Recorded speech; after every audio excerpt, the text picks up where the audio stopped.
so ready. They're doing an improved tombstone. Like tombstone? No, I'm kidding. Look. Car seat cover.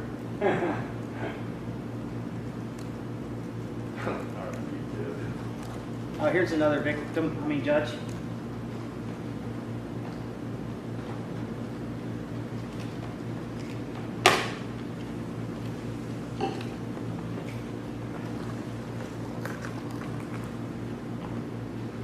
Morning. Here's a note. Here's a rubric. Just make sure rubric's in here. See, you have a pencil, but I have more if you need.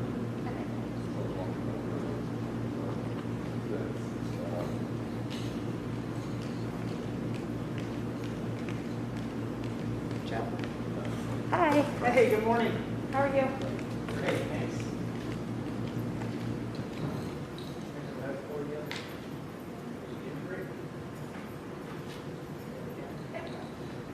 Thank you.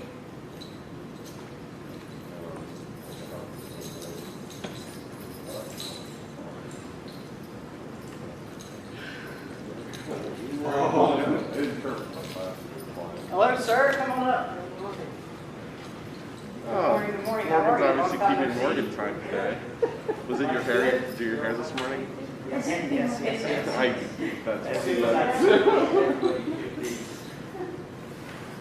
Hey, I figured you just watched from your classroom. Here's a.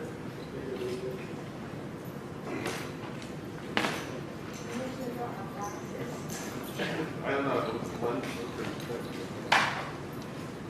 I'm just trying to be appropriate right now. I I wanna give you one of Back these. to rubrics because I saw that.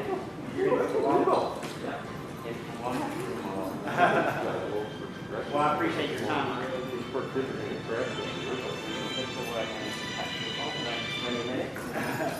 good. Don't get your anger out on I'm not. You're right. Too early to deal with me.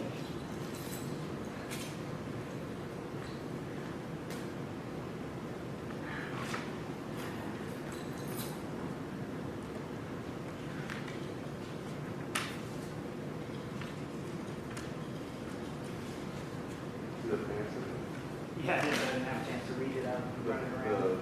Darwin Arch collapsed. Did you guys see it? No, I don't think we did. Yeah. Okay, guys, it's 8 o'clock. We all about ready? Let's see if the live stream's up, because I have some people judging from home. Live stream's up? Yep. We've been live. And Recording was good. I don't have anybody online. Oh, there may not be anybody for this presentation. Okay. Alrighty, man. What's that? Make sure your mics are on. Can you hear me, Destiny? Yeah. Good? Do it again. Alrighty, so we'd like to start off by saying thank you guys for coming this early in the morning and helping grade our presentation. It does mean a lot to us. So we are the Car Seat Kids, Cole Uber, Ian Harper, that's us. About me, my name is Ian. I'm 18. I've attended Pine Lake since kindergarten. I'm in my senior year, obviously, and I play soccer for Pine Lake for 4 years. I'm going to UNC Charlotte next year, and I'm going to be studying engineering. Very similarly to Ian, I'm a senior as well. I'm also 18. I played on the varsity soccer team for 4 years as well, just with Ian. And I'm going to Western Carolina University. So the objectives of our product are actually quite simple. For the product to be able to dissipate new heat from the user's back so that they do not sweat while they're driving and they stay comfortable. And for the bottom of the seat to stay cool while the car is in park and it gets hot, so that when you get into the car and use it, you're not uncomfortable. And to withstand 0.6 G's of force in either direction, on the Z-plane or the X-plane, while driving, so that the seat does not break under high force circumstances. So why we chose this topic? So Cole and I have experienced this problem a lot in the past, where your back gets extremely sweaty from running in a car seat on a hot day. We're also really passionate about cars and modifying cars and doing things to vehicles. And we believe it's like a niche problem that has many solutions, but they're not very good, and they don't really offer the solution that you want, and they have a lot of downsides. So we wanted to make a product that went above and beyond everyone else and had a lot better parameters than everyone else. So our problem, it probably affects every one of you guys in the crowd right now. Sweating in the car seat in your back, especially if you have black seats or leather seats. It makes you sweat very profusely once you start getting into the car. So that was our problem, and we were trying to solve that. And our product has to be affordable to meet the criteria. It also has to be comfortable and withstand the driving. So the justification of our product was very simple as well. We did not want to use any electrical force or any energy at any time. A lot of the products we saw when we were doing some research on existing solutions is that many of them take electricity, and many of them are very, very large. As well, our product uses the scientific terms such as like heat dissipation to allow the user to dissipate the heat from the back and keep it cool without having to use any energy. Here's some existing solutions that we based our product off of, and what's wrong with them. So as you can see, for most of them, they're very big, and they require a replacement of the entire seat. So it's not very convenient to your car at all. It's not very applicable. You have to remove your seats, and it would be different for every car.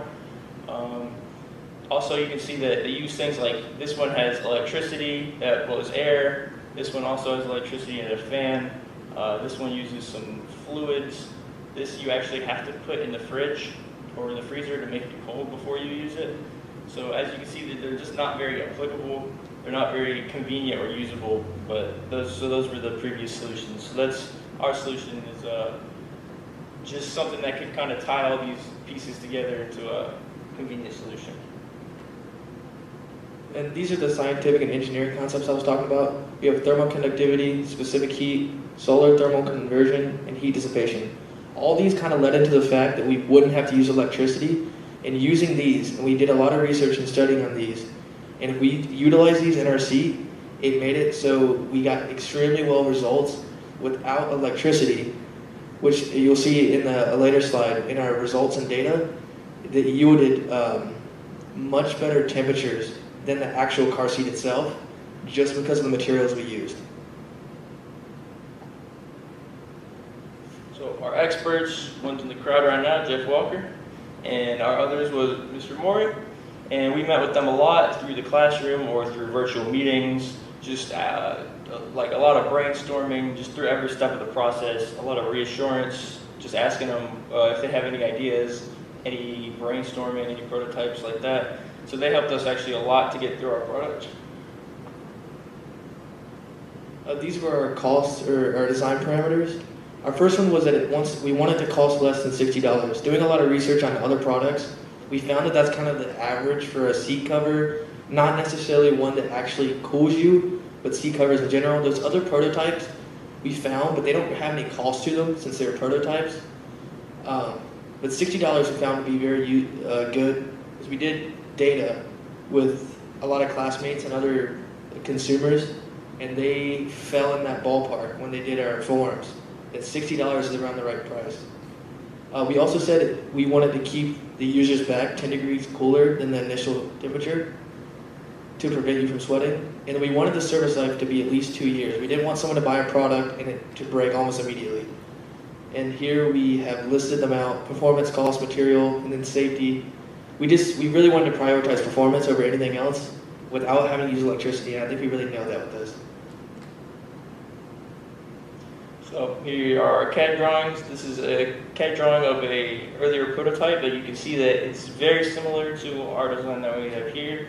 The main difference you'll probably notice is that there's no bottom of the seat, and we actually removed the bottom while we were in the process of making our seat because it was redundant. The way that the cover sits on the seat, it actually keeps the bottom of the seat cool before you even get in the car, so there's no reason to even have that bottom there. We also changed the strap to go on the back so that it has a more universal fit and it fits more car seats and more designs. So this was our project plan and budget. Everything fell within budget. Here are the prices, and we said $60, and the way this works here is these are very big sheets. So we took the cost of the sheet they would take to make the actual product itself, and we fell pretty well under the budget, around $30 or $40 with buying stuff on Amazon, which was reasonably expensive. The cooling blanket was almost $40. This was $50. As far as materials and stuff go, we basically got everything in Mr. Walker's room, which was very helpful. And we were able to make this whole entire product with just these things right here. So for construction, you guys can see here, the first thing we did was actually measure it out. We drew it out on a piece of cardboard, so we had a pretty rough measurement of our product. Then after that, we cut an EVA foam. We had a roll of EVA foam, so we cut that into our dimensions. And then we cut another square identical to that, and we cut it with a heat knife. So as you can see here, we cut different channels into the EVA foam so that it had some breathability, and we glued this onto our other piece here to make it a thick and make it like actually hold in your seat. And after that, we wrapped it in a cooling blanket to keep the outside surface like low temperature to touch. And we cut the top so that the air could drain out of the ventilation, out of the vents that we cut into it. And then we put the strap to the back. Yeah, and with this, we also used fabric glue to keep this down. We were thinking about using staples or stitches or something like that, but we ended up finding that the fabric glue held extremely well. And after we did that, we were able to use the same type of glue to glue down the reflective back piece, and that stuck really well as well. And you can see in this picture, and probably on our prototype as well, the strap sides that we glued. So we used glue for most of this product, and it ended up holding very well and withstood our durability test as well. So the prototype, I'll actually bring this out to you all here. So you can see it. So it sits in the seat, and I'll actually give you guys a demo in a chair. We tested it in a lot of different kinds of seats as well, bolstered seats, non-bolstered seats, and it fit in every single one of them extremely well. Try to use that chair.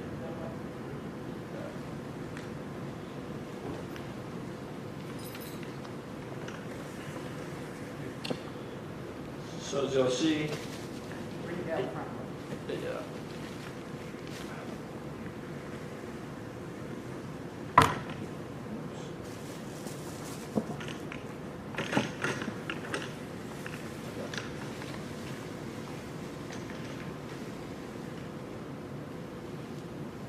And even with the shape of this seat right here, it doesn't even look like a car seat, and it'll still fit. yeah, so the first thing you guys will notice is that there's the reflective backing. So when you're not in your car, when you step out of it, you actually put your seat down like this so that heat from the windows and the windshield, when it comes down, it actually reflects off of this backing, and it keeps the bottom of the seat and the surface of the car seat cover actually cool, so that when you get in your car, you can just stand up and you put the strap around your headrest of your seat so it secures this into the place. And then you've got a cool car seat it's already cool for you, and this is going to be dissipating any new heat introduced from your back. And go to send it too, show them how it bolsters on the sides. Yeah, so just kind of to simulate you sitting in it. When you put pressure down, you see where the vents actually bend. So this it fits different bolstered seats, different like types of seats. So just like a standard sedan seat, or it'll fit a racing seat that's more bolstered, that comes out more on the sides, and then we fit it in a bucket seat as well. So it's actually a very universal fit. Yeah, the way we designed it with the vents, we just wanted to make sure it was very universal to any market, and anybody who needed to use it could use it in any kind of seat. This was our test plan and procedure.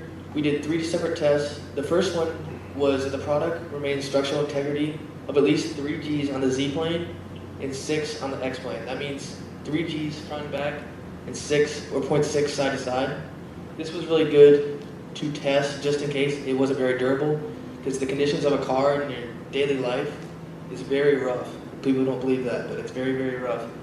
And we had no trouble with taking this and calculating the G's and making sure it held up, so it was very good. The second one is the heat dissipates heat through vents and cools down by at least 10 degrees. We wanted it to cool by 10 degrees from the initial temperature, and it did that extremely well as well. The third one is that the temperature difference between the back of the car seat and our folded seat was at least 10% cooler. This was made extremely possible by the reflective piece on the back, and it was extremely helpful. This was our description and how we did it. For the first one, we used a G meter that plugged into the car, and that would tell us the horizontal and vertical axis of G's.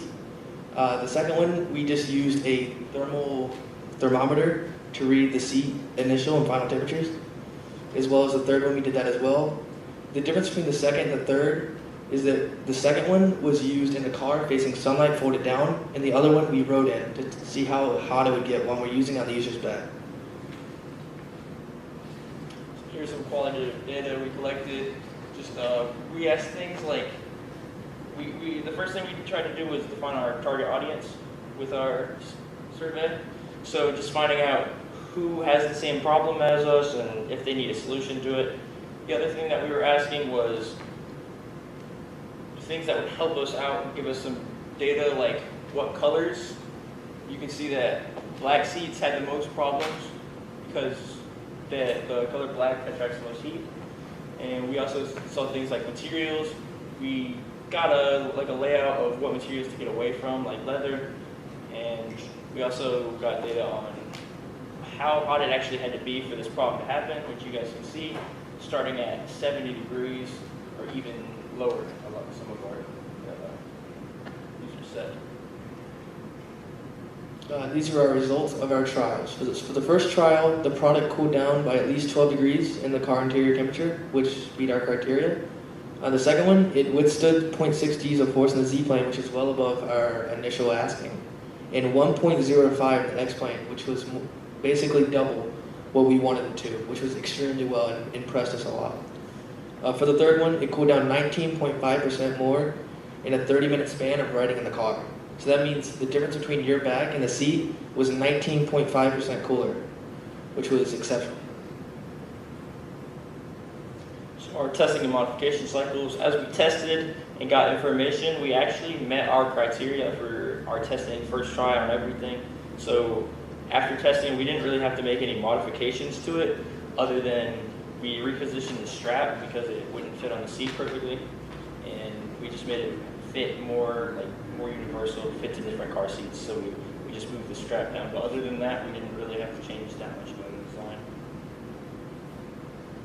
This is just acknowledgement of support. We wanted to acknowledge our teachers and mentors, Mr. Walker, Mr. Maury, for helping us. This is a screenshot of the mentor notes we did during all through the year. We have 8 of these, and we met with him for around 20 to 30 minutes, about a week or two, every other week. We have a full Google Doc of it. We recorded a lot of information from him. It was extremely helpful in getting insight and his professional opinion on what we should do, and we are really appreciative of that. Yeah, they opened a lot of doors up for us. They just kind of, they told us about things that we didn't even knew existed yet, like different products and different materials that we could use. That really just it opened our minds creatively and helped us brainstorm a lot. So the project and our results. So when picking our projects, the first thing we did was defining the problem. We picked our problem, we're passionate about it and we have the problem. We actually needed a genuine solution to it.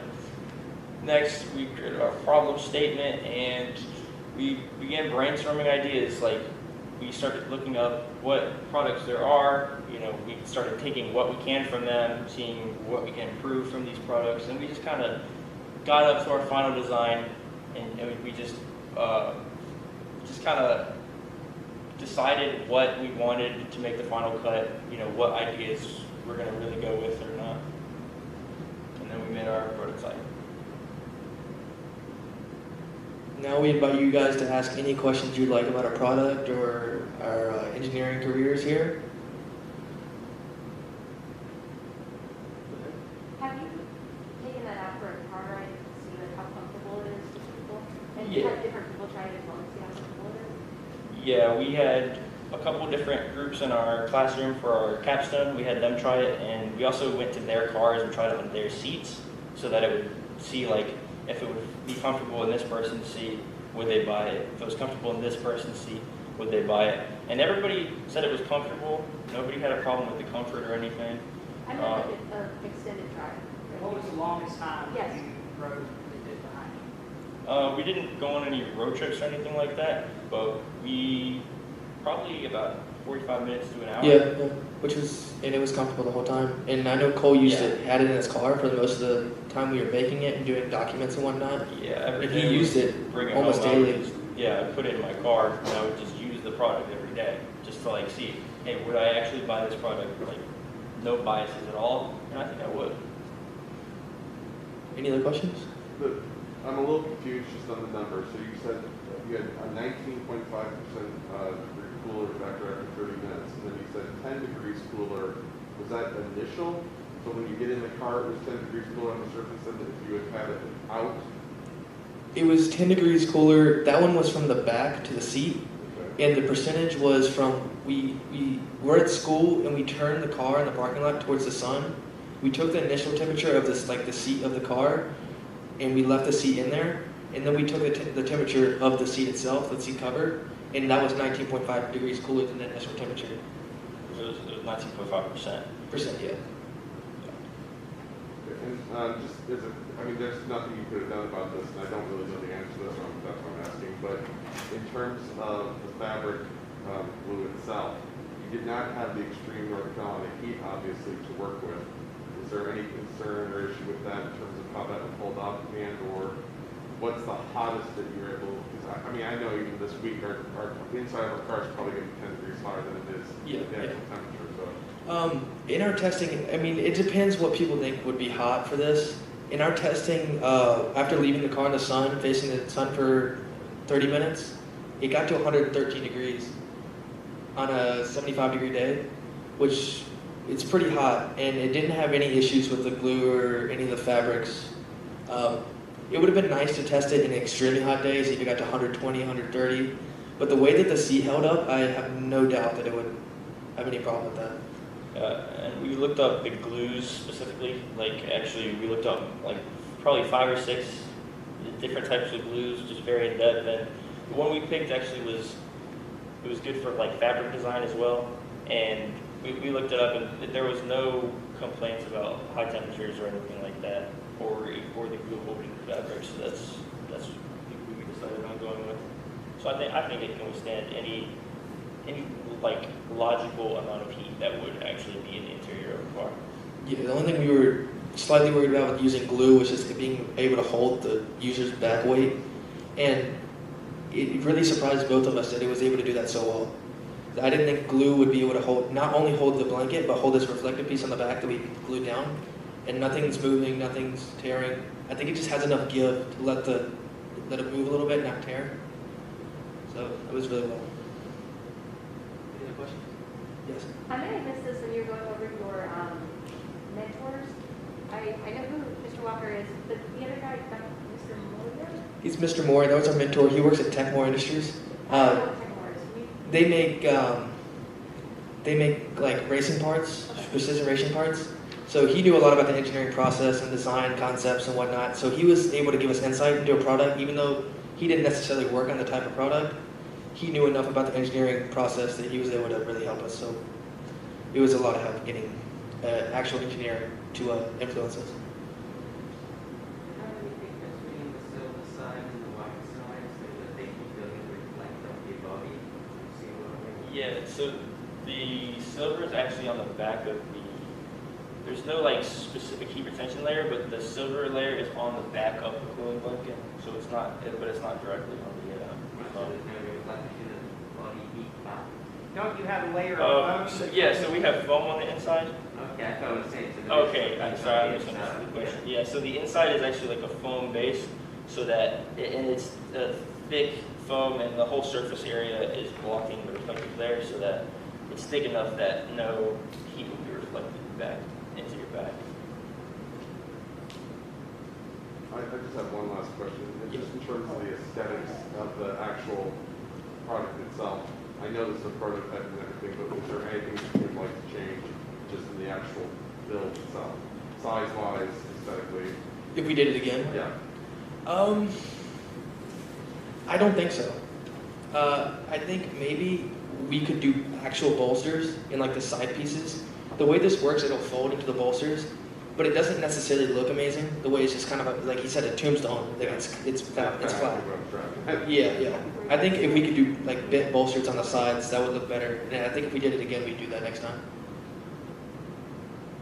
But size-wise, you think that's... Yeah. We wanted to make sure it fits all seats, and it fits all seats. Last call? Yeah. Anything else? Any questions? All right. Do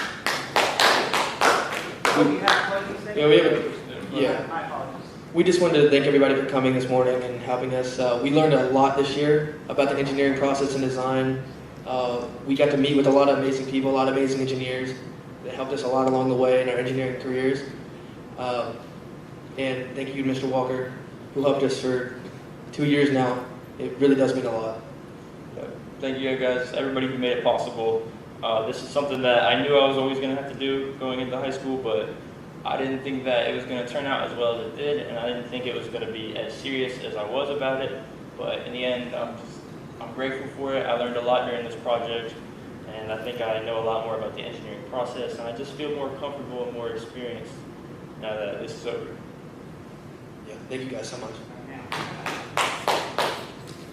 I have a pretty good, by the way, just saying. I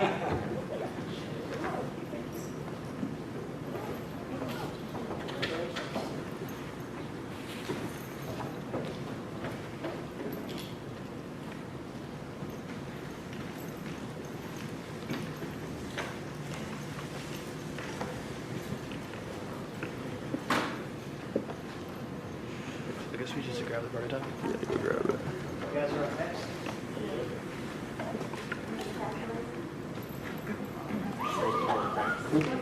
Hey, I can add the rubrics up if y'all don't want to add the rubrics up.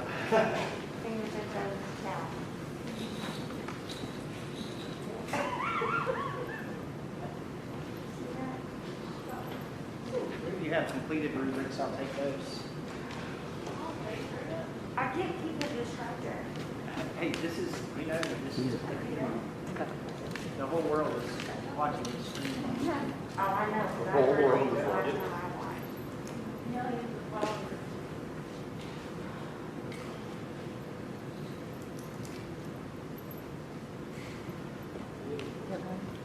I just wondered, you need another rubric? Do you need me to add that for you? I'm still judging. I appreciate you adding it. If I had to add them, if I have to add 5 for 25 groups, I actually want. I should have put max 81 on the rubrics. I've had to re-add a few from last week. You got enough rubrics?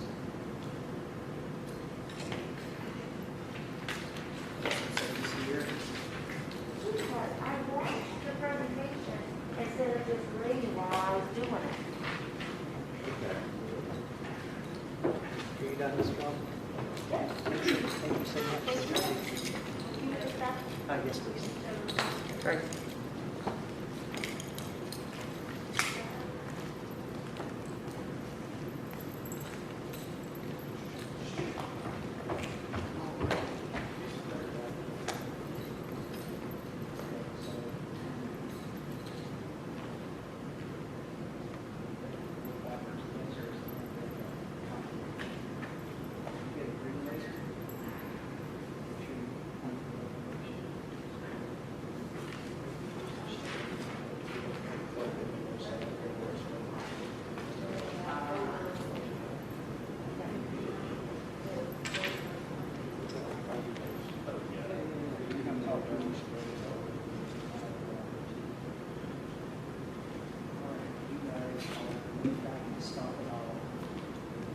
Don't start until I tell you to. You want to make sure the mics are on? Testing. Try to remember to hold them to your mouth so that the camera picks them up, so we can hear you well.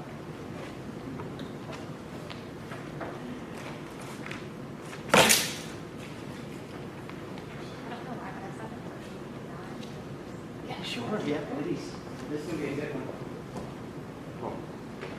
I'm using the word rubric with these two. You had one that I gave you already.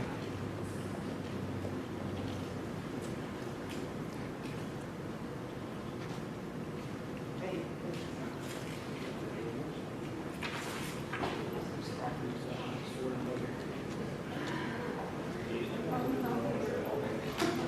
This is a rough crowd around here. Right. Now that I've got Miss Morgan's rubric, I think I have everybody's. I am not feeling the love today. I appreciate you being here. Yeah, me too. Well, what is this? I'm taking my time. Thank you. Okay, guys, I think everybody's ready. You should know everybody except maybe Mr. Lashley. He's an engineer, so he's here to judge. Ready when you are. I'm laid back and stop it all. Hello everyone, good morning. I'm Trace Forrest, and I've been at Pine Lake since kindergarten. I'm attending the University of South Carolina, and I plan on majoring in business this fall, and I played basketball at Pine Lake for all 4 years. Good morning, everyone. My name is Sam Cunacione. I've also attended Pine Lake since kindergarten. I played football at Pine Lake for the last 4 years, and I'll also be attending Catholic U.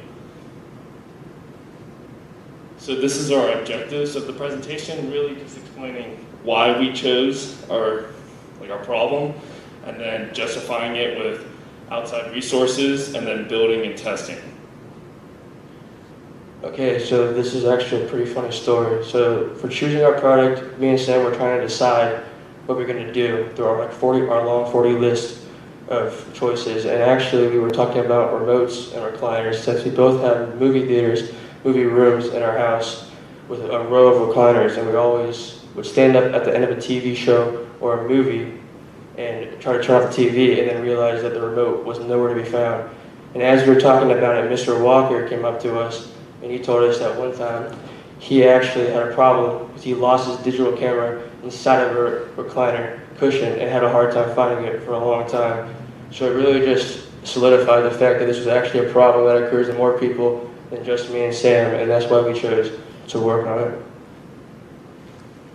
All right, so we found that 71% of Americans lose their remote, and they, on average, spend about 2.5 days looking throughout the year looking for lost items. With the increasing rise of recliners, it's causing Americans to spend more time looking for their remotes, which time equals money, so that was our kind of little pun. Okay, and now after that, we're going to start talking about the research and the justification for why we chose our product.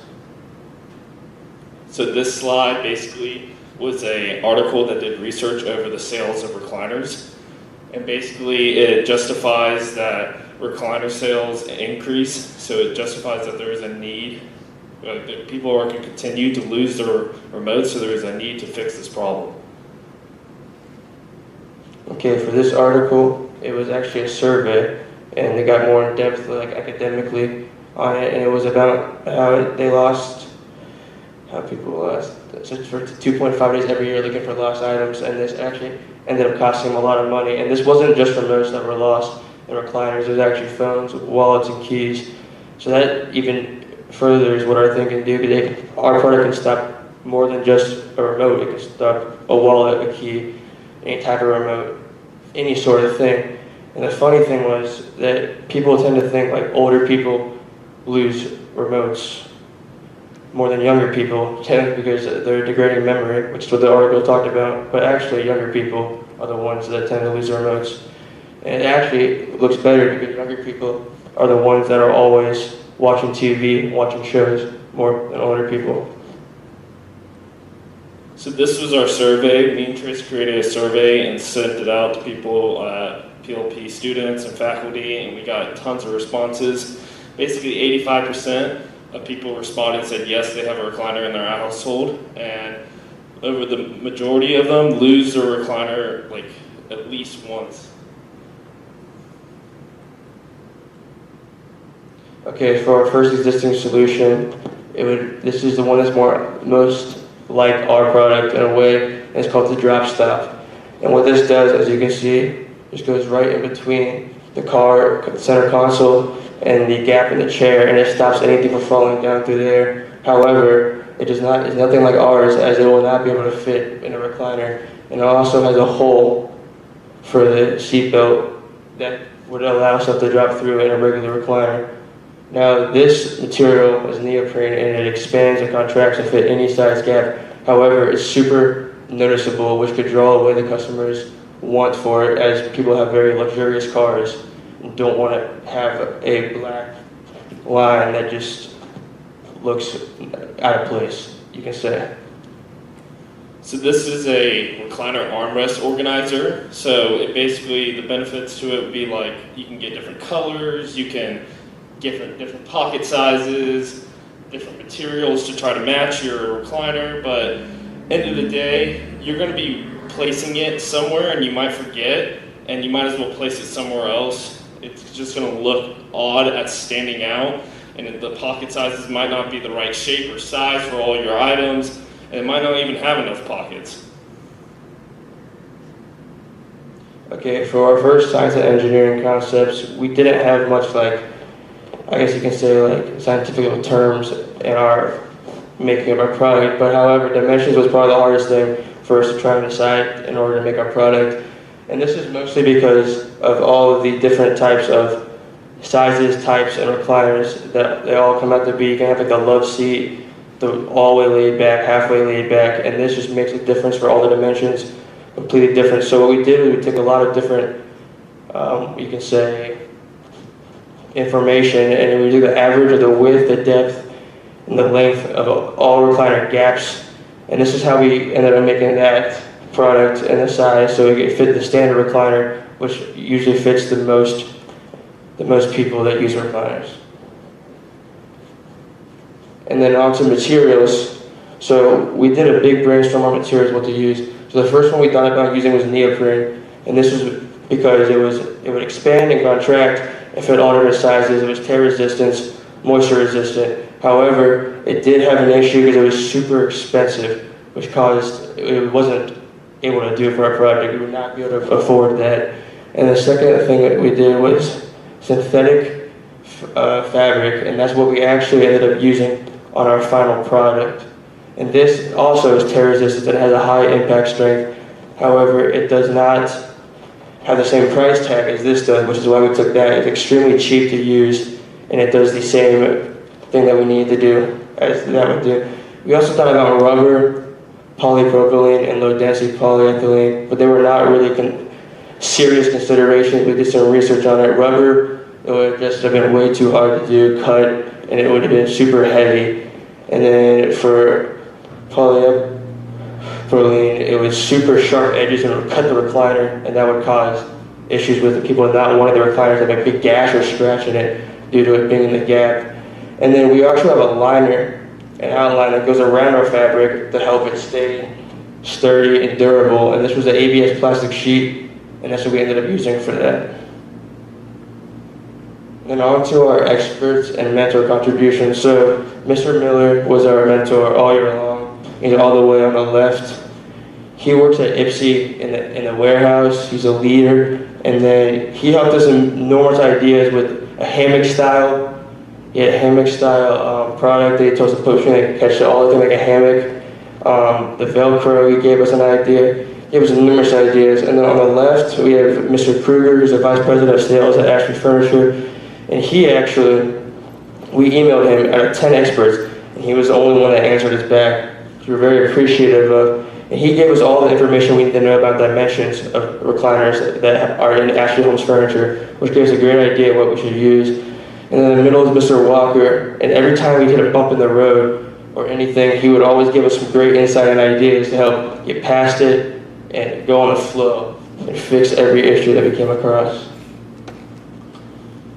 Planning, construction, and testing. So this is what we'll explain how we built it, how we tested it. I mean, we'll go into depth about it. Okay, so first, these are our list of 5 of our 11 specifications. The next 6 will be on the other slide.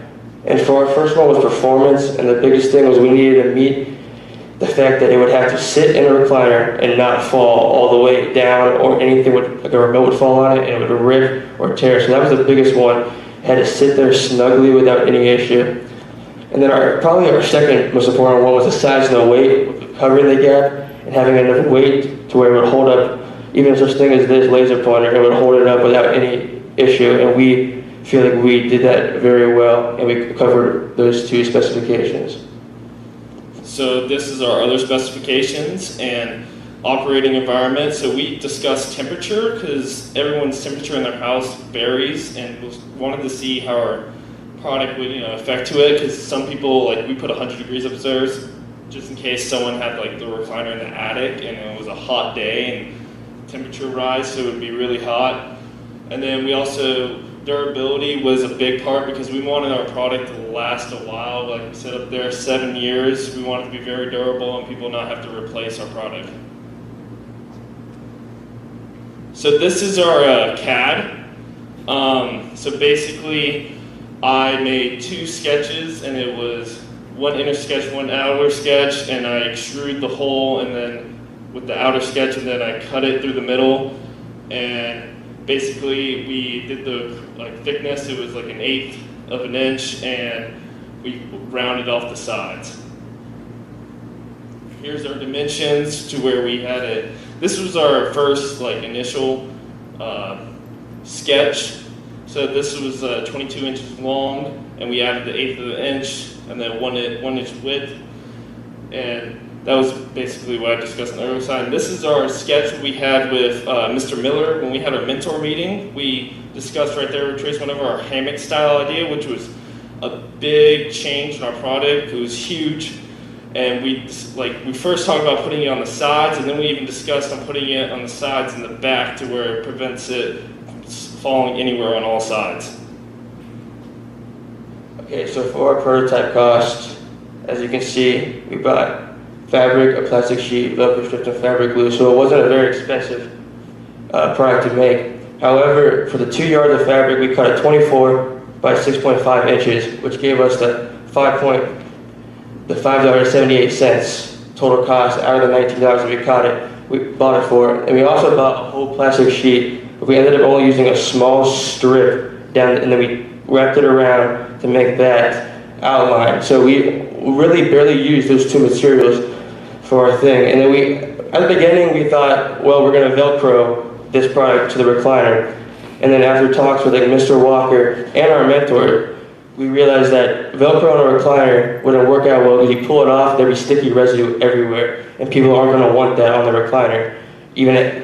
Some people are going to take that off, and it's going to be sticky recliner, and it's not going to be appealing at all. And then for the fabric glue, after we sewed our fabric around the plastic, we realized that there was some excess fabric that was kind of hanging over the sides that we needed to clean up, so we got some fabric glue. But we only used around 1 ounce of fabric glue at most, so we kind of estimated at $1.25, which gave us a great price of making our product to be only $9.38 out of $62.39, which shows that if you sell this product, you can make a big profit off of it because it does not take that much to make. All right, this is our building and procedure. So basically on the first one was really just me and Trace messing around because we just got introduced to the hammock idea, and we were just like, well, we know we want to sew it outside and fabric inside to where it holds like a hammock.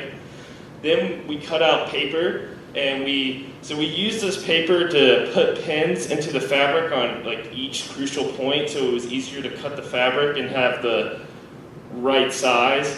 And then once we got it cut, we actually used the laser cutter to fix it all up. And this was the thing that cut that plastic right there, that long thin strip, and then this is us taping it together. And then over here, this is us starting the sewing process, and that was actually another prototype that we practiced sewing on, sorry. And then this was our sewing done, and then we touched it up with glue, and this was actually an addition we added late on, which we found that this was not very tense when you pitched it together, and we wanted to expand it out to where it would catch everything. So we added the piece of plastic right there, so it would be tense and like it would stick out. Okay, so this will be our final prototype in action. Sam will play the video, and then I'll bring you guys our prototype. You can just click on it.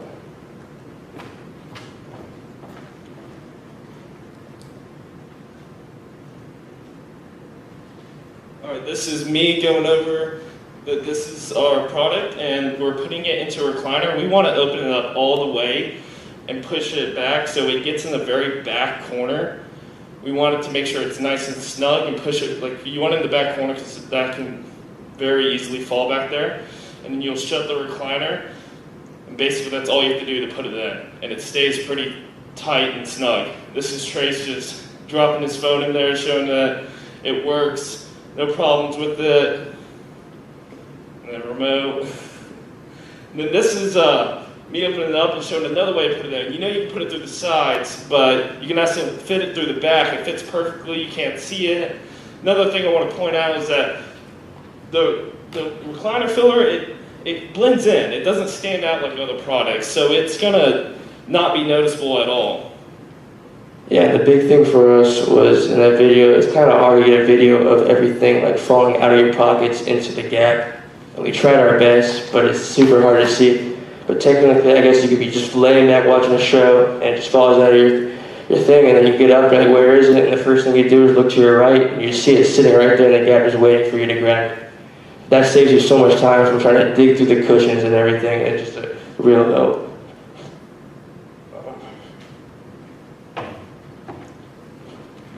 All right, this is me. Okay, so this is the impact strength test, and in this video, it's just Sam throwing remotes at a much harder rate than the remote will actually fall into the gap. So it really shows that it's super durable and it can hold up almost anything. We threw a DirecTV remote, a Roku remote, a projector remote, some wallet, and a key, ended up throwing some phones. And it seriously did not move, and it caught everything at a very high force of a throw, which just goes to show, like I said, how strong our product actually is.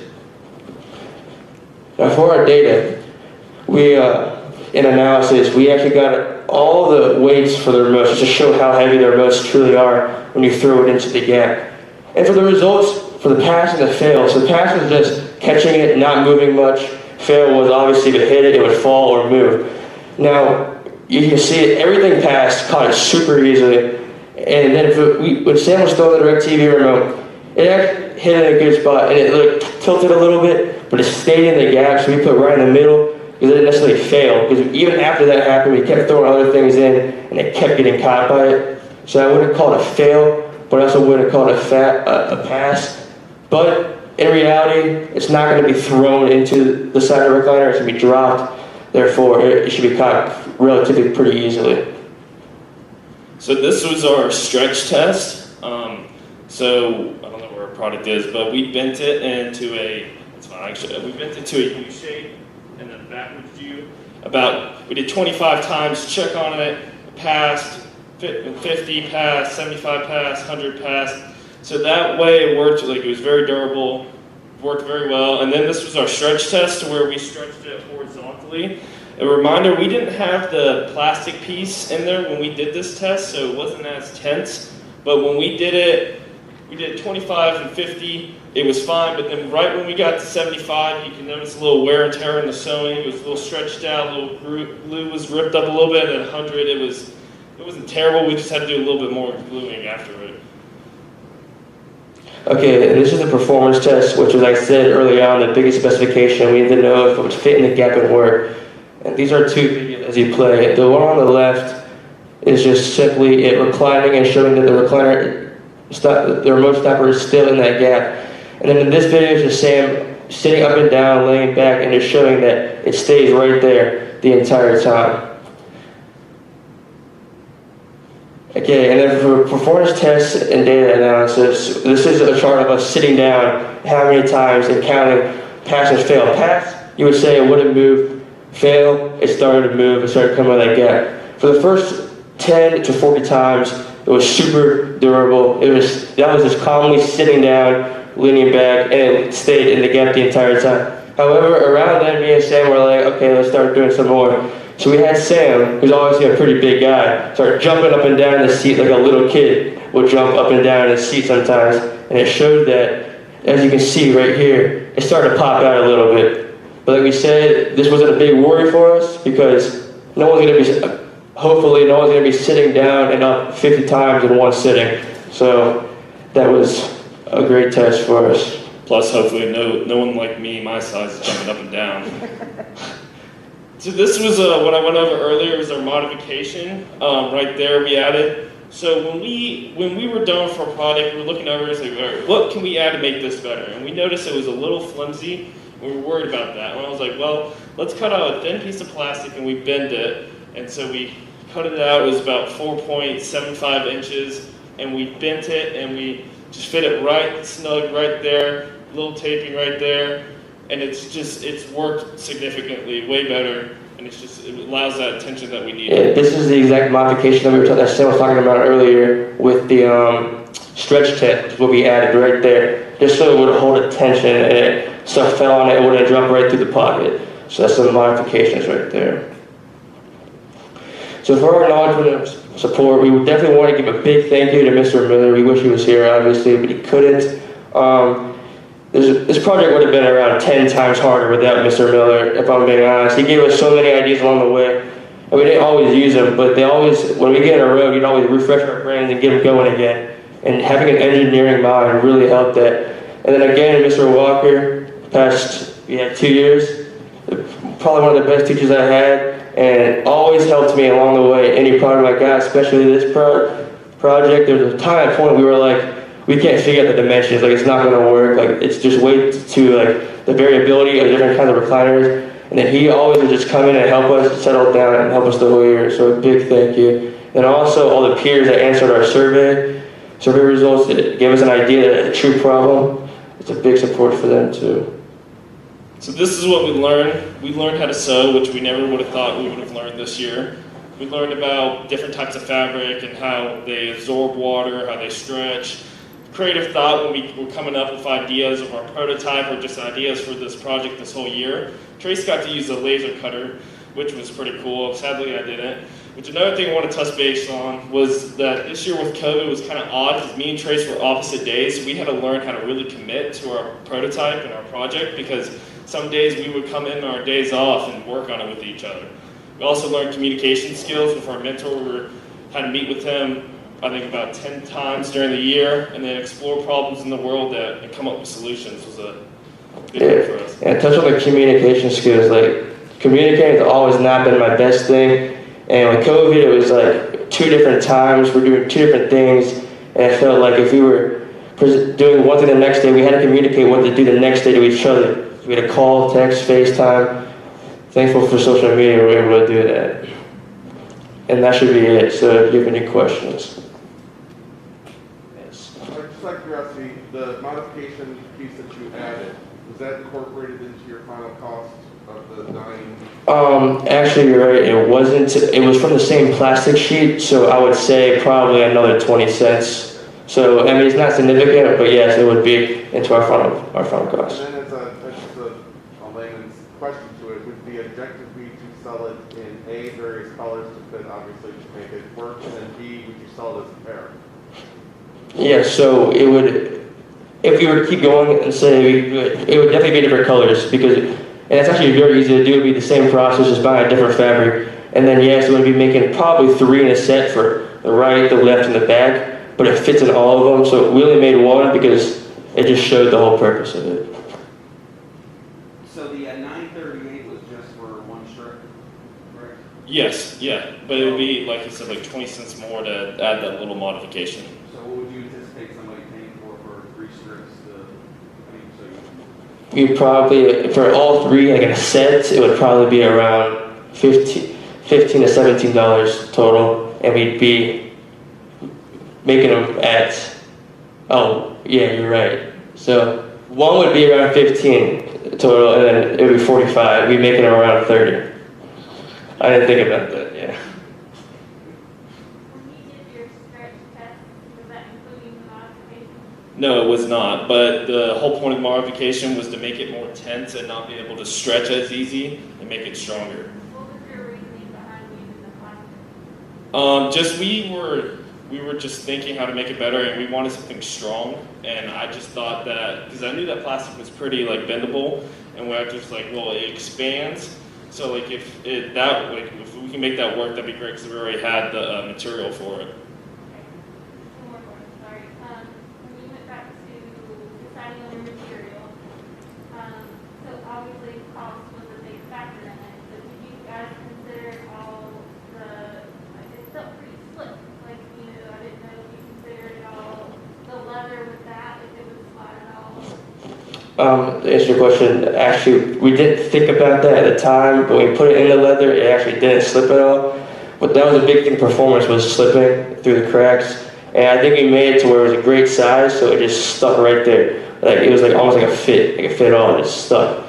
But yes, it was pretty slick, but it didn't slide Also, at all. the modification piece also helps that because it's like it pushes out, so it doesn't want to really move or budge at all. So it didn't slip really at all, except for when I was jumping up and down, it came up actually instead of down. And, sorry, last, just as far as like wondering about the corners, did y'all think about the corners of the refiner at all? So when we put our product in, we want to open it up and slide it to the back to make sure it covers that corner because it's supposed to cover the full length of the whole recliner. So we're hoping that when people put our product in, you don't have to, but what we showed in the demonstration video is to open your recliner all the way and push it back and then put it back in the corner so it catches everything. So the first time we went over it, we didn't do that, and we just put it in, and then when we reclined it, we realized we saw that little open gap in the corner. So then we said, if you're going to put it in, the whole video was to show that you push it all the way back and covers the recliner, and then you fold it back up, and it keeps the same thing every time. So that's that. Any more questions? All right, thank you so much for being here this morning and listening. It means a lot. Yeah.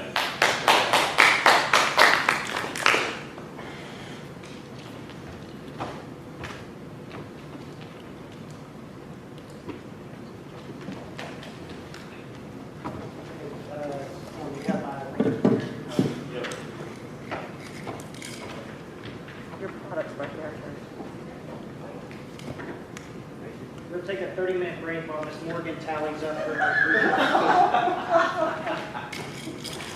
Wow.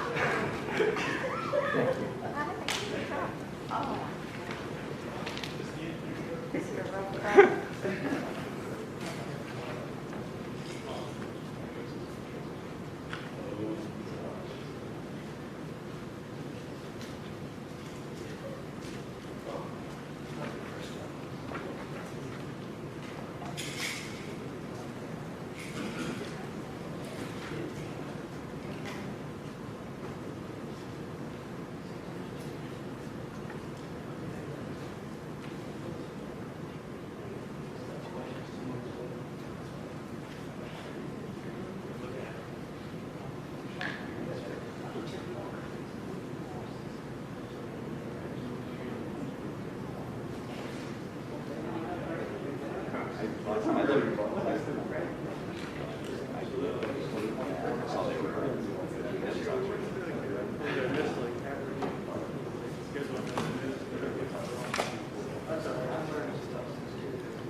Next year, I'll have meeting number 1, here's the proper step. Meeting number 2, I'll already we're getting better each year. I agree. But I do really appreciate your time so much. Thank you for that.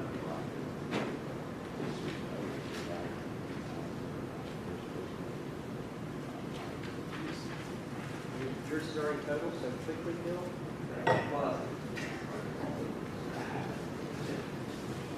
Here, I'll take it.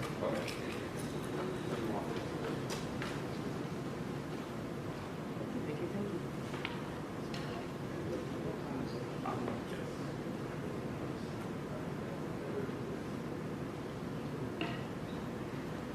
I love to stay on schedule. Please, stay.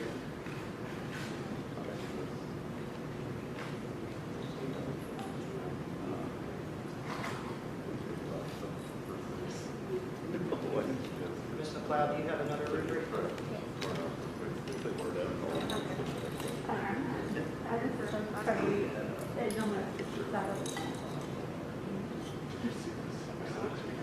No, I got a comment.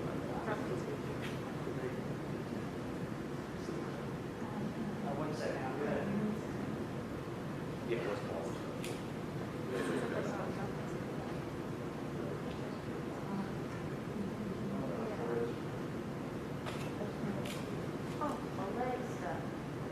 You need some help? Oh, no. Bill's coming home. Come over and help you.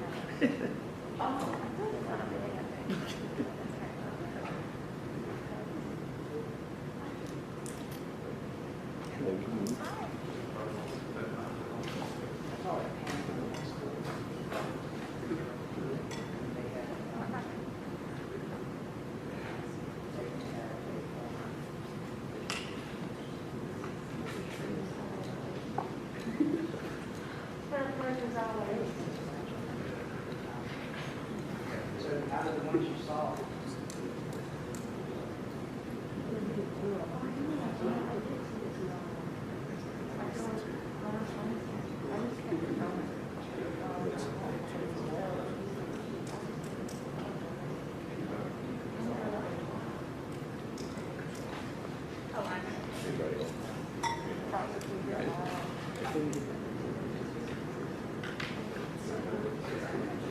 He's got it. I think he's got more. See it. See it, Jeff? hey guys, let me go get it. Hey, what's up, kiddos? Oh yeah, hey, good to see you. Good to see you. Yep. Hey, Subi, it's time. What? Look at you stretching. I hear it, I want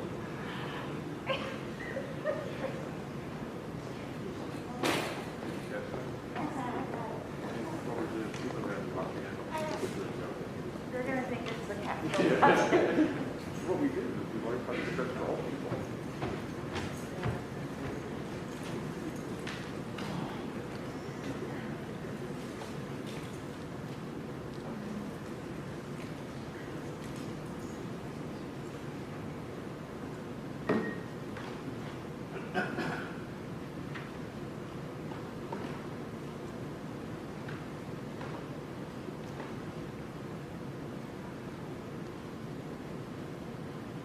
Hey, Subi, there's stairs right out here.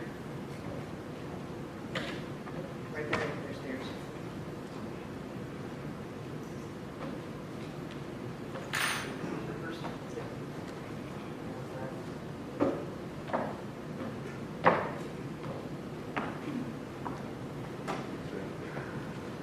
No. Try not to rub your mask. It's this. No. Okay. Hello? Okay. Great. Okay. Hello, my name is Callum. Hello. My name is Callum. There you go. So you two are about to share.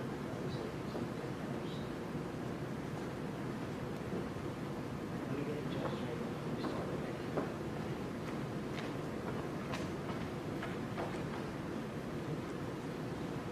that. Alrighty. Check, Judge. Check, check, check. What's that? Hello.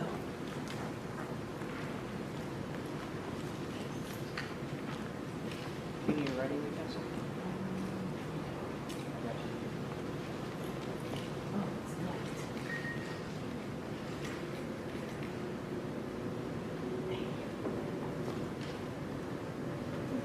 Take an extra.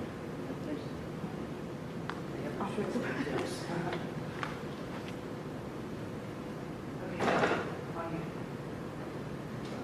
Good morning, everyone. Good morning, everyone. Thank you for coming to our presentation. We'd like to say thank you for coming. My name is Callum Lashley. My name's Alondra Alfaro. My name is Subri Nagarajan. How many times have you thrown away meat not knowing if it was spoiled or not? You forgot when you opened it. We're aiming to reduce food waste with our product by detecting deli meat spoilage and helping people save safe food. In this presentation, we will be discussing the process of developing our final product. To start off with, we will be discussing how and why this topic was chosen, and then move on to our problem statement that we created near the beginning of the school year. Then we will be moving on to the research and justifications prior to creating our prototype, and then to the planning and construction of our prototype, onto the testing of our final prototype, and finally the analysis of the outcome of our final prototype in conclusion. So why did we choose to work with spoiled deli meat? Well, at the beginning of the year when we generated a bunch of ideas, many of those ideas already had existing solutions, or they just weren't something that we were interested in working with, or it wasn't something that we could realistically solve in the school year, or given the time limit or restraints with materials that we had. Also, after we did some research, we found that the go-to method of detecting spoilage in deli meats is through your 5 senses, either looking at it, smelling it, or touching it, or we're solely relying on the expiration date, which doesn't account for if you leave it out longer than you should have. And so that's why we aim to create a product that will detect spoilage without any guessing or uncertainty and prevent you from throwing out deli meats before they're actually spoiled, just because you think they're spoiled, and prevent you from eating spoiled deli meat.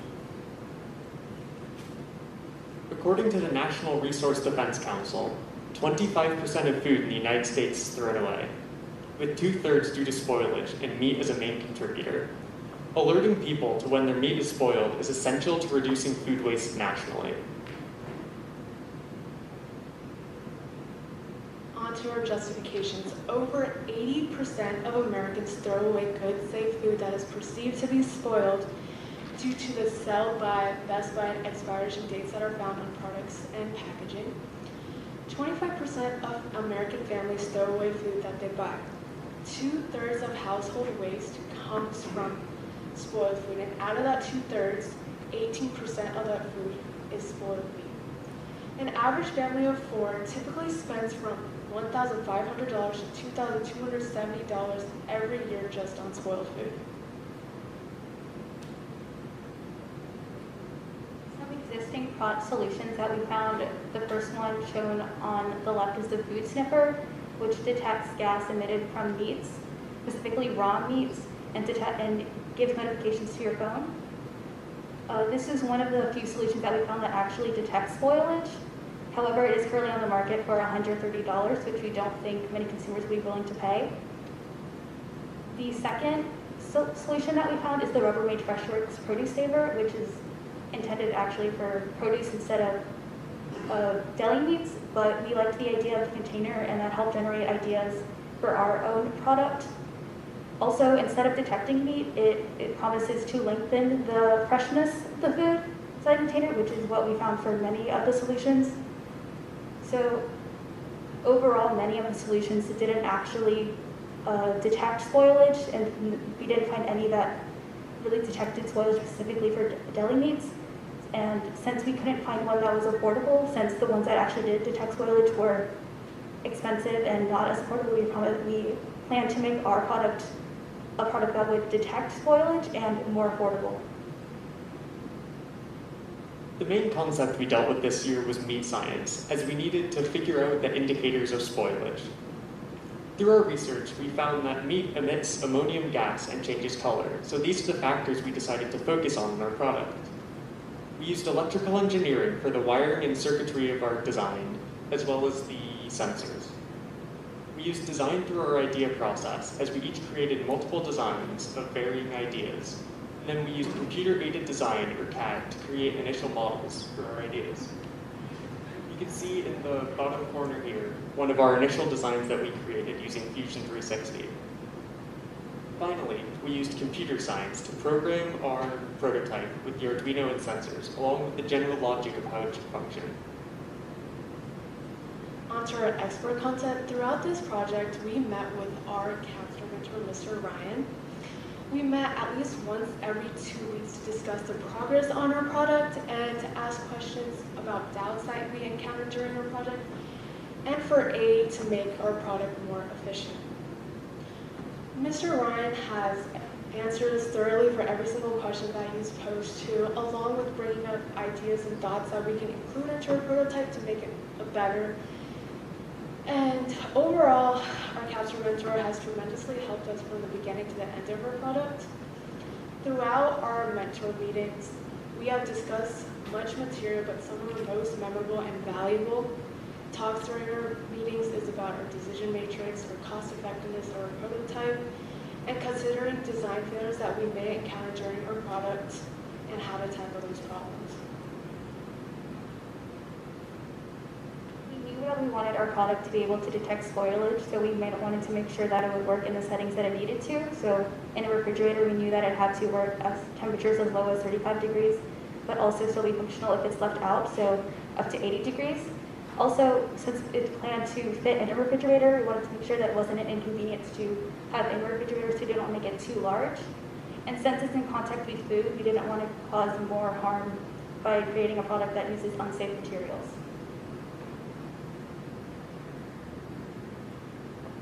Onto our decision matrix. As a group, we came up with a total of 21 ideas for our potential meat spoilage tracker, but we narrowed it down to 3 of our best solutions for every group member. Out of these 9 ideas that we added to our decision matrix, our gas and color sensor had the highest weighted score for all of the specifications that we created for our future successful prototype. Our initial gas and color sensor idea was a module that you could stick onto any of your pre-existing containers. We also planned to use a Raspberry Pi, but decided that an Arduino Mega better fit our use, and we had some prior experience with Arduino as well. After talking to our mentor, Mr. Ryan, we realized that this product isn't very viable inside of a refrigerator, as well as the gas sensor needing access to the container. So this design would require you to drill holes in all of your containers to use it. Going back to the drawing board, we decided to try a more flat and integrated design that can fit better with other containers and improve ease of use. For this project, we created a bill of materials that listed all the items that we used to create our product. On the bill of materials, we listed the item, the quantity, a brief description, and the cost. In total, if we add up all our spendings, we spent a total of $83.70. On to our construction details and method. To create our prototype, we first attached our Arduino Mega to the long side of our container, which is pictured in the right here. And then after that step, we attached 2 battery packs on the other side of the Arduino Mega to distribute the weight evenly throughout our container, which is pictured right here. After that, we create 2 holes into the lid of our container, 1 medium-sized hole for a gas sensor and 1 small-sized hole for a color sensor, and along attached our control circuit, which is pictured right here. Lastly, we built in and soldered our wires and began creating the software for our prototype. And an example of our software is right here. Here's the electrical system schematic for our product, showing the sensors and all of their connections to the Arduino. A main concern for our design was the battery life, so instead of the sensors being constantly running, we designed this basic transistor circuit here, so we can use the Arduino digital output to turn the sensors on and off. This also provided a convenient place for our tricolor LED, which acted as our indicator, which is right up there. For our prototype, we used a MQ135 gas sensor and a Arduino color sensor, which we felt were both cost-effective and fit the needs of our product. We also use an Arduino Mega for its processing power and memory. However, we think a regular Arduino would still work just fine, and it's even cheaper than the Arduino Mega. We also have a demonstration prepared for you, and you're welcome for this. We didn't bring in spoiled deli meat. Instead, we have a cotton ball soaked in ammonia to show our demonstration.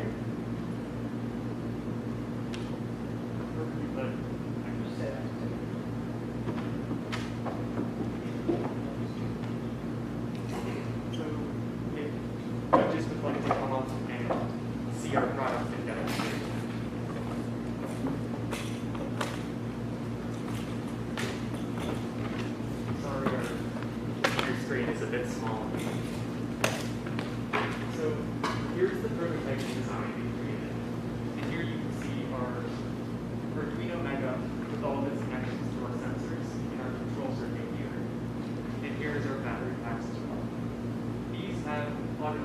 on them, so we are using these for our on and off switch for the entire product.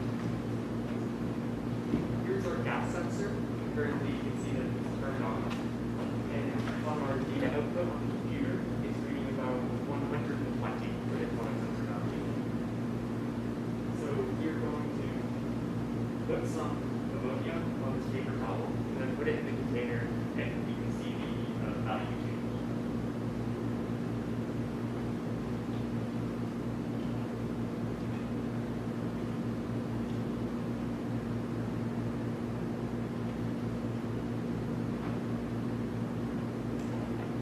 So, as I said, the value is about 120 currently.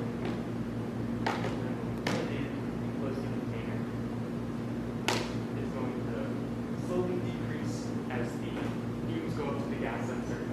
And it's now down to 112, and it's going to keep decreasing until it levels off around 110, around 100.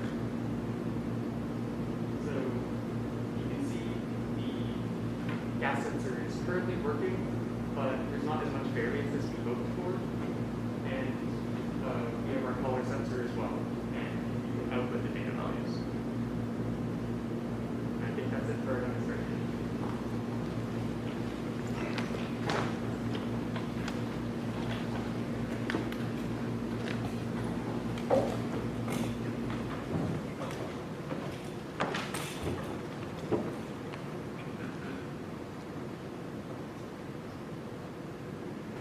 For our first test, we had to figure out the spoilage and fresh values for meat. So we decided to start with ham and put it in our container and recorded the initial values. And then we recorded values again after 4 days of spoilage. This helped us get an idea of how much each of the values should change and how we can modify our program to work with other meats. Our color sensor worked very well and displayed some easy to understand values which showed great variance between fresh and spoiled. On the side here, you can see a data output from our color sensor. It displays the red, green, blue, and clear values, which are calculated together to get the lux value.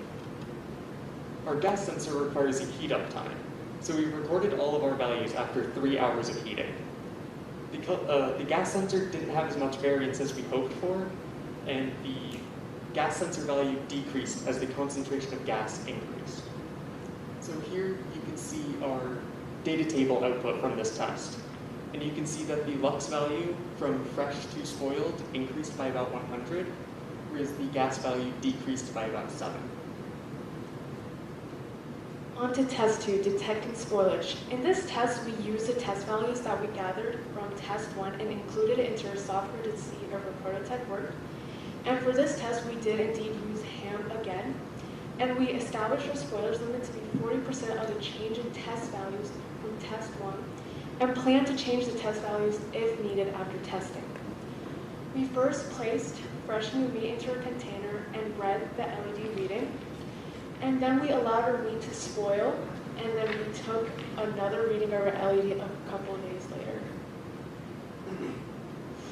Here is the results for our test 2. When we first placed fresh new meat into our container, we indeed did get an accurate reading since our LED did turn on green.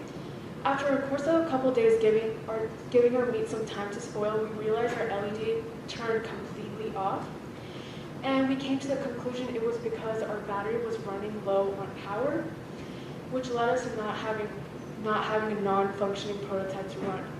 After this test, we as a group decided to change our power source from batteries to a power supply for longer lasting power and to not encounter any more battery problems in the future.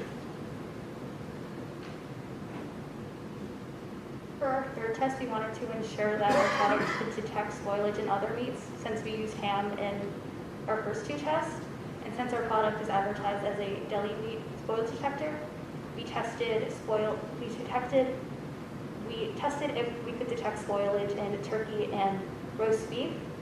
For this test, we first placed turkey into the container, looked at the LED, and then let it spoil in the container for about 4 days, looked at the LED after those 4 days, and then we did the same procedure with the roast beef. For both the turkey and the roast beef, when they were fresh, the product gave an accurate reading since the LED was green. However, it continued to stay green after 4 days, and after it was spoiled, the LED was still green. We felt that there were three reasons for this failure. The first one being that we found that the color sensor was not collecting accurate values, which firstly caused the program to fail. Secondly, the roast beef, instead of turning a darker color like a lighter color, like the ham and turkey, it actually turned a darker color. So even if the color values were accurate, it would still likely have detected the roast beef as fresh, and the LED would still be green. Thirdly, we found that the gas sensor was not as sensitive as we hoped. So any ammonia that was produced from the spoiled meat was not in a high enough concentration to be detected. And so the amount that was in the container was not enough to change the LED from green to red. Moving forward, there are some factors we've learned much more about through our testing. First of all, our battery life. If we were to continue working on our project, we need to look into alternative power sources. So, as in test 2, our product does not turn off while it's being used. Next, we would need to look into sensor alternatives, ones that are more sensitive and easier to use, as we had some trouble with the ones we used in our prototype. Next, we need to look into properly sealing the container due to the holes we created for our prototype for the sensors to access the container.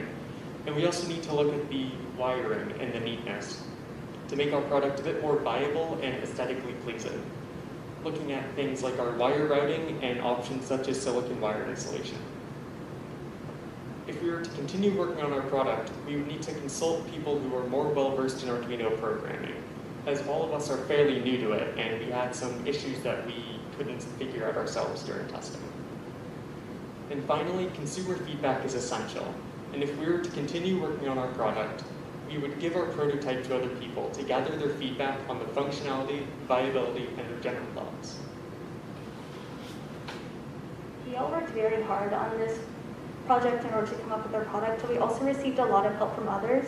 We would like to take a moment to acknowledge our Capstone mentor, Mr. Ryan, for continuing to meet with us and providing a lot of insight. So thank you for showing up to all those meetings and for all your feedback and insight. It really helped us get through the project.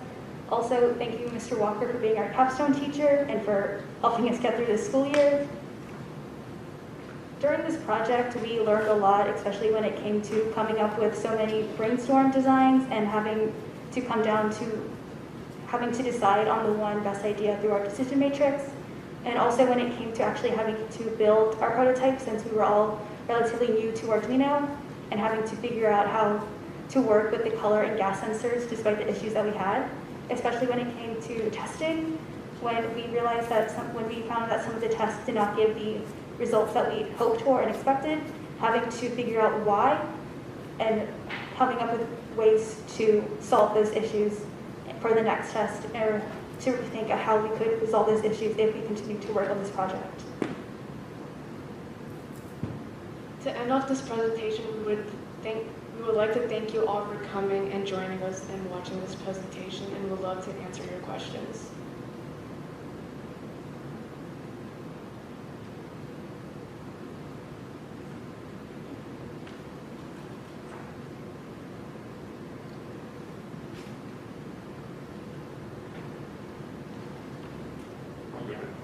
Is one of the possibilities in the future to actually just build the unit into the refrigerator as a set piece versus having it like a separate modification kind of thing? If that would address your power situation, that would address some of your other issues. Right, and that's initially what we kind of thought. One of our ideas was connecting the container directly to the fridge, so we didn't have to worry about power.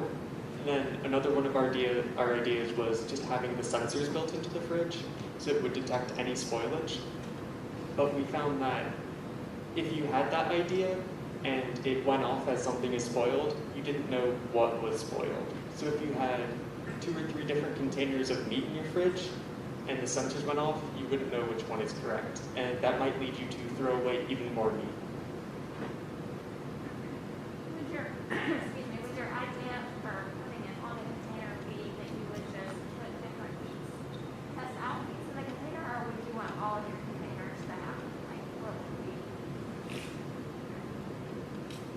repeat that back? I'm sorry, I didn't hear you. Like, was your idea to like put different meats in the same container to test them out, or would you have lots of containers that have this? Like, how would you mark this?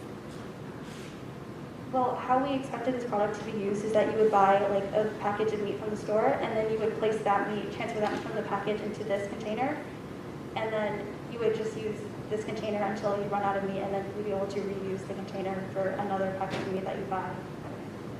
Let me ask a follow-up. Do you change the settings depending on the type of meat? Is that what you predict? Or does the sensor set a baseline when you put the different meat in? So originally we were going to set like a certain value that if the, like, let's say like the color sensor or the gas sensor passed a certain value for a meat, that it would detect as spoiled. But since the meat the color and values are different for like the base, like fresh, we decided that after a certain percentage change that it would detect as spoilage for either the color or gas. So to expand upon that even more, in our tests, we found that obviously roast beef and turkey are two different colors, so we didn't want them to immediately be set off as spoiled. And also we found that turkey and ham got lighter as they spoiled, whereas the roast beef got darker. So that also messed with kind of how we were planning on using set values instead of a change. Did you always use the same brand of deli meat? I saw that packaging had, I don't even know what that brand was. It's the cheapest that I could buy in Food Lion. Yeah, it was like Walker actually bought the meat for us. So yeah, it was the same brand. Oh, it's the same brand. And can I keep one other question? Okay, so you guys, your cost sheet came out to $83.70 on that prototype, which prototypes are always going to come in a lot higher. Is this something, and I know your target cost was $60 for the consumer, correct? It was the consumer's cost. So did you look at, maybe what would be, if it was viable for a large scale production? Is this for your actual, this was for your prototype, correct? Yeah, this was for the test. So this included all of the unit prices of all our products. So if this were to be mass produced, things would be bought in bulk. Like we included all of our resistors and transistors, which were 0.01 of a dollar to purchase. But there are lots of different things we've realized that we don't need to spend as much on. Like our Arduino Mega cost us $40, but through our testing and some more research, we realized that a regular Arduino Uno would be able to fit our requirements just as well, and that's about $20 cheaper. Oh, wow. So there are lots of ways we can reduce our costs without compromising on our quality as well. I'm sorry. Go ahead. Okay, so you, on the demonstration down here, you have plugged in to get your reading for the gas. Is that something that always has to be done? Is that something you thought about for a consumer, and would they always have to do that reading off of a computer? If we were given extra time, we wanted to actually have our LED light turn on when it hit the gas value for when it's spoiled and when it's not spoiled. So if I can pull up a picture. Yes. So we have our indicator up here is an LED. So when the container detects that it is fresh and good to eat, it is green, as you can kind of see up there. But then when it detects that it's spoiled, the LED would turn red. So the consumer wouldn't need a computer or anything, they would just need to see the color of the LED. Did you look at detecting other gases, or did you stick with just ammonia? We actually only detected ammonia, but if we were given time, we would like to test other gases that are produced from spoiled meat.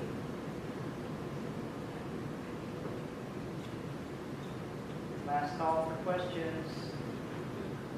This morning, packing my daughter's lunch and pulling out the ham, and I noticed fresh out, but it's wet and slimy. That isn't part of that. I don't need to worry about that as I'm worrying about the deli. Technically, in theory, if this product worked as it should have, you wouldn't need to worry about that, but without it, there are concerns, like, consumers do have to, like, do tend to use their 5 senses to detect spoilage, but, yeah, like I said, if this product did work as it should, you would really just rely on the LED and rely on this product.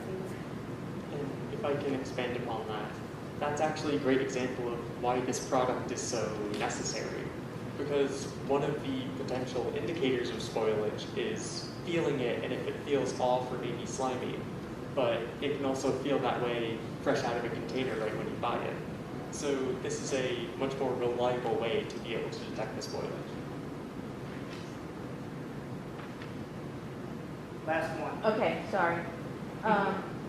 If you get deli meat and it's in usually in a baggie, even the container that you got from Food Line, it was in a sealed sort of bag.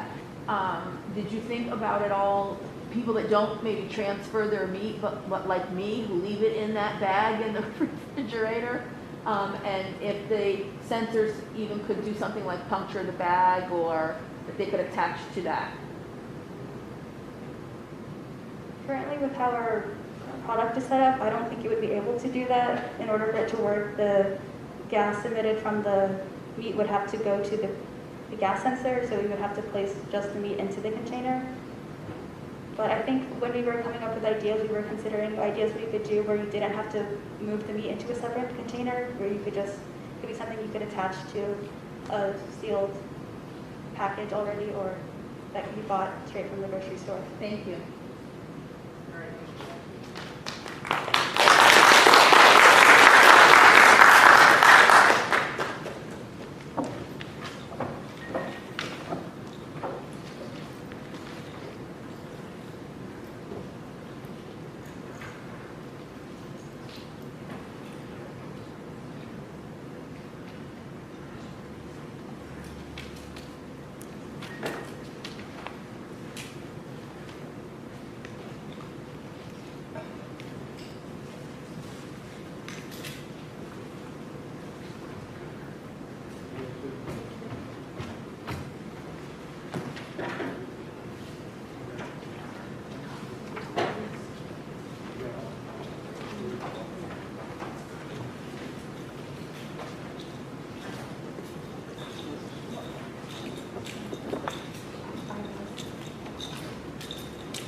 Thanks, Mr. Moore.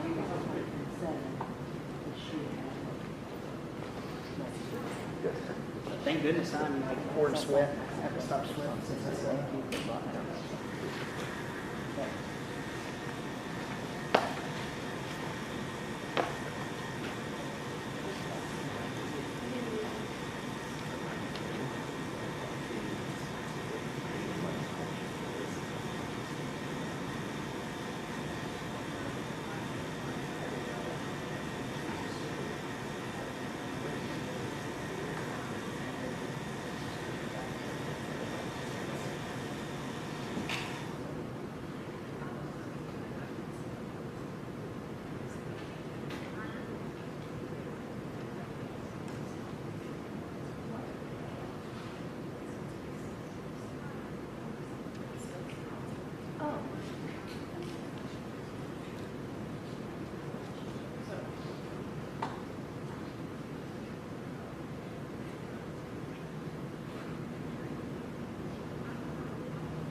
Does anybody need a rubric?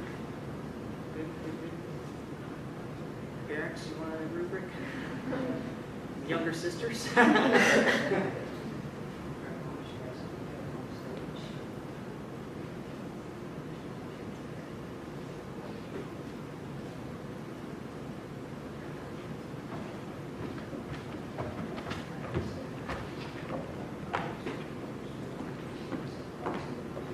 But not. Testing. Did I do it right?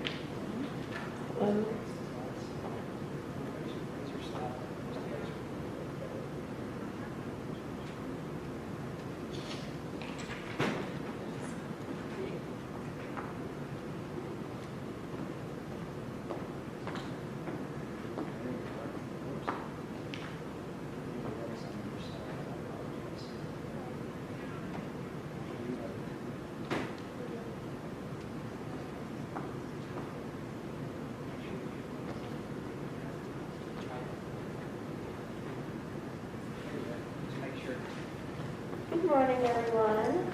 If you don't know me, my name's Caroline, and this is my lovely partner, Nathan. Good morning, everyone. We've both been a part of engineering for the last 6 years.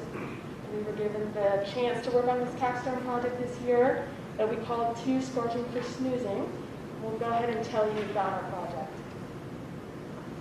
So this is our friend, the NACT hydro cooling unit. You can see her up there, and you can see her down in front of you guys. And she has been our baby that we worked on throughout the entire year. But before we can tell you about her, we need to get into a little bit of her backstory.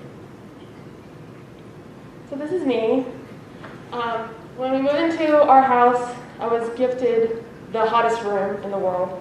I'm next to the attic and above the garage, so I don't have any insulation. Summer, winter, day and night, I'm like sweating when I'm sleeping. So we had some other brainstorms. We landed on trying to make a solution for sleeping in the heat.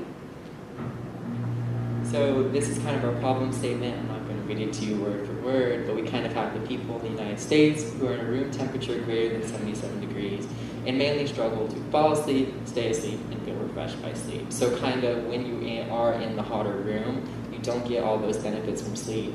And so we kind of wanted to come up with a solution to solve this problem, and that's how we came to our hydro cooling unit. We wanted to really have it so that you could feel all of the benefits of sleep.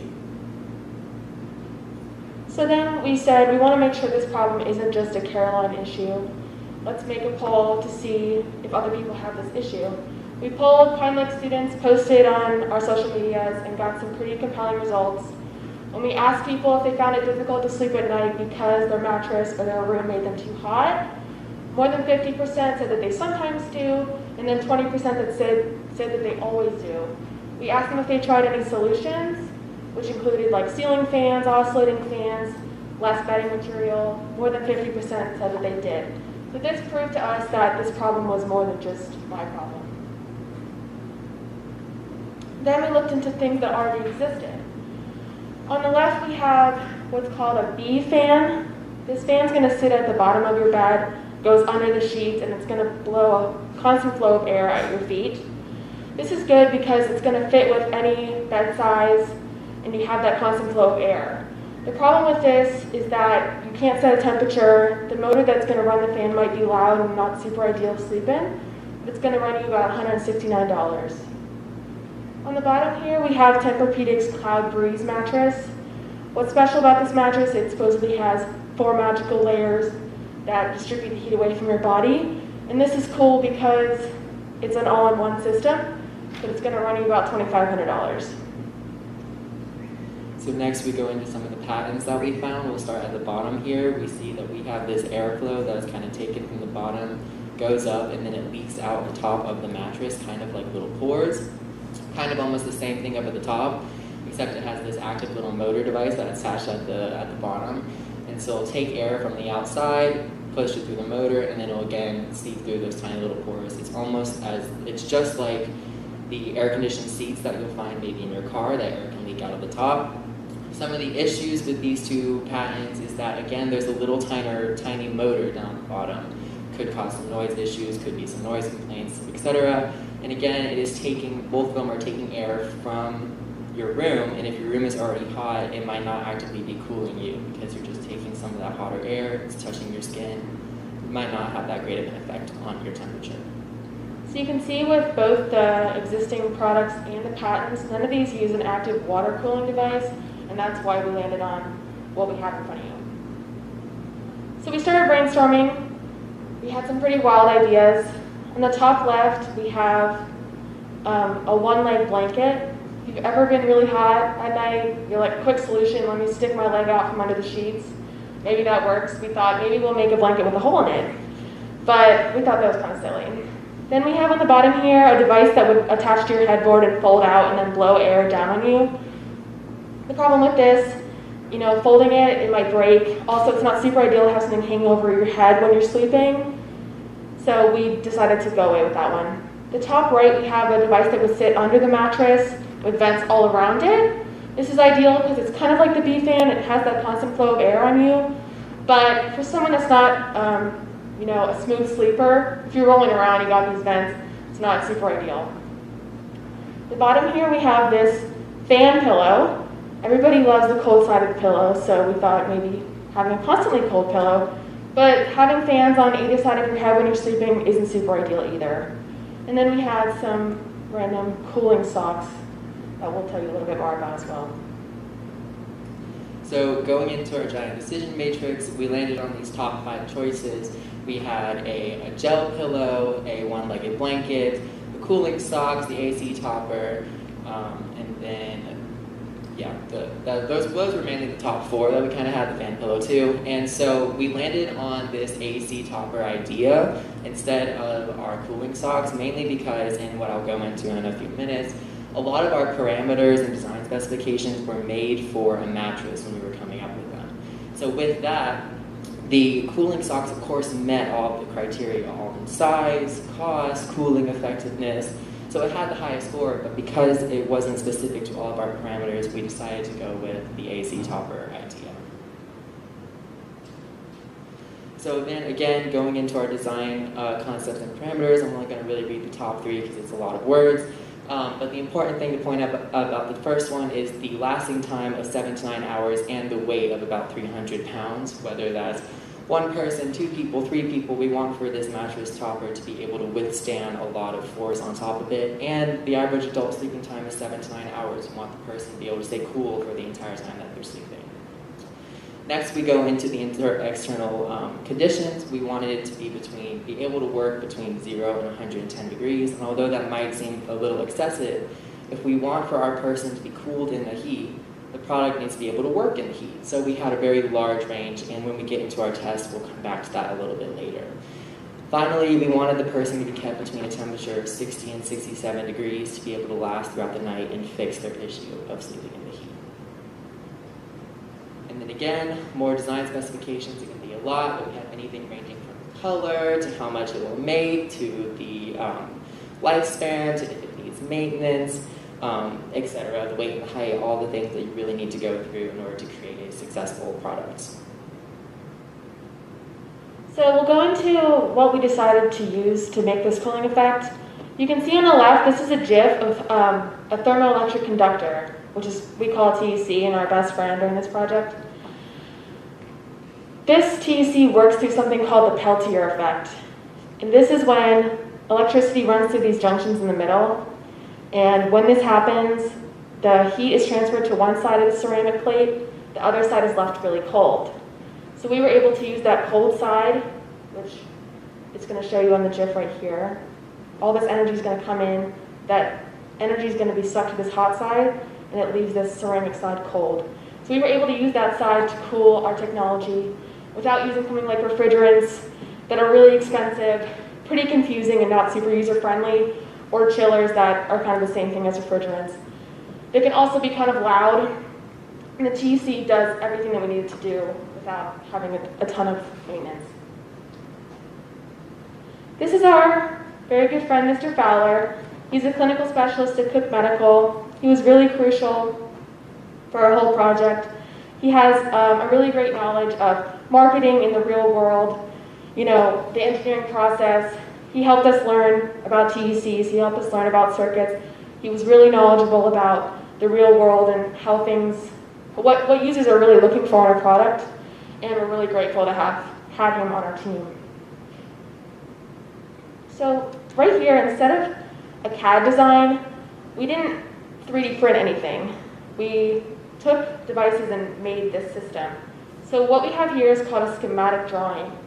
And this is our circuit. When we show you this, we'll show you the wiring. But if you know anything about circuits, they can run in parallel or series. We landed on a parallel circuit because we needed voltage to be constant. If you don't know about voltage and amperage, which Nathan and I learned plenty about, voltage is the pressure that moves the energy through the system, while amperage is the actual volume of those electrons and energy. So we needed voltage to be constant because the water pump, the TEC, and the fans all run at 12 volts. And when it's in parallel, all of those are going to get the necessary volts they need. And then in parallel, the amperages, which we have up here, are going to be distributed from the power supply.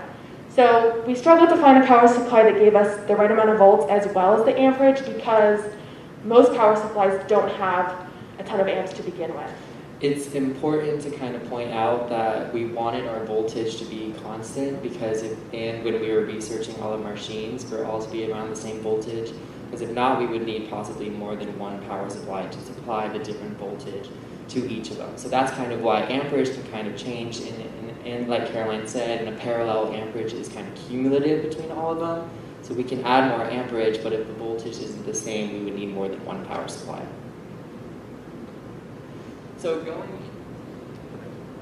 going into our project plan and budget, we had about 7 different items. Starting up top with the Tygon tubing, it was provided to us by Mr. Walker in the engineering classroom. He just happened to have it from past projects, but if we were to order it, it would be about $29. Our little mattress sample down there is from a Sleep Number mattress that my family just happened to be getting rid of, so we cut it up, but if we were to get a full queen size Sleep Number mattress like it would be about $1,000. But again, we only used a 20 by 16 by 2 approximately size sample of it. The TEC that you'll see down there was about $50. The Tupperware was about $21. Water container about $12. A big old Mamma Jamma power supply was about $130. And although this might seem a little bit excessive considering our budget, we were willing to spend the money because Mr. Walker said that he would use it in his future engineering classroom. So we thought it would be worth it for our project, and then in future teachings, Mr. Walker can make use of it. Finally, our water pump at about $19. So our range can be pretty high. Obviously, our lowest is the little water container at about $12, and then our biggest power supply at about $130. And this is also not reflective of all of the modifications that we've gone through. We had to spend a little bit more money in the previous attempts, which we will go into in the next couple of slides. But there were some previous power supplies, some previous TECs, some previous water pumps that I will go into more detail in the next couple. And here it is. So for the water, I'll start over here at the water pump. We went through a lot of modifications, obviously, to get to the final product. Starting over here at the water pump, we had this basic little water pump down in the engineering classroom. We went down to this medical water pump provided by our mentor, Mr. Fowler. He had it from one of his past projects. And then finally, we went down to this water pump that you see down there.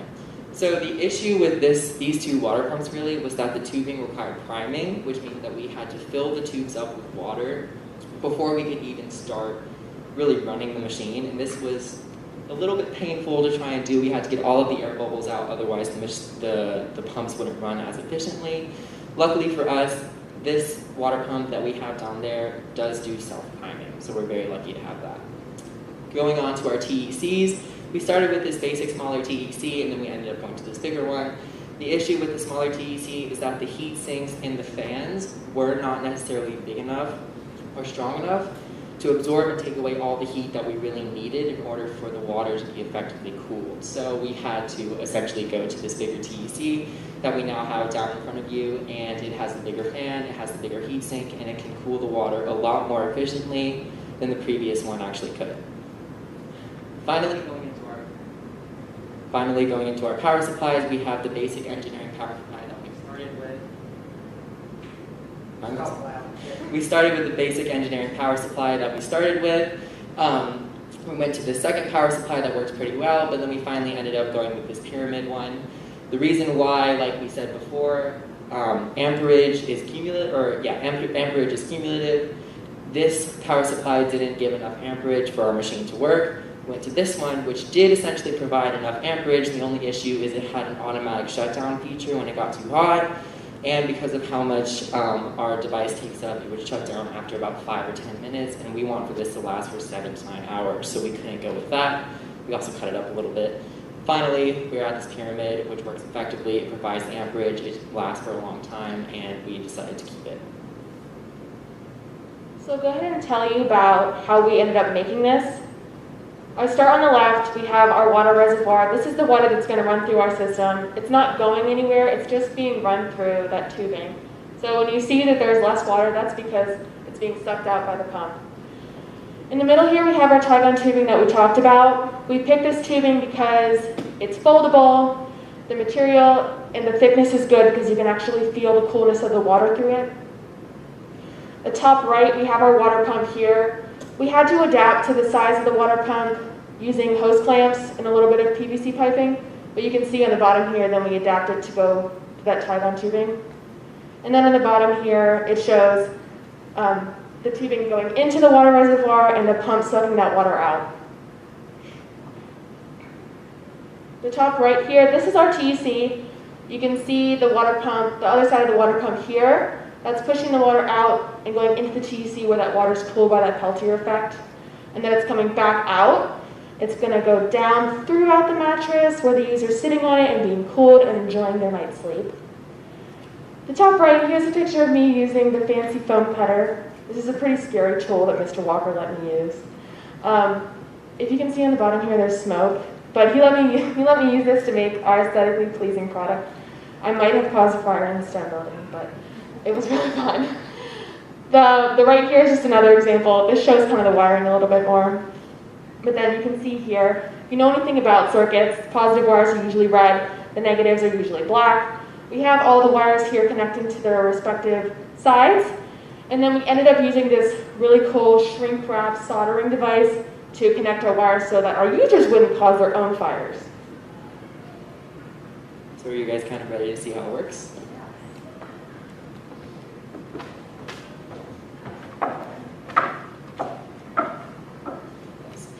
If you guys all don't mind coming down and testing it, we're going to try and let it see if it has any bit of cooling before, but which we will go into in a couple of minutes, but the main thing that you really need to see is that this part right here, when you touch it, it will progressively get a little bit colder, and then so will touching kind of the tubing.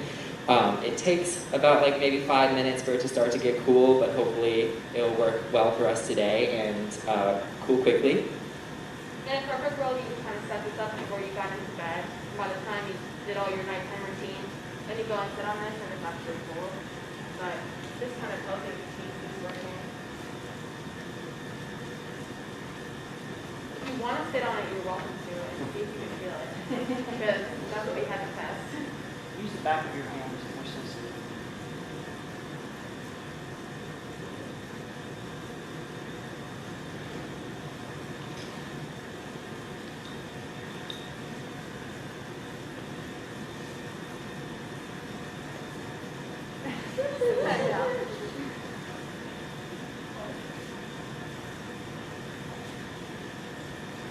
Yeah, if you put your hand on this, you can already start to feel a little bit of cooling effect.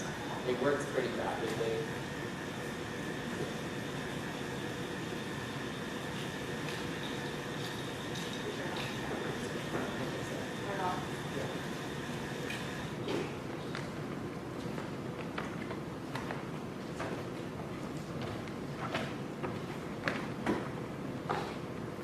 So then going into our test plans and procedures, the first test we did was to just see if it will run on its own, essentially. We didn't add anything on top of it, beside it, inside of it, whatever. We just wanted to see if we could essentially cool the water, flow it effectively through the mattress, and see if we had any cooling effects on the mattress, and then eventually the person.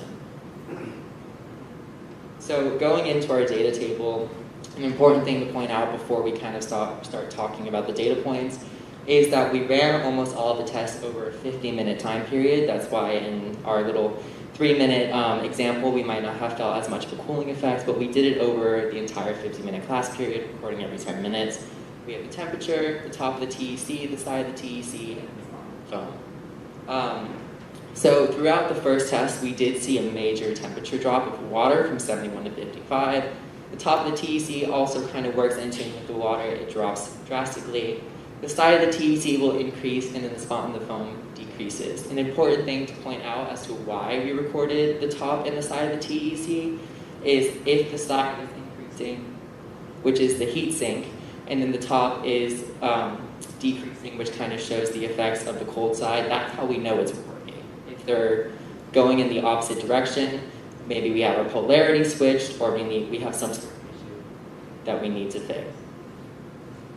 So then again, going into our analysis and the results of the test, we really just want to get a proof of concept. We ran the test by itself with nothing added. The water cooled, it flowed effectively, there was a change to the foam, and we have all the effective tools that we needed. We have the right TEC, the right water pump, the right tubing, the right power supply, everything that we really need to go on and add individual components. Going into test number 2, we added a heat pad on top of it. An important thing to note out is we added a little blue dot on the mattress and a little blue dot on top of the heat pad to make sure that those two line up and our results are continuous and significant, and we measure the same spot each time. What we really wanted to measure is the isolated idea of applying heat on top of it. The eventual goal is to add both heat and weight on top of it, but we decided to isolate each one of them, so we added a singular heat pad to see how well the water would essentially work. Then we added a single 45-pound plate on top of it to, again, isolate the idea of adding weight. It's about appropriate considering the size of the mattress and our total weight goal. And we wanted to see how well the water would flow under some force added on top of it. So then again, going into the data tables, the temperature dropped, the top of the CET dropped, the side increased, the spot on the foam decreased, and the heat pad temperature is about 106 degrees. And so an important thing to kind of note about the heat pad temperature goes back to our parameters and our design concept that range from 0 to 110 degrees. 106 is more on the higher side. And although the human body temperature might be 98, we decided to go a little bit excessive because it's closer to that higher point of our range. And as you can see from the temperature of the water, it was still able to significantly drop throughout the period of time. Same thing with the third experiment, we added the isolated weight. It was still able to flow effectively, the water was able to cool, the top of the TEC cooled, the side of the TEC increased, and we were able to still see those effects and work effectively with the addition of the weight on top of it. An important thing to notice about it was that the temperatures, the initial starting temperatures might have been a little bit lower, and it just adapted to the ambient temperature of the room the water did. So that's why in one test it might be a little bit lower or higher than the previous one.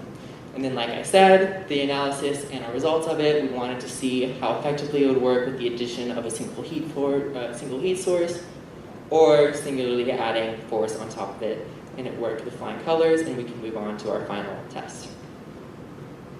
For our last test, I actually sat down on the mattress and we tested basically what we did in the last two. We have the added human weight, we have the added human temperature, and we're running a test with our actual target audience here. So I sat on here for about 30 minutes, conducted the same experiments, took the temperature of the water. It's still decreasing with all of my weight and all of my heat. The heat sink is still sucking that heat away from the TEC, so the water's effectively cooled, and the entire time I was sitting on it, I certainly felt cooled by our device. So this just kind of proved once again that the water temperature could drop with the added pressure as well as the added temperature on top of it, and then we had the successful effect on an actual test subject. And then to summarize, so this is Nathan and I with our baby. Blood, sweat, and tears into this thing. We could come up here and tell you, everything that went wrong and all the difficulties what we had, which we certainly did. We're both very busy people. Finding time to come in 3 to 4 times a week was definitely difficult. But we can also tell you about how much we learned. Neither Nathan and I are going to be engineers, but over the last 6 years, we've been taught about the engineering process. But we've never really run through it by ourselves, so we really got to experience what that's like. We learned how to document properly, how to run meetings with a mentor, how to research properly. We learned about the TECs and the Peltier effect. We both didn't know much about circuits, even though we probably should. But we learned plenty about them, and we have the chance to educate everyone else on it too. So finally, going to our acknowledgments, we wanted to say thank you, Mr. Walker. You have taught us at various times throughout the years, and so we wanted to say thank you for teaching me POE and now Capstone. We wanted to thank you for helping us find all the necessary machines and materials to really go through with this and being there by our side every step of the way. Mr. Fowler, I hope he's watching the live. He couldn't make it here today, but I just wanted to say thank you for all of your help. You have been much more helpful than you needed to be. You could have given the bare minimum, but you went above and beyond helping us research all of the things that we needed, all the TEC, help sending articles, everything that we really needed to really create this project and make it a success. Finally, Mr. Chilton and Mr. Timmerman deserve an early shout out. They were both very crucial in our beginning emailing, finding out, or researching the problem. They both work in the mattress department and company, so they were able to help us kind of understand the idea of how mattresses work and what really goes on in their devices. So thank you guys for taking the time to sit through our presentation. Another one for the day is in the books, and thank you for sitting through and learning all about our Enact hydro cooling unit. And at this time, we'll take any questions you have. What discipline did you feel like you grew the most? I think kind of the discipline would probably be time management, honestly. In the period of time that we've had to go through this, like Caroline said, we're both very busy, and we had to spend time working outside of school, come in after AP exams, come in on off days, our B day, and try and make this work. Our project is an actively working machine. It's not something passive as if it was 3D printed, so we had to kind of figure out all the little kinks to kind of work out, and that required a lot of extra time. So probably figuring out how to do that on a day that we might feel kind of lazy or not really want to go in, we still managed to come in, work as effectively as we could, and make it a success. I'd also say, like, working as a team. Nathan and I are childhood best friends. We're next door neighbors, so we spend a lot of time with each other anyways. And we're both pretty organized people, but we're also very opinionated. So if I wanted one thing one way and he didn't, we might have gotten into little fights about it.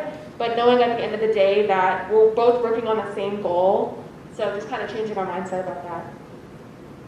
So I understand it's a prototype, and I love the idea behind it. So if you had 3 more months to keep working, I noticed sound would be a barrier to some extent. What kind of modifications would you see this evolving? So somewhere along the lines of our construction methods, like Caroline said, we had to kind of do an adapting with some PVC pipes, and with that there was a little bit of air that was kind of left inside on the other side, and that causes a lot of the sound, I think.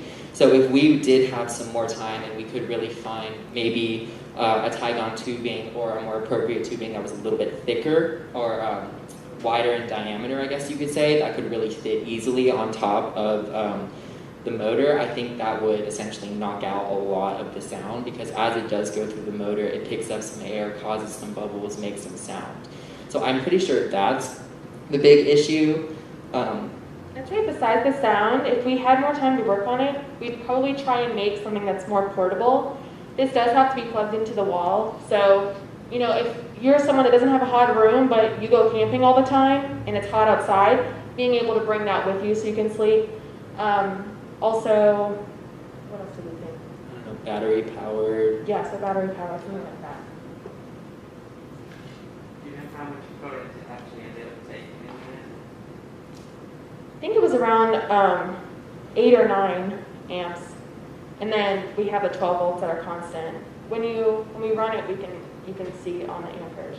But I think the TEC was running at about 5 amps. The water pump was about the same, so we had about 9. Everything by changing flow rate of the water would change the temperature. Yeah, so our power supply can be up to 15 volts. So when we run it like that, it runs like even more efficient, more than we even need. So when we're pushing it harder, it works even better. Also in the future, maybe we would want to try setting it at a certain temperature to stay at the entire night. What our project does is it consistently cools the water until it reaches an eventual plateau after a very long time. So maybe you just wanted to stay at 60 degrees, that would probably be the next step we would take. You may not know the answer to this just because of the prototype, but would there be any concern about the pump in terms of scaling it up for a full-size mattress? Not really. The pump that we bought is used for like a pool, so it can be able to run like gallons and gallons of water per hour. We just have the tubing scaled down. The water pump itself isn't necessarily scaled down. So you know, if we change the tubing and we change the size of the mattress, then it would effectively work like at a much bigger scale. So I have a question about, and you might not know the answer, but how often do you have to clean this? Do you think cleaning it would be an issue for someone with just the tubes and everything? Just having the water like sitting in the reservoir over like 2 months, you started to grow algae. So I think potentially like making something that was like self-cleaning, maybe a liner in the reservoir so you don't have that buildup of bacteria. We also had a problem with the adaptation on the water pump. Those tubes don't fit perfectly, so we had a little bit of water leaking. So if we had more time, we'd fit those better. Yeah, some of the tubing, not necessarily all used in the project right now, but in the early parts, we dipped some of the tubing essentially into the fish tank to try and, you know, prime. Like I said, priming is very hard to successfully achieve. You have to almost completely submerge it. So we tried to do that, but obviously, you know, a finished product won't have fish tank water all flow through it. But that was something that we had to essentially clean, and probably led to some of that algae growth inside the water container. Anybody else? All right, congratulations. Thank you, guys.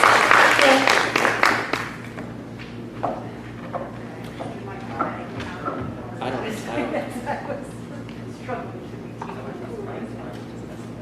So you wanted like, well, yes, or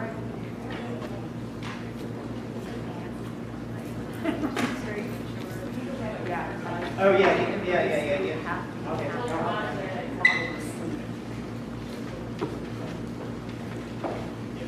We're going to have a photo opportunity, which has become a new Capstone tradition.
welcome. Good to see you.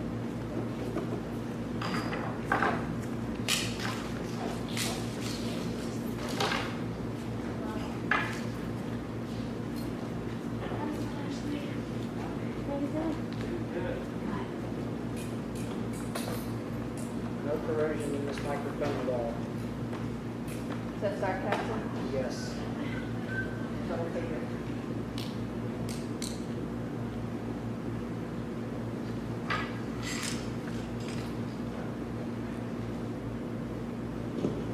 Test, test, test. Joe LaHeck in the house. Watch my copy. I'm gonna place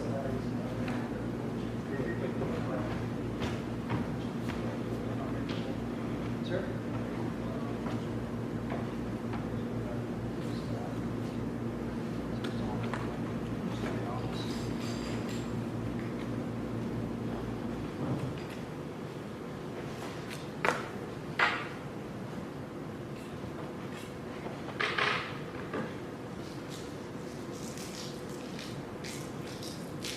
Mr. Lashley, you working on the power supply? Yeah.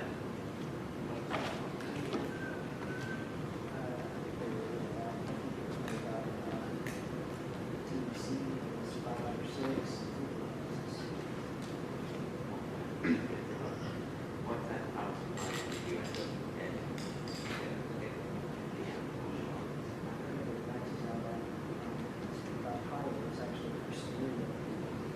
Test, test. What I really liked about that one is it has safety built into it, so I'm sure that kicks out.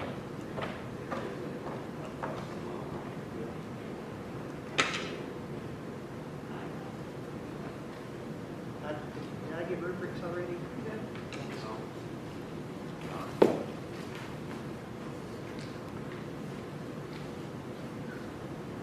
Just a second, guys, just try to look through.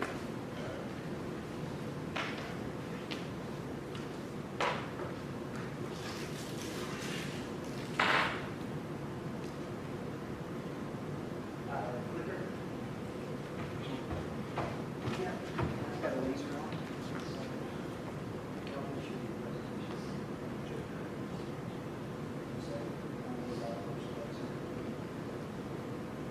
Just try this one.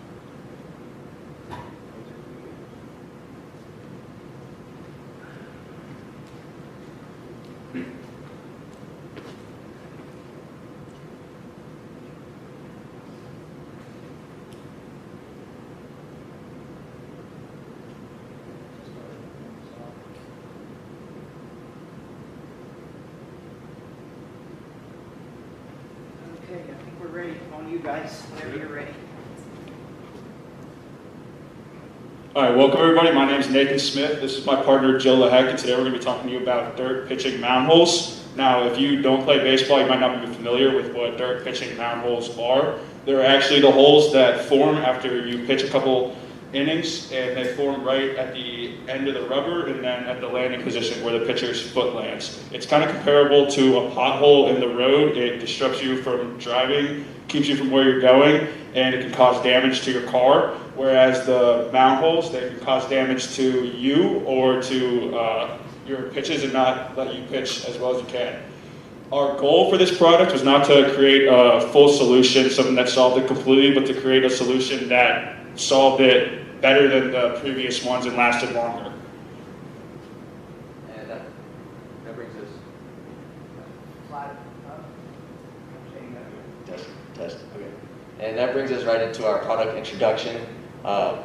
We gathered baseball field dirt from the mound, and we gathered 6 pounds of it, and we used a 95-to-5 ratio. The 5 was the type 2 cement powder, and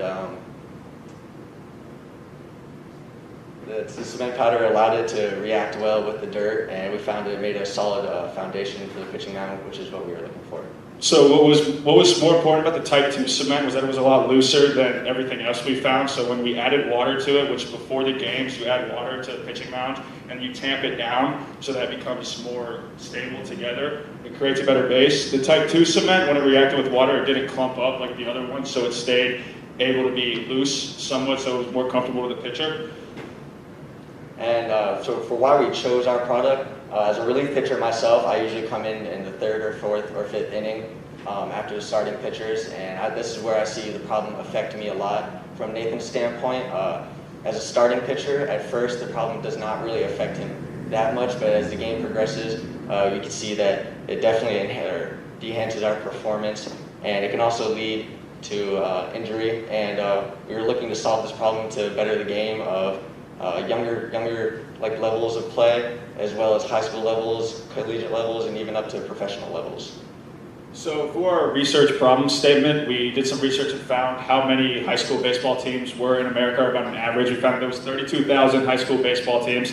And we also found that after about 20 pitches, say about 1 inning, depending on how well the pitcher's throwing, we found that that's when the holes start to form. So we didn't want to create something that just beat 20 pitches. We wanted to create something that wedged the gap between. So we decided we wanted to create something that lasted around 30 pitches, so that, because nobody's going to want to buy a product that just beats it. We want to create a gap so somebody could buy it. We chose 30 pitches, and more at the end of our research statement, we said also another big thing was that it could lead to injury and decreased performance and ability to pitch. So that was another big thing for us. And then more into our research and justification. For justification, Major League pitcher Justin Verlander actually posted in an article, the New York Times, very popular article. He said that his biggest concern when pitching is that the mound doesn't fall apart. And he specifically said that there were 2 holes on the mound, one at the rubber and one at the landing position, that caused the biggest decrease in his performance. So at high levels like that, they have some types of solutions that are easier to access. One of the big solutions was actually called Turfus. It's cheap, it comes in a bag. All you do is just pour it into the hole on the mound so it can last a little longer. It's not a permanent fix at all, and it is cheap and effective. And for another existing solution that we found was the portable pitching mound. This can be considered more of a permanent fix, but over time there will eventually start to become a hole that will form in the turf, which will make it unusable. And the turf pitching mounds can be very costly. They range either from $400 all the way to even $1,000 whenever you get to the nicer ones. That's where our product really differs, because it'll cost no more than $20 to make our mixture. And whenever it rains, you'll find that the turf mound is very slippery, which is something that we really wanted to stay away from, because the holes already can cause a lot of injury, and with slippage it can cause even further injury. This is the patent that we found for the portable pitching mound. It can be kind of complex whenever you're first assembling it, and this can kind of cause, if the person assembling it doesn't assemble it right, it can cause the product to not work well, which is a big downfall to it. And you'll see for the Turfus, there was no patent that we found, which brings us into some comparisons between the two. So for the Turfus, again, is a temporary fix, and for the portable pitching mound, it is a permanent fix to an extent. And for the Turfus, it is used on dirt mounds, whereas the portable pitching mound can only be used if there is no dirt mound in place. The Turfus as well, once you install it, it will require multiple and repeatingly maintenance, which is something that we really wanted to stay away from. And that's something where the portable pitching mound has a big advantage of, because after you install it once, then you don't have to mess with it for 10 games or so. So for science and engineering concepts, those 2 existing solutions you just saw, they're based off 2 different types of engineering concepts. Geotechnical engineering is more of with dirt and ratios and kind of systems like that. So that's kind of what we based our solution off of, was geotechnical engineering. Mechanical engineering is more of like building with patents such as the temporary pitching mound or the portable pitching mound. The other type of engineering that we used a lot was civil engineering. This wasn't as big as the other 2, but our mentor, Jorge Parra, he is a civil engineer, and he had some great ideas and experience with like work in the field and dirt. So that type of engineering really helped us develop our solution. So whenever we were first on the journey of finding experts to contact to help us further our understanding of our problem and help us find a solution to it, we contacted many environmental two environmental professors from NC State University, and we also contacted baseball pitching coaches from UNC Charlotte, Davidson College, as well as Nathan's pitching coach from a year ago.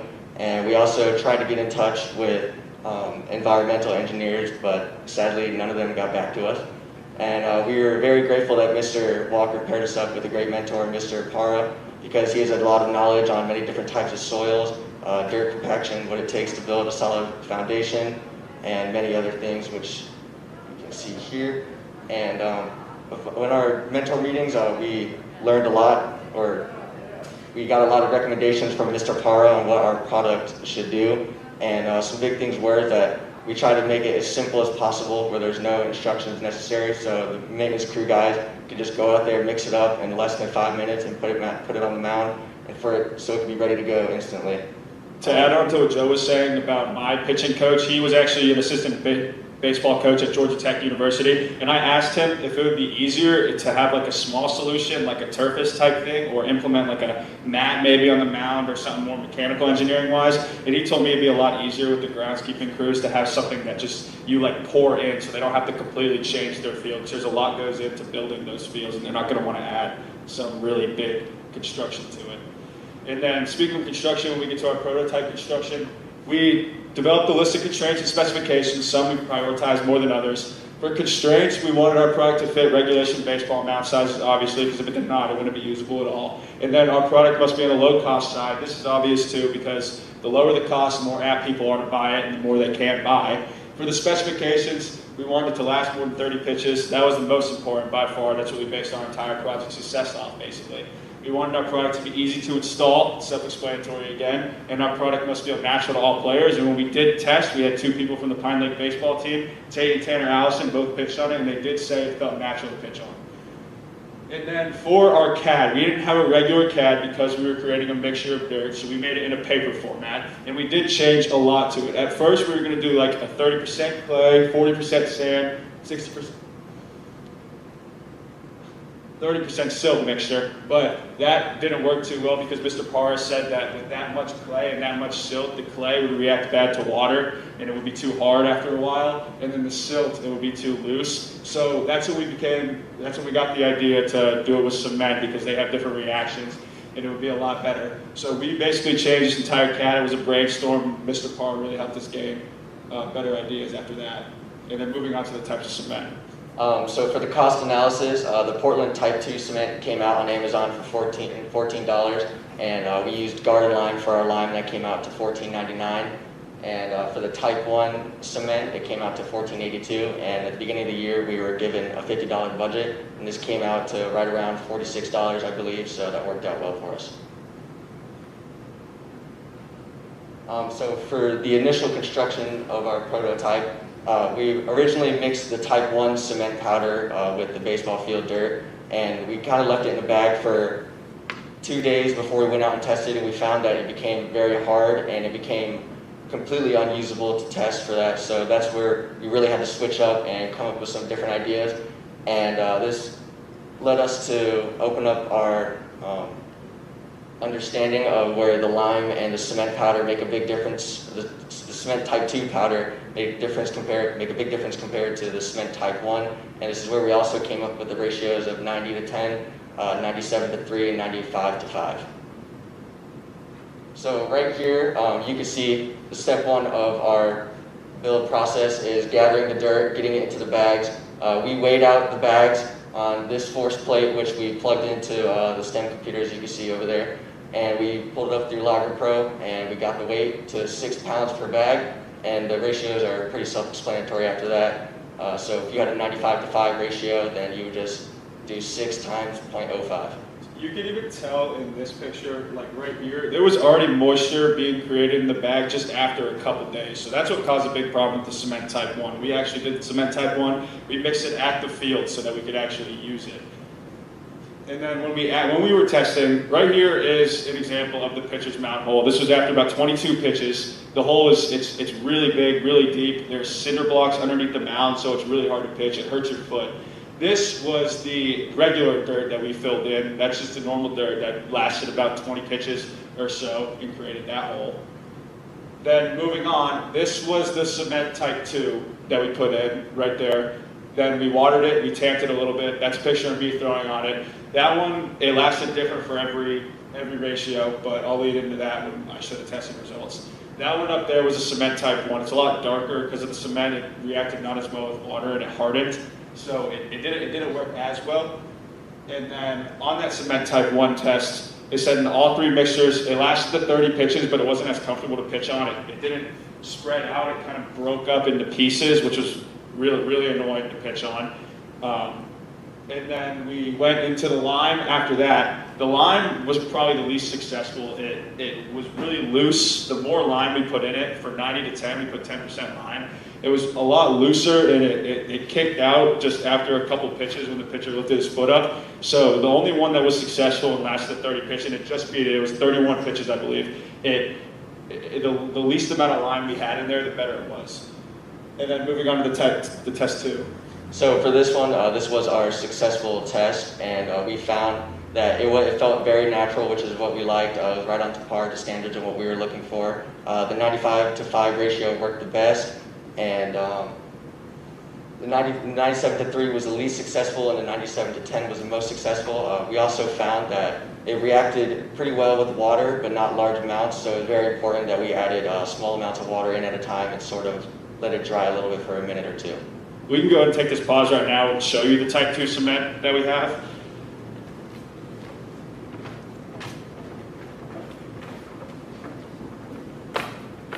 So this is the type 2 cement, if you just want to feel it.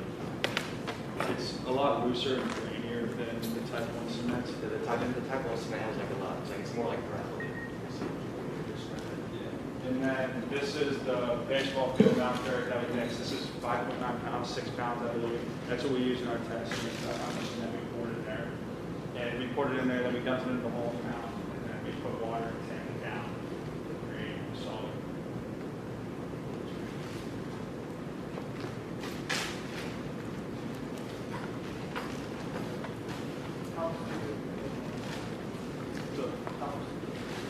So Joe's mixing it right now, just what we did whenever we tested it. We mixed it up and then we shook it around and tried to make it look like one solution as we could before we poured it in the mound. Another thing we would do if we would do this again was get a bigger bag so we could mix it up more. It's very important in the mixing process to mix it until it looks like it is completely one mixture. So you can see sort of right now, you can see the cement powder and the baseball field dirt. And it's also important to note that this is a very short process, especially if you have all the stuff like pre-measured out. It doesn't take long to mix up, make sure it's good. And then after that, you're ready to go out to the mound and put it in the hole.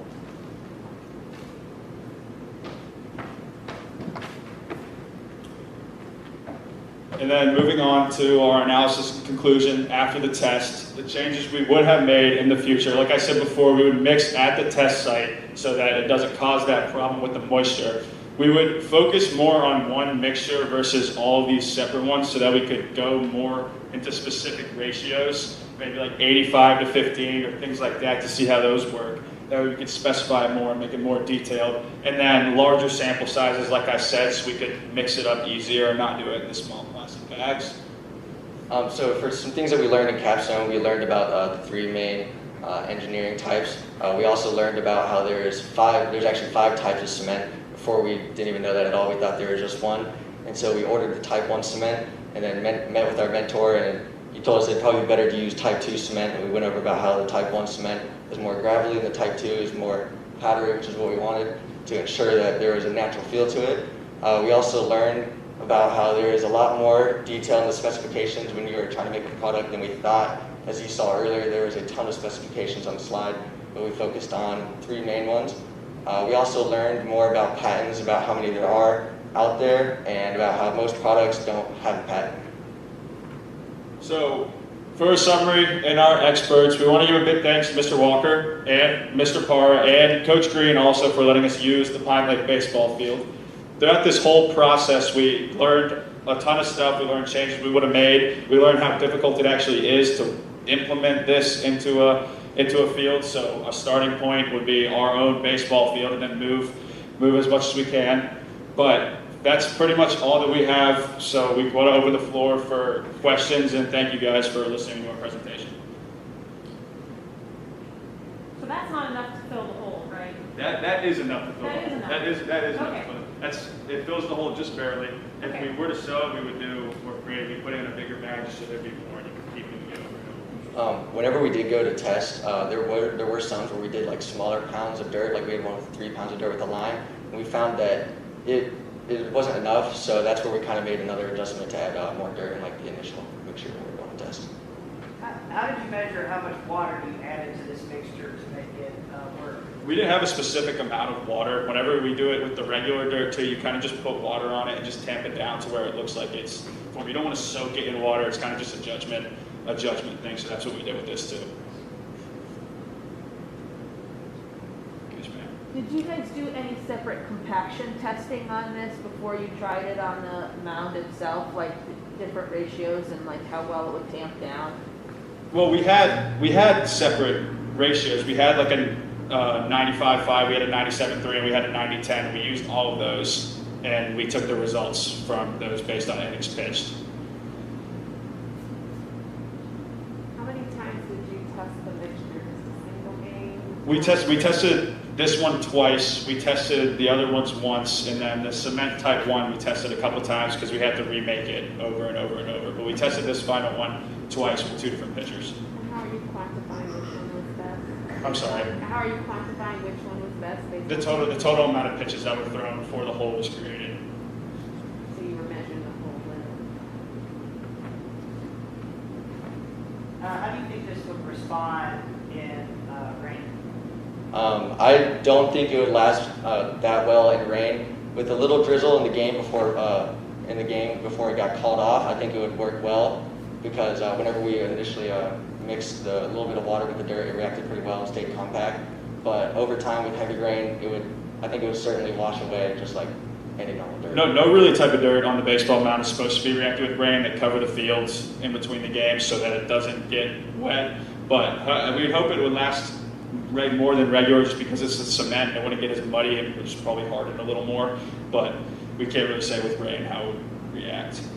And what were the pitchers' feedback to you specifically? Did they give you advice on how to improve it? They said it worked great. What did they say? They said Tanner said that it felt natural to pitch on. It lasted longer. He didn't really have like a crazy preference about like, oh my god, this is so much better than normal. But it did last longer like we wanted it to, and he said it felt natural, so it met both of our specifications that we made.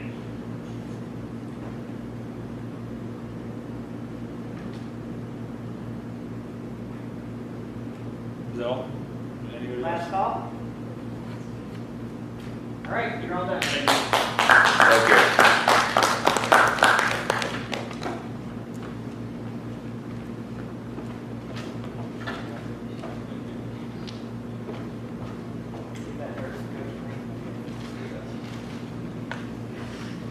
Thank you again.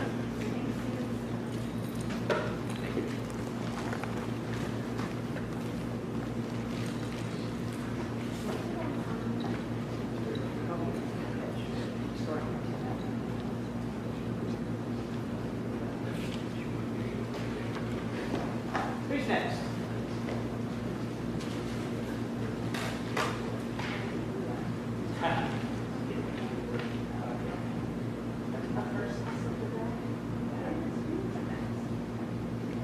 They already.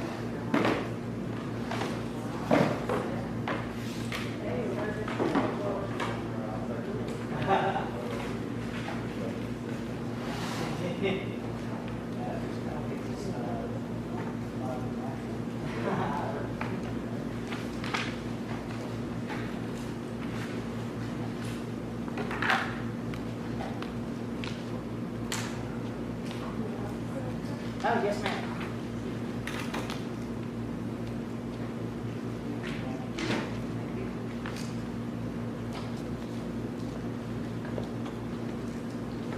Hey, Masons. What's going on? Good to see you all. Hey, buddy, how are you?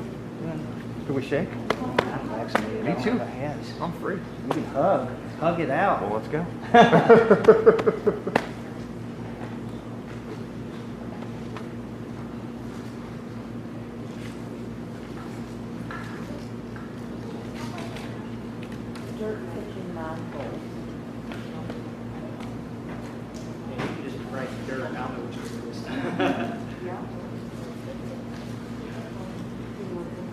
Yeah, I'm trying to keep them together so I don't have to sort them all. Lessons I've learned over the years.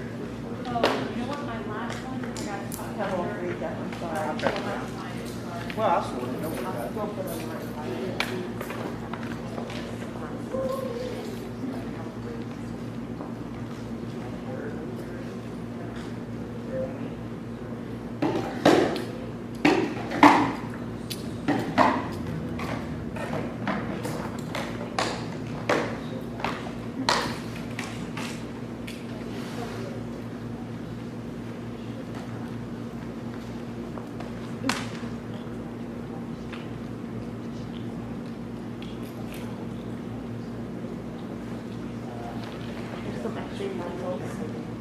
Thank you.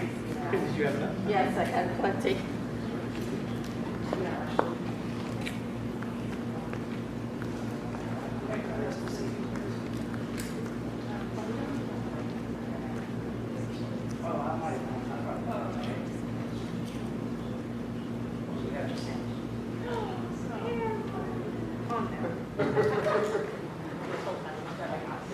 I'm not impressed yet. We've got two people that know them well. They got two people that know them well, so it's always tied. Hey.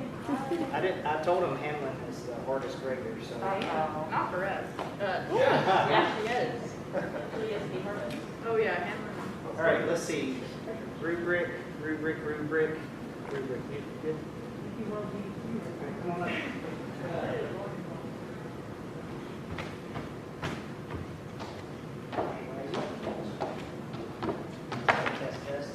Test, test. Test, test. Test, test. Clicker, forward, backwards, laser, green laser. Don't look at it. All right.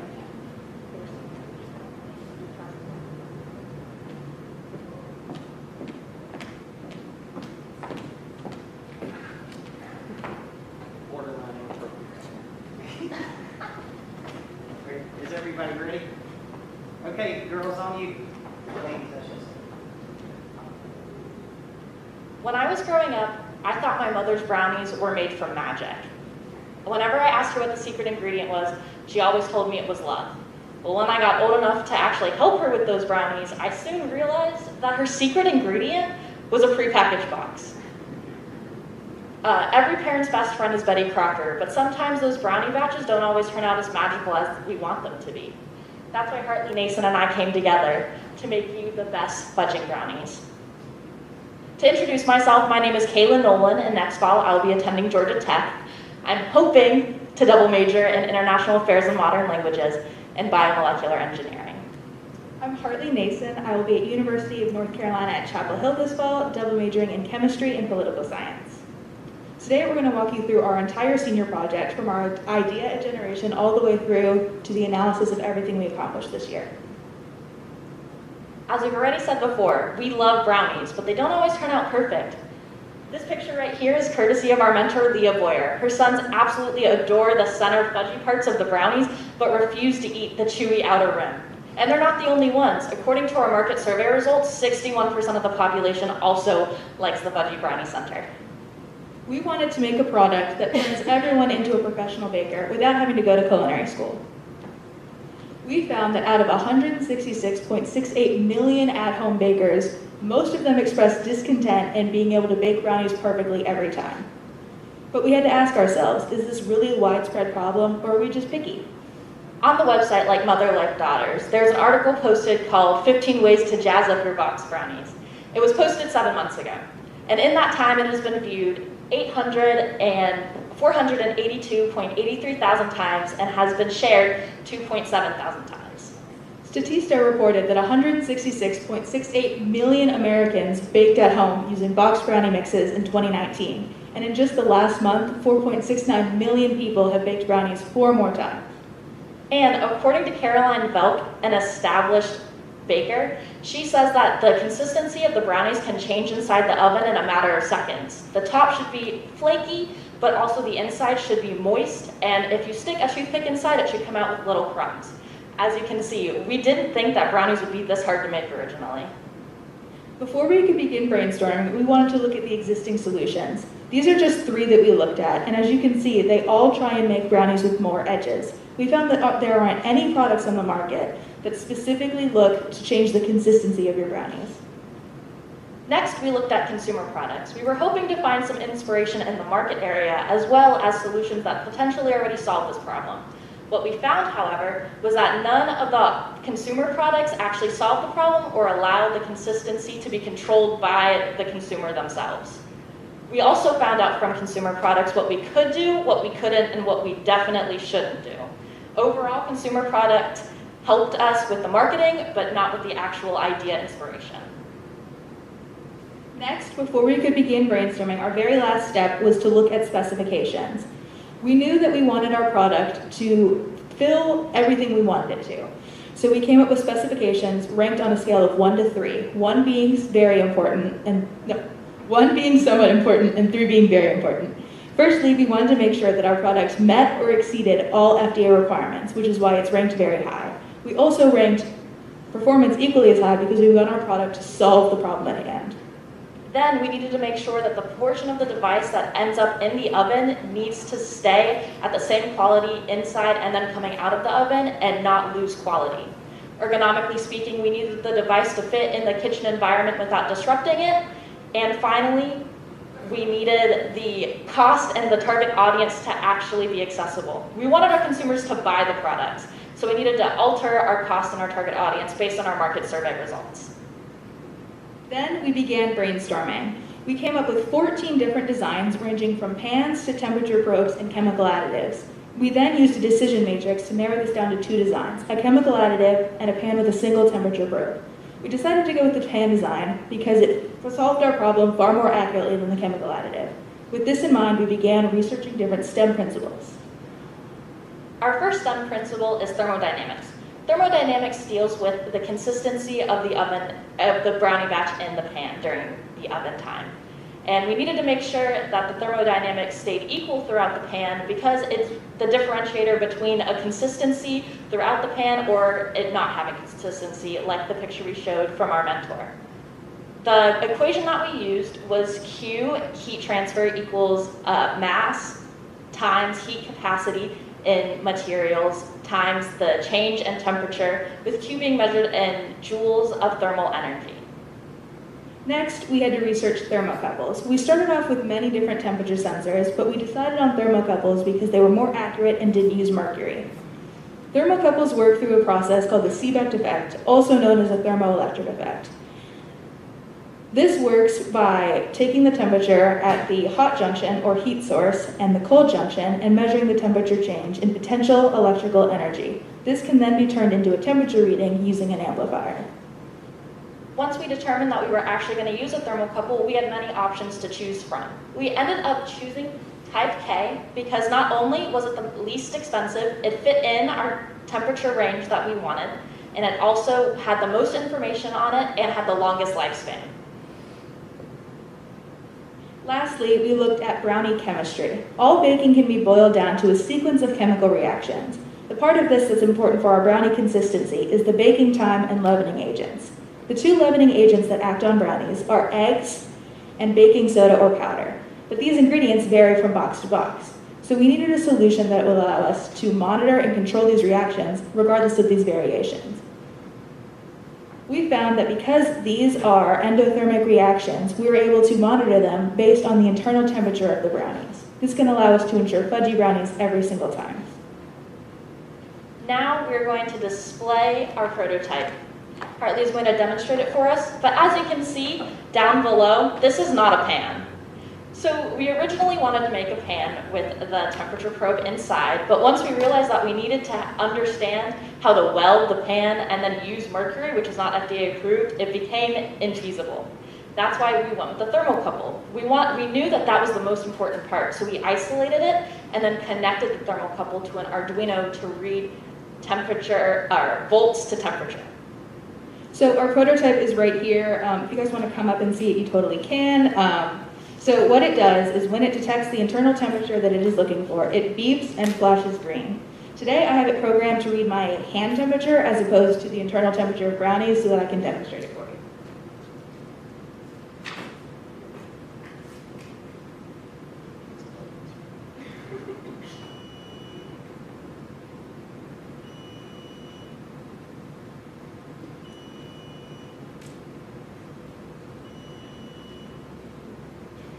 It also doesn't beep through the rest of our presentation.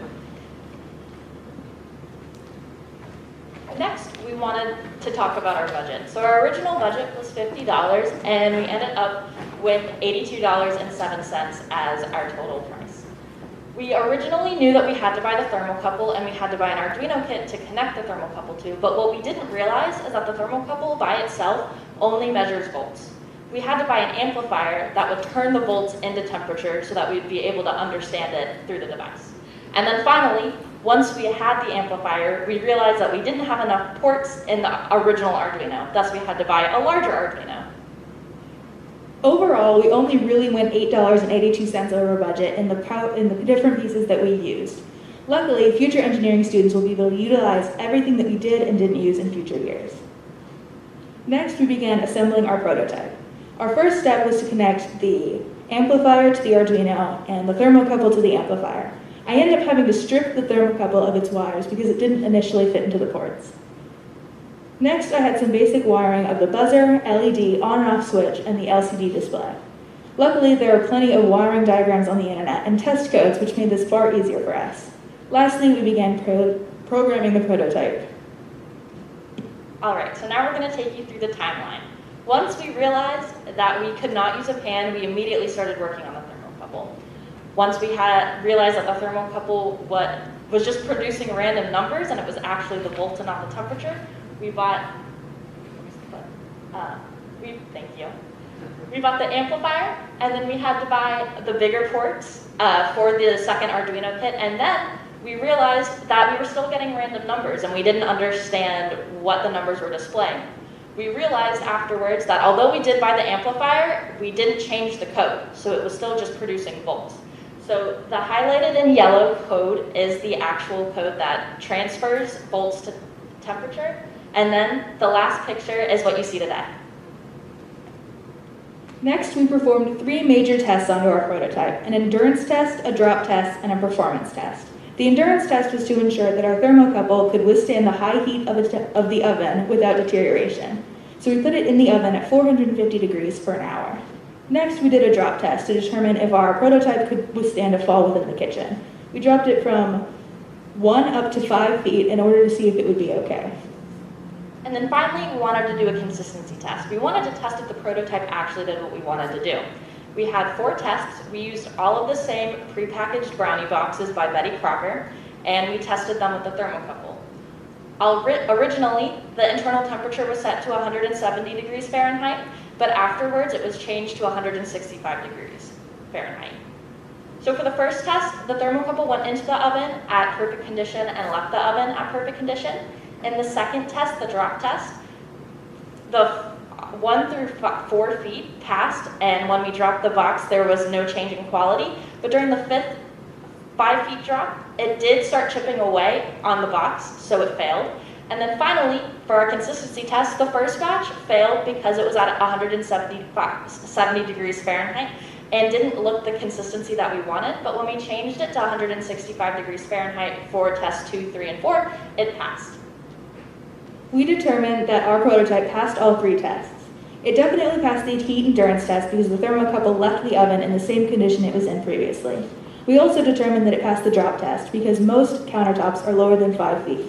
Lastly, we determined that it passed the brownie test because after we fixed the error in the code, it worked perfectly. Then we want to talk about our experts who helped us throughout this process. These are all the experts who actually answered our initial emails. The first 2, Kelly Marks and the Killer Brownie Company, were our brownie experts.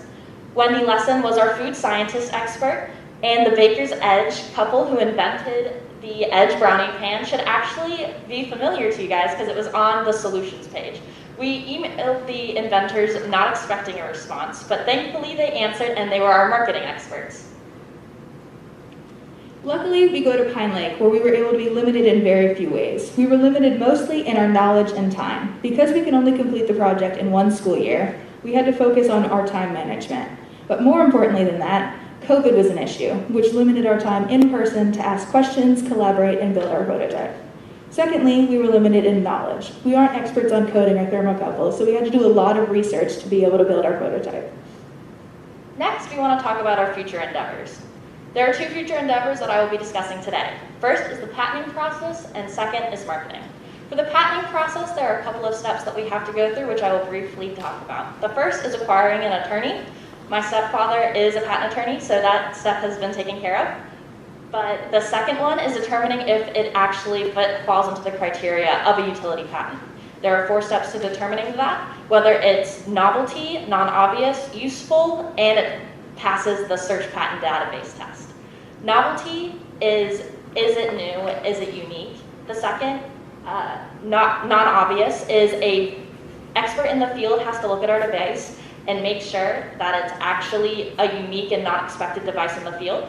Then we have to go for usefulness, but as you can see, we believe it's useful because it actually does change the consistency and determine that it's equal throughout every single batch we tested. And then finally, the search patent database. We have to use buzzwords in the database to make sure that there hasn't already been a prototype like this before. And then finally, there are 2 steps to filing for an official patent. The first is a PPA, a provisional patent license. This would be a marketing tool. It is $65 for this, and it's up to 1 year where we can claim the rights to file this patent. Most people use this as a marketing tool because it does make this a credible prototype, and larger chains can look at our prototype. And when we go to trade shows, we can actually have the credentials for it. And then finally, a year later, we will decide whether we want to actually file an official RPA patent. This is a very costly experience, so we want to decide at a later date, after the full year, whether we want to officially continue with this.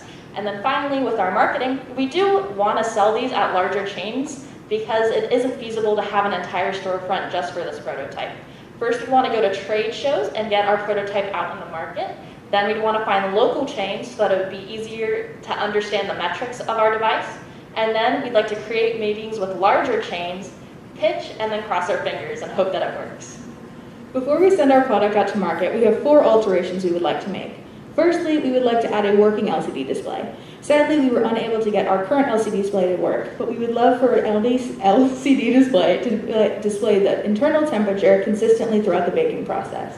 Secondly, we would like to add a consistency choice. In our market research, we found that there isn't any product out there that allows someone to bake fudgy brownies and cakey brownies. Thirdly, we would like to make our prototype smaller so it can fit even more seamlessly into the kitchen environment. And lastly, we would adjust the length of our thermocouple. It is currently 6 meters long, which we believe is far more than what we would need. We would do research in the market to determine the ideal length. Next, we'd like to say special thanks to 4 very important people. First, Mr. Walker for giving us boundless wisdom and money. Thank you. And then the second is to our parents who, when we asked them to bake brownies with this weird device, they just did it willingly. And then finally, most important, is Leah Boyer. She was our mentor. She provided us not only images and anecdotes, but also she spent so much time with us, answering questions, helping us find holes in our presentation, and so much more. Thank you so much. Now, before we let you guys ask us questions, we want to give you a little taste of our magic. Kaylin is going to pass out brownies to each of you. There are 4 samples. The ones in purple, graded, baked by my dad, and the ones in green, baked by Kaylin's. The ones with the toothpicks in them were baked using our product. As you can see on this slide, there's a very clear consistency difference in the ones baked without and with.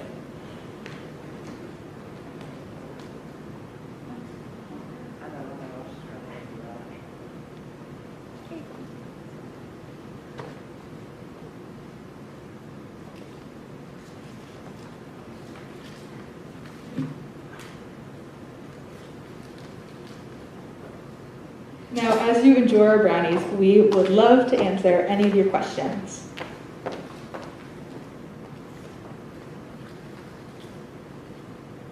I'm distracted by brownies.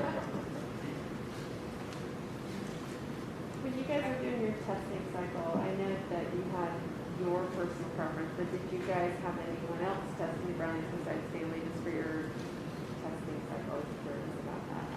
I see that your preference was met, but did you guys have anyone else in that cycle?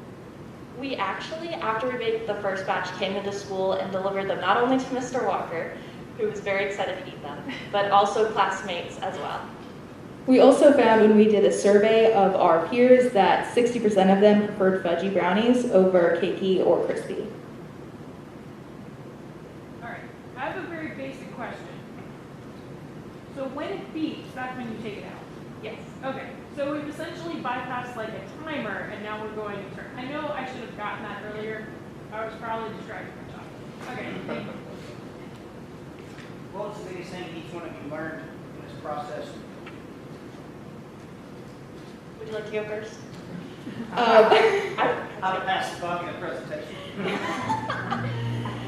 I think we both can agree that working together, we were very, very close friends before this, and working together in a project in a very stressful situation definitely put a strain on our friendship, but I think we both learned how to act more professionally together and continue to have a great friendship even though we were working in a very stressful environment sometimes. Yes. I would say that the most important thing that I learned was how to represent myself as someone who is older than 18 and not a high school senior.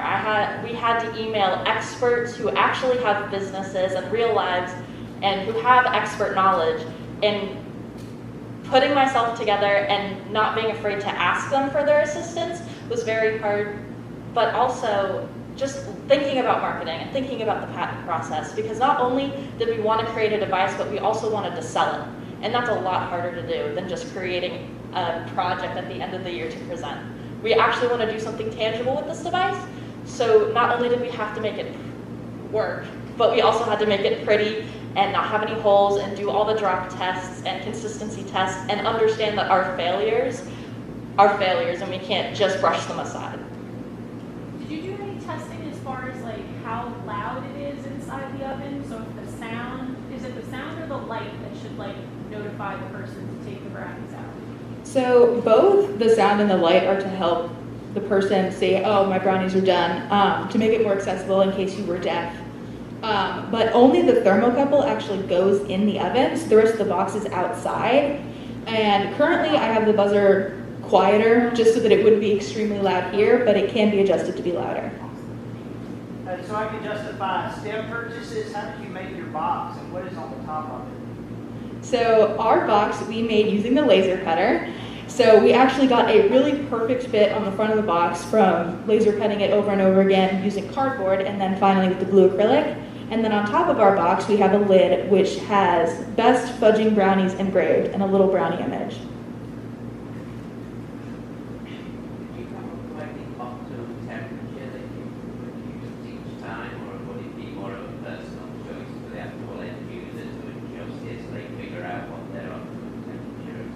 So we actually did a fair amount of research into this. We called many different brownie companies and sat on the phone with their customer service and asked them. And then we also took a temperature probe home and baked several batches of brownies to see which temperature made the most fudgy brownies. Not only that, but we wanted this device to be able to allow the consumer to choose what type of brownies they want, so it is adjustable. We were able to adjust it from 170 degrees Fahrenheit to 165, so people can do it at their own temperature themselves. Last call, everyone. I can taste the love in the one your mom makes. She'd be very happy to hear that. All right, thank you, girls.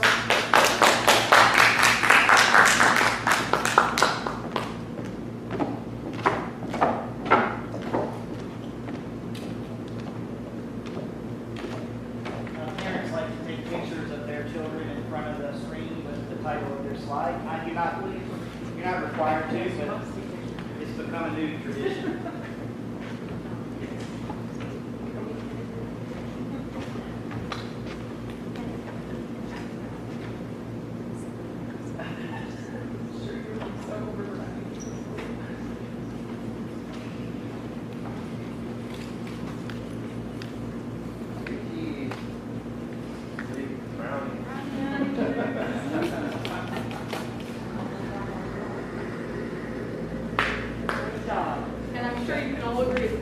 with the toothpicks are far better. They really are. Once you put the pictures on the side, I just didn't have to ask her which side was which. I just looked and I was like, it actually does work. Woo.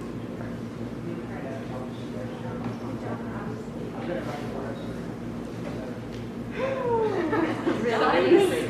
All the things, the last thing, but they're done. Yes, this was last. Crazy. Now we just get to paint all of our uniforms.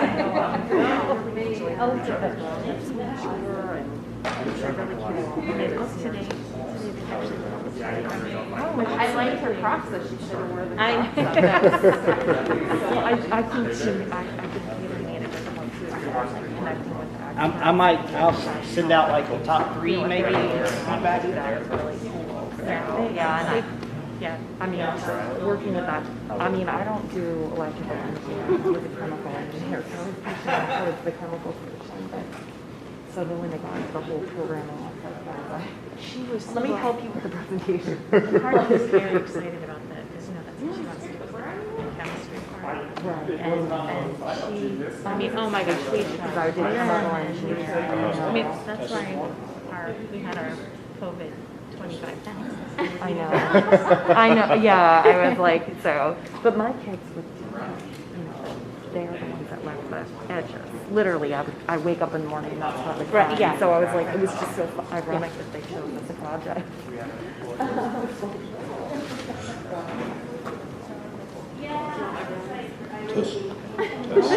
Test.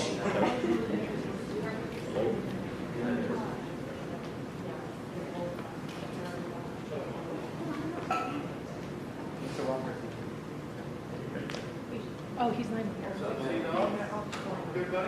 Wait, that's great news.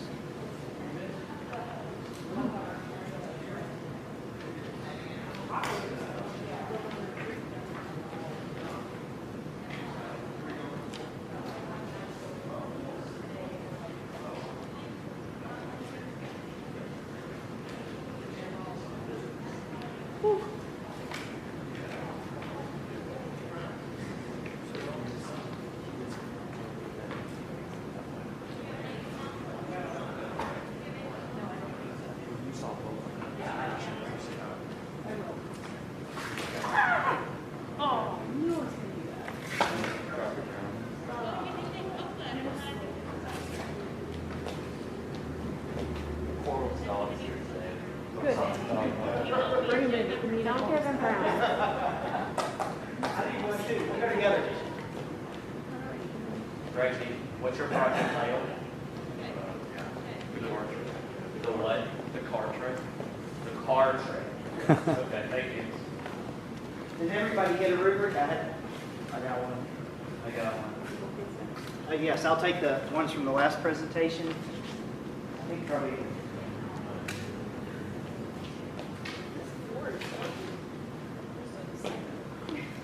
Has nothing to do with anything, but goodness gracious. What's going on?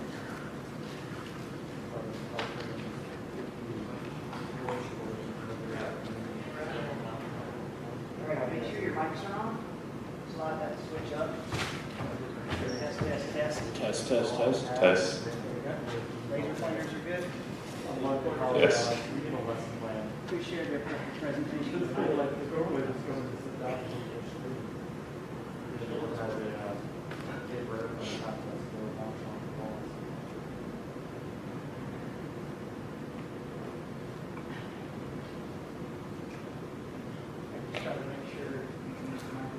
Yeah, fortunately, I have an iPad in my office. He doesn't know until now.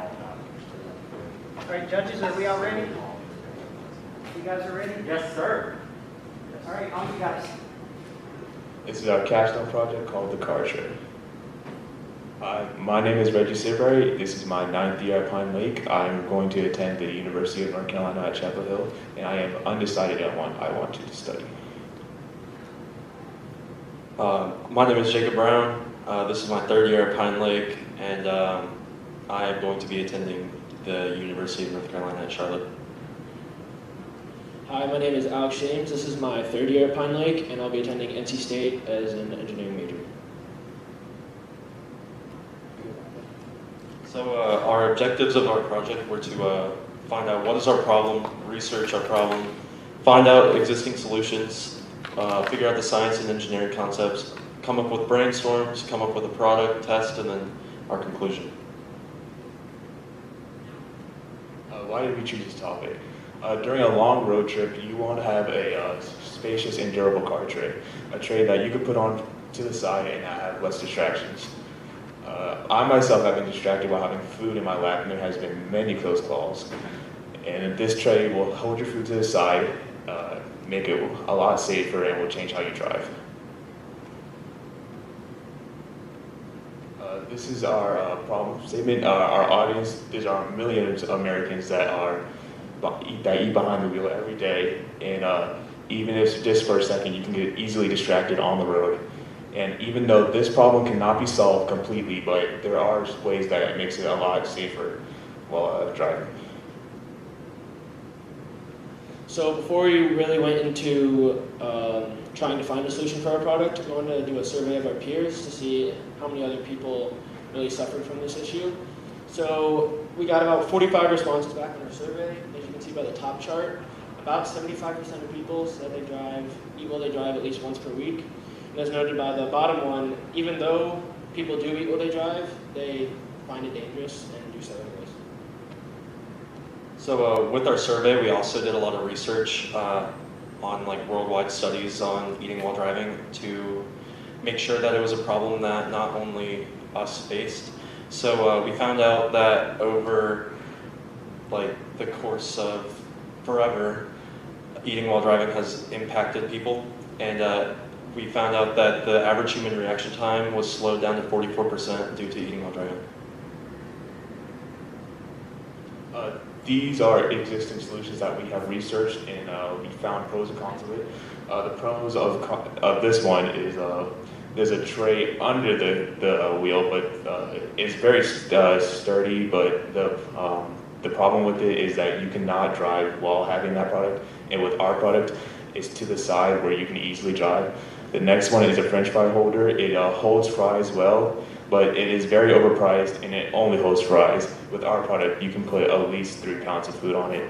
And with the last one, the tray with the clip on it, it holds food very well. It's a circular shape, but then again, the clip is very flimsy and it can fall off.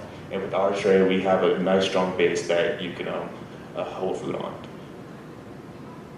So to go along with our existing solutions, we researched some patents that were similar. This first one here is adjustable and detachable, but there's no movement in the tray, and it's very large, which can inhibit the driver's ability to function the vehicle. The second one here has good mobility, but it is a circular shape, which can be seen as a pro and a con, as it can fit circular items, but only circular items. And it clips onto the vent of the vehicle, which can be a far reach for drivers and makes driving unsafe. This third one here is a sauce tray. The pros are it's tiny and it holds sauce well, but similar to the French fry holder, it can be only used for sauce. And just like this product, it attaches to the air vent, which is unsafe for driving. So with the science and engineering concepts that we had to put into use while designing our product were the torque. We had to figure out how much torque that the product could withstand and hold food. So we had to make sure that with food on the tray that it would not tip over. And we also had to look at the spring constant, which is in the base. So we had to make sure that the base was able to hold itself up while it is sitting in the cup holder of the vehicle. This is our mentor that helped us out a lot. His name is Luke Kemp. He helped us with prototyping, manufacturing of our build. And he's a project manager at Kemp Incorporated for 6 years, and he got his mechanical engineering degree from Rochester Institute of Technology. So after we had finished our research, we began the brainstorming process. Up here in the top left was our first brainstorm. It has a cylindrical base that can fit in the cup holder, as well as a horizontal and vertical arm that extend the tray above the cup holder, as well as a final tray with walls on the side that can hold food in place, that keeps the food upright and elevated so that it is easier to eat while driving. This second one on the left bottom has a circular shape for your drinks and has a square for your food holding, and there's also a straw holder where you can hold your straw. And how it connects to the car, it has a metal pole that sticks to the top with pins on top, which you can connect to the top of your car. And the final design we have up here is a tray that is connected to a ball joint, which is then connected to telescoping arms, so it is fully adjustable to wherever you want to place the tray. So up next was our decision matrix. This is where we decided which brainstorm we were going to go with. The first concept did very well with performance, safety, ease of use, and durability, which is why it earned a pretty high score of 145, and this ended up being the concept that we went with for our final design. The second one was very cost effective. The easy use was very good. It was right there in front of you, easy to use. But the problem with this one was the safety with the metal pole sticking out from the top. It's not as safe as you want it to be. And the last concept was, it had very great performance and aesthetics, but the durability was the main downfall due to the ball joints and the telescoping arms not being able to hold up the tray. So up next is our design specifications. These were the 13 things that we wanted to incorporate into our product in order to make it work as well as we wanted it to. The first specification that we found most important was performance. Obviously, we wanted our product to work well, and we wanted it to work for anyone who wants to use the product or purchase it. Second was safety and legal issues. We didn't want to hurt anyone while using it, because obviously driving, it could be dangerous. And we just wanted it to be safe and easy to use for anyone who can use it. And third was size and weight. We want our product to be small enough to where it doesn't affect your ability to drive the car, but big enough to where it can hold as much food as you need. As well as weight, we want it to be light, so it can be transported and installed by anyone, but also heavy enough to where it's strong and durable and can support all the food that we need. So our final design is right here. We came up with a full PLA, a full PLA construction, and it comes with an 8x6 tray, 2 arms that are detachable, and then a swiveling base and an expanding base as well. For our project plan and budgeting, the 3D printing, the screws and springs were not in the cost of building, as those were free as we got them. And for the base of it was most of it, the cost, and that cost us $18.94 to make our final the product. But our retail price would be $29.99, with about a profit of $10 for us. So when we began to design our project, we 3D printed both halves of the base, as well as the vertical and horizontal arms. Once we finally got these to print properly, it took forever because the 3D printer kept failing. We installed the two halves of the base together by using 2 springs between the two, and we then secured it with a screw on the bottom and 2 screws on the top. And as you'll see when we demonstrate our prototype, the screws are loose, so the base can contract and expand. After the base was complete, we then assembled the tray, which is an 8x6 tray, and painted it to match the rest of the build. We then glued the tray onto our horizontal arm and secured it down, and then wedged our vertical arm into the base, and we did not glue it so it is able to fully rotate. And then after that, we inserted the pins into the horizontal and vertical arms in order to secure the final product together and be used. This is our video for our product. Alex will come down and show you now. As you can see right now, Jacob is adjusting our base so it can actually fit in his cup holder, and our tray turns around 360 degrees. He turned it towards whatever side he wants it to, and he is putting food on our tray. And our tray, as I said before, it supports 3 pounds of food, which is 6 Big Macs.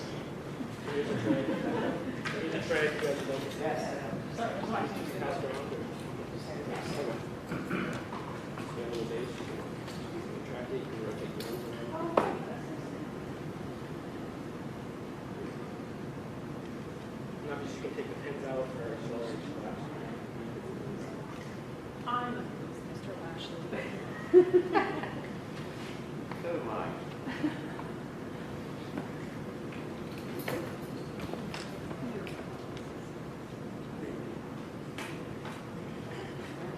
You can also see we designed the pins on an incline to account for the sag and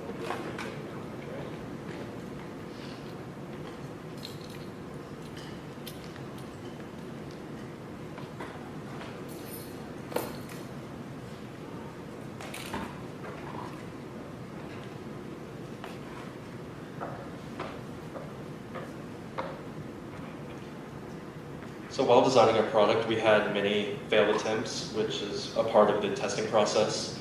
And as you can see on the screen here, we have the base that failed many times, and this was due to our infill levels not being high enough, which is basically how much plastic is inside of the base. And because of this, the top of the base snapped off multiple times, and we had to reprint so many times. And as you can see in the bottom left is our original design for the arms, which had 3 holes that were failed during printing. And in the bottom right is the final design of our arms that also failed during printing. And yeah. So once we had our final product completely printed out, we began the testing phase. Up first was our product stability test. This was done by inserting the tray into the cup holder and putting food on top of the tray. We then drove the vehicle through various conditions, and the criteria to pass the test was the tray would need to stay in its upright, proper position, how you would expect it to perform. So as you can see the pictures, here's Jacob driving it around with the burger and Big Mac facing him so he can easily access it. To the right is me in the passenger seat with the fries and the Big Mac, able to eat it while driving it around. And finally is the tray in the middle so we can share fries, share it between the driver and the passenger, which is nice. And here's our data collection. The left turn, there was no movement and it didn't fall apart. The same can be said for the right turn. Going straight, there was no movement or falling apart. And then a very sharp left turn, there was no movement and falling apart. I would also like to note we drove through the gravel lot, over all the bumps. We drove over the speed bumps over here. We drove over the train tracks. We did a U-turn. Basically every different scenario that you could put a driver in, a fast acceleration, a fast slam on the brakes, and it passed every single test we can imagine. The next test we had was the weight test, and we did this by inserting the tray into the cup holder and putting weights from 1 to 3 pounds on the tray, and if the tray stayed in its proper upright position, it passed. So here you can see 1 pound, 2 pound, and 3 pounds of weight on the tray in the cup holder, and then here 1 pound of weight, we had no movement, it did not fall apart. At 2 pounds, there was movement and it did not fall apart, and at 3 pounds, there was movement and it did not fall apart. And we say movement by the tray slouching, and we accounted for this by adding an incline to our design, so it is able to have a little give when you add weight to it. The final test we did was the product wall test. This is where we test the walls of the product to see if food would slide off of it. And basically, if it passes, then the food would just stay in place. As you can see for this first picture, we did just the fries. The second one was just a Big Mac. The third one was a fries and Big Mac on the passenger side. And the fourth one was fries and Big Mac on the driver's side. And for our testing, for just the fries, there was no movement, no falling apart. The same with the burger. Fries and burger on the passenger side, there was movement, did not fall apart. And fries and burger rearranged on the tray on the driver's side was no movement and did not fall apart. And basically, when there was movement with the fries is when fries did come out the container of the box, but the fries did stay on the tray. So the fries were just still there, right there. So this is a summary of our project. We sought out at the beginning of the year to make a product that would allow drivers to eat while driving, make it more safer. Obviously, this product will not prevent all crashes. We can't control how attentive the driver is to the road and how well they can eat while driving and manage the multitasking. But we feel that it does make it safer, as you can see the food out of your peripheral vision as you're grabbing it. The result is it fits in the cup holder and elevates the food to where it can be easily accessed by the driver. In the future, if we were to continue to manufacture this product, we would like to see a drink holder on the tray. As we are aware, we take up a cup holder in the car, and there's no place to put a drink. See a lot of nodding heads there. But it can be noted that most cars have an average of 2.5 cup holders per person in the vehicle. So chances are, if we do fill up the cup holder, if the cup holder is filled with our product and there is no place to put the drink, that there is more likely than not there's another option to put the drink in. And as far as just manufacturing and production goes, we would make it more aesthetic, stronger, more durable, just basic things that go along with manufacturing. Now we'd like to say thank you to Mr. Walker, our mentor, and everyone who helped us. We had a great time designing this product, learning how to design a product, CADing, and every step along the way we had a great time.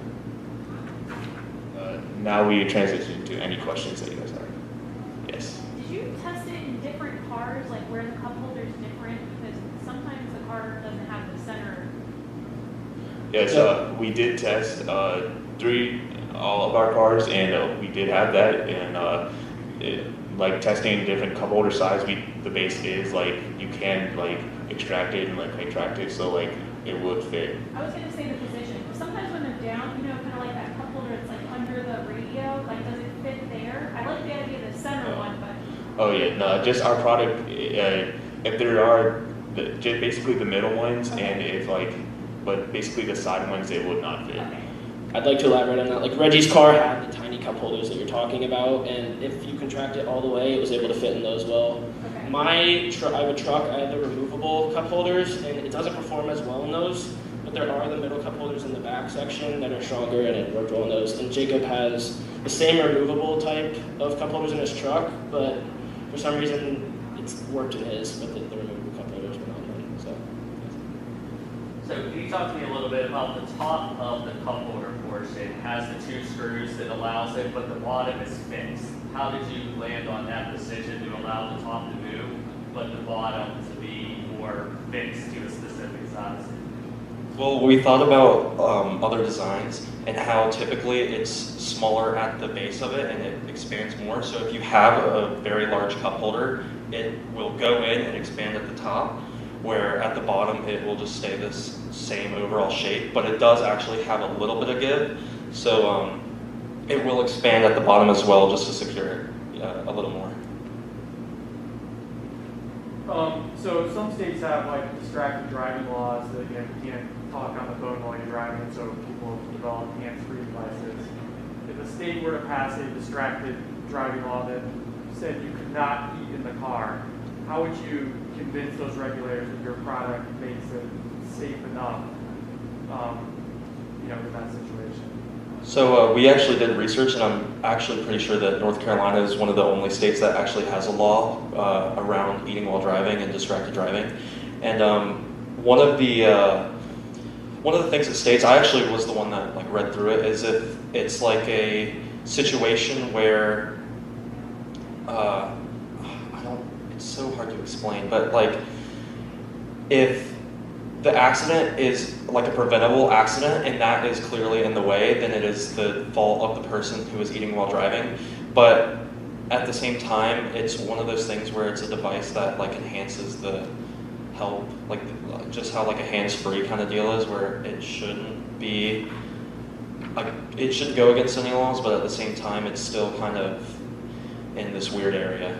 And another point on that is, like, texting while driving is illegal, but there's obviously still a large amount of people that text while drive, so if eating while driving was the same thing, we feel that this product would, like, there'd still be people that would break the law, and this product would be able to assist them.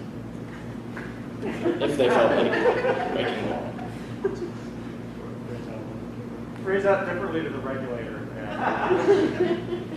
So how did the group dynamics work? Most of the groups have 2, you obviously have 3. Did you find that as a benefit? Did you find that as a drawback? How did the dynamics of having 3 partners working on a project compare to individually or 2 help or support you? I'd like to start this out because, as most of my teachers know, I played travel hockey all year, and I was not in class at the beginning of the year because I practiced during class.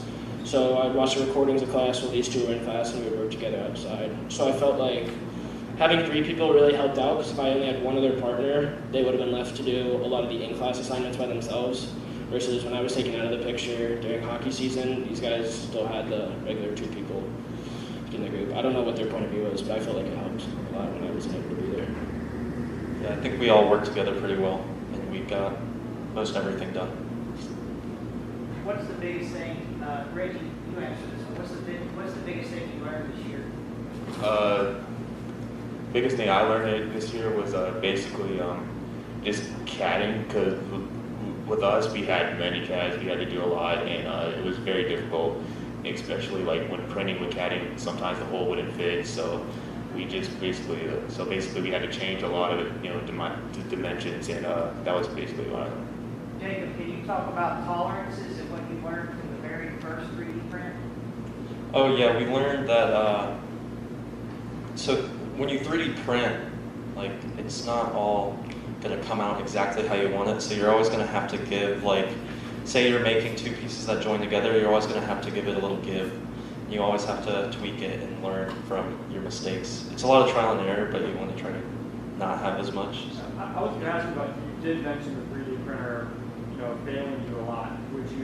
Was that the printer, user error, or both? It's a little bit of both. It just, like we said on the base, we didn't set the right infill, or we didn't know that that was a setting until Mr. Walker told us.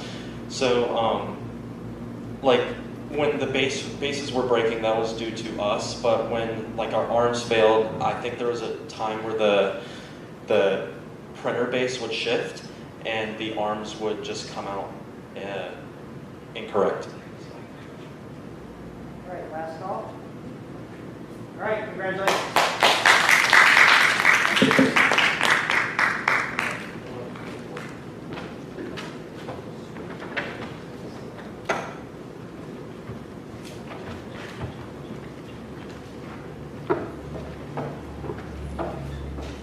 Hey, does anybody see Mr. Irwin? Mr. Irwin. Paging Mr. Anthony Irwin. Got me again? Yeah, I think so. I thought he was in the booth, but he left.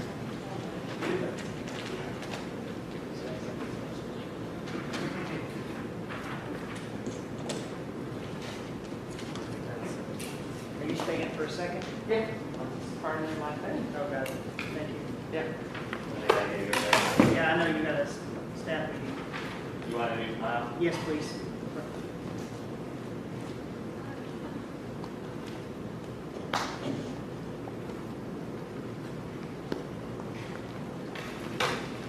So you ready to invest to eat 6 Big Macs at one time? I said, are you ready to invest so you can eat 6 Big Macs at one time? I don't think that's a life goal of mine. So I don't think that hurts. Coach D. Hey, can y'all hang out 2 seconds?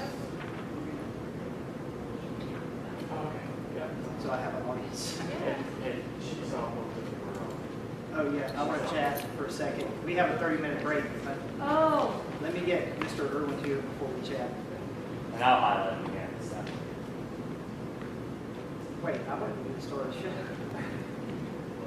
You are I said I always- wanted to be the star of the show. You're always the Oh, star. that's right. We have a 30-minute break. Okay, so I'm not in this next one. I don't know. The sheet's right there, actually. So, there's the schedule. they seem as open as they could be. They seemed as open as they could be yesterday. Oh, there he is. Hey, can you come up on stage for a second?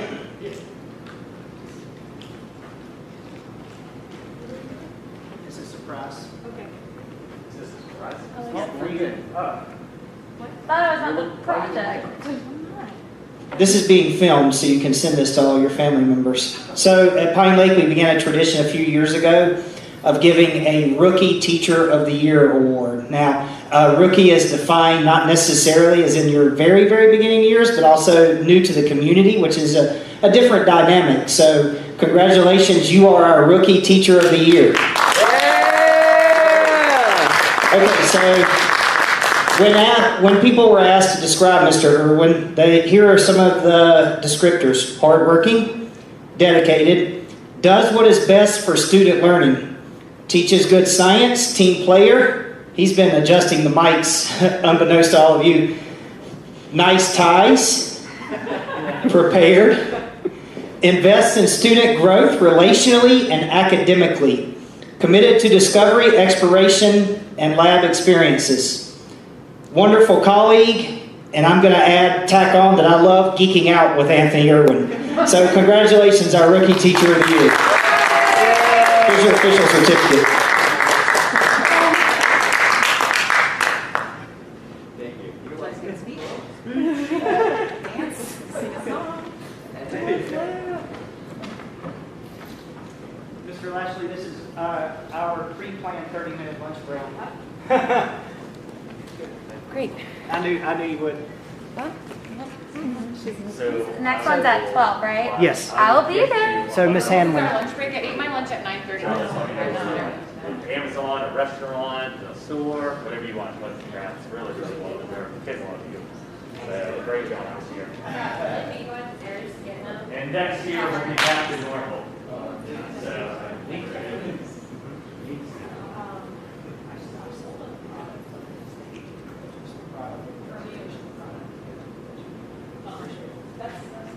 Congratulations. It seems weird to give, what is this, your fifth year? 6 years. 6 years. It seems weird to give a rookie. I know.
Test, test, test. I want to make sure it picks up well. Whoop, not that much. I'm not sure if there's anyone there, but it's being recorded too, so just in case.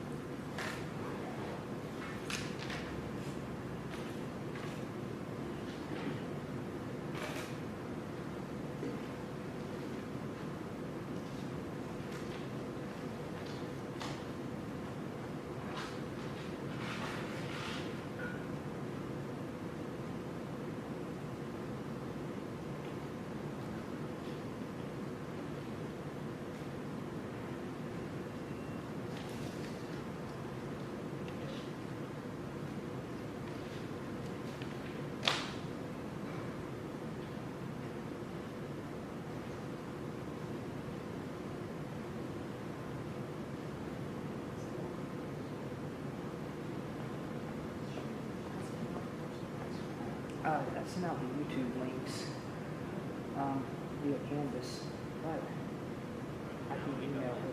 I'll email it to her personally right now.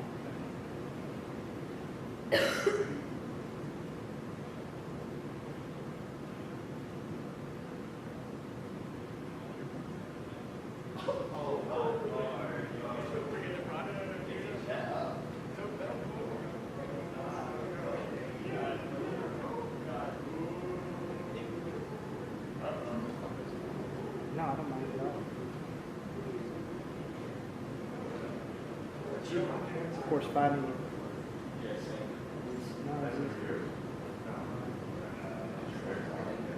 Yes, ma'am. We're close to it. I have a few judges that are in a meeting, so they're going to run over.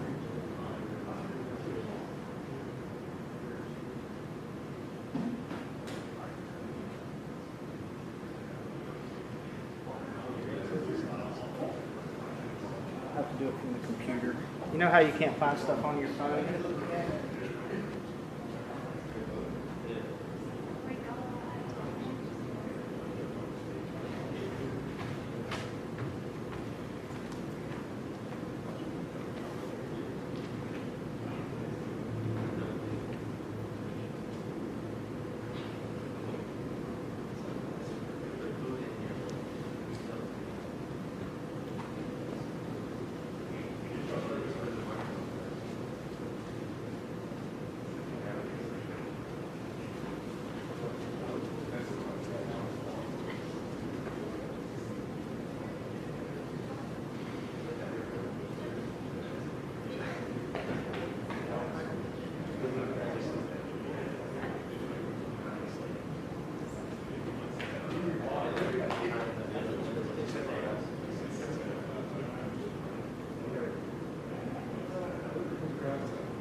Okay, Ms. Deku, I just did it.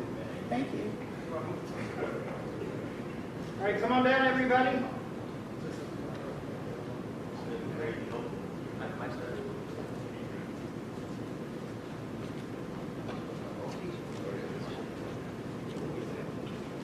I've got it on my computer, so you don't need your computer, Jake. You can just set it aside. Kylie, right here. Yeah, that's fine. We have a couple of mentors on their way, so you guys come on down and get comfortable up here. All right.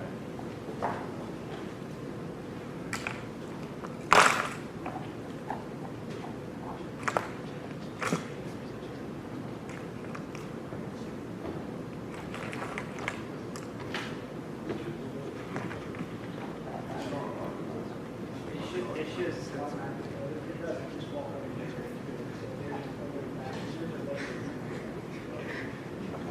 See you later.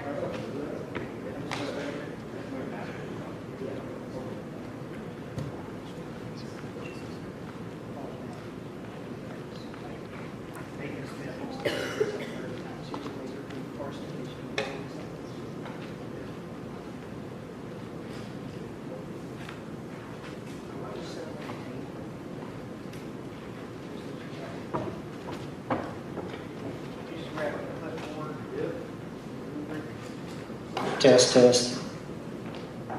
Houston. Test, test.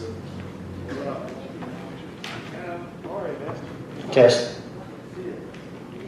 Okay, so you're standing outside. You want to click forward, Jacob, and make sure you know how to click. Here you go. We're going to let everybody get ready. Man, we are on schedule.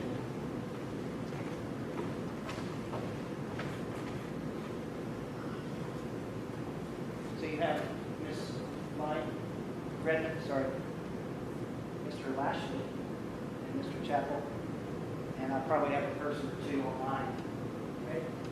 Now you guys can start whenever you're ready. Remember to use the microphones.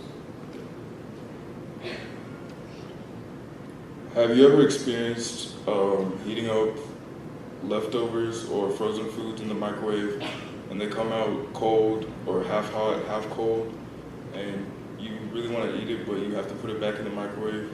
Well, Carson and I have a solution to this problem. So during this presentation, we'll cover all of these topics. Hi, my name is Jaden Deku, and I've been at Pine Lake I've been at Pine Lake since 2nd grade. I play soccer and I run track, and I'm attending Appalachian State this fall. I'll be majoring in supply chain management. Hi, my name is Carson Shirley. I've been at Pine Lake since kindergarten. I'll be attending App State this fall, and I'm majoring in marketing. Our motivation to solve uneven heating comes from the annoyance whenever you take food out of the microwave and it just isn't heated to the exact degree that you want it to. Sometimes it'll come out just cold or not the way you want it to, and millions of Americans and people around the world suffer this problem. So, as Jaden said, uneven microwave heating is a problem that goes around all around the world. We did some research, and on average, there's 2 people per household. So that means that over 200 million Americans can suffer from this problem.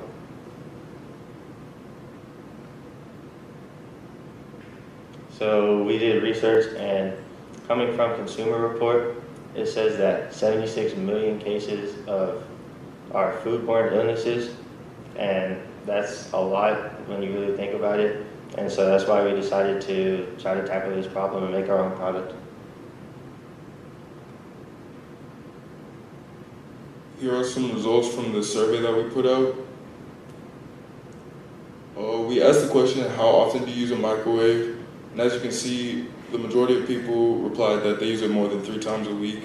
So this was a good indicator that a bunch of people use a microwave and that we should tackle this problem.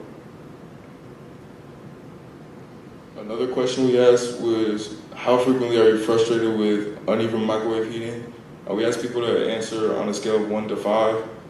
There are a bunch of different answers and replies across the board, but it gave us enough justification to see that many people went through different degrees of the problem. So for our first existing solution, we found a roaster. So as you can see, a con of this product would be the price. It's $59.99. Our product is much less than that. But a pro is that as you put the food on the roaster, heat is traveled through it, so it does get heated up. Well, our product can do the same, and it's much cheaper. So that's why our product is better than this. Next, the existing solution we found was a char broiler. You can see the price is $763, which is very, very expensive. As I said, our product is much, much less than that. But a pro is that you can actually heat this product manually. But a con is that it's way harder to use than our product. Our product is much easier and much more friendly to the person. Here are our design concepts. On the left, we have our original prototype design. This was one of our failed prototypes. It was a heating tray that had susceptors that are commonly found in bagel bites and Hot Pockets. but since we found failure in this product, we decided to create another brainstorm, and this was the final prototype that we ended up with.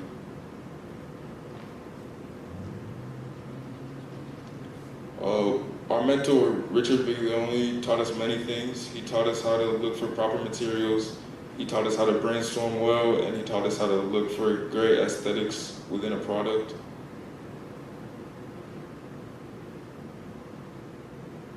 So these are our top 5 design specifications.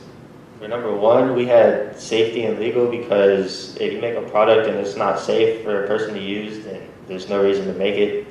Next, we have material. We had to use a good material, but since we 3D printed this, we didn't have the right plastic that we actually would use for the product. Next is performance. You have to make sure that our product performed well. Next is durability. We want our product to be able to hold over years so people can continue to use it over and over. And last, for 5th, was target cost. We wanted to make sure that our product was cheap so that everyone could afford it and be able to use it and buy it. This is our CAD model design. On the left, we have the base, where the diameter is about 10 inches, which is the size of the school microwaves that we use, the size of the inside. And on the right, we have the lid, which is a little bit smaller diameter, so it can fit around the peg in the middle and slide comfortably on the top. So this is our budget and what we use for our prototype. As I said, we use PLA plastic, but we wouldn't use this for our actual product if we were to make it. The plastic was about $18, and then we used ice wrapped gel packs. We put that in the bottom of our base, and then you put the lid on it, and that was about $16, so the total was around $35 to make our prototype. Here we have our construction details. So first we 3D printed our design or our CAD model, and our real product would be bigger, but to be able to 3D print it, we had to shrink it by about 55% in order to get a prototype that we could use.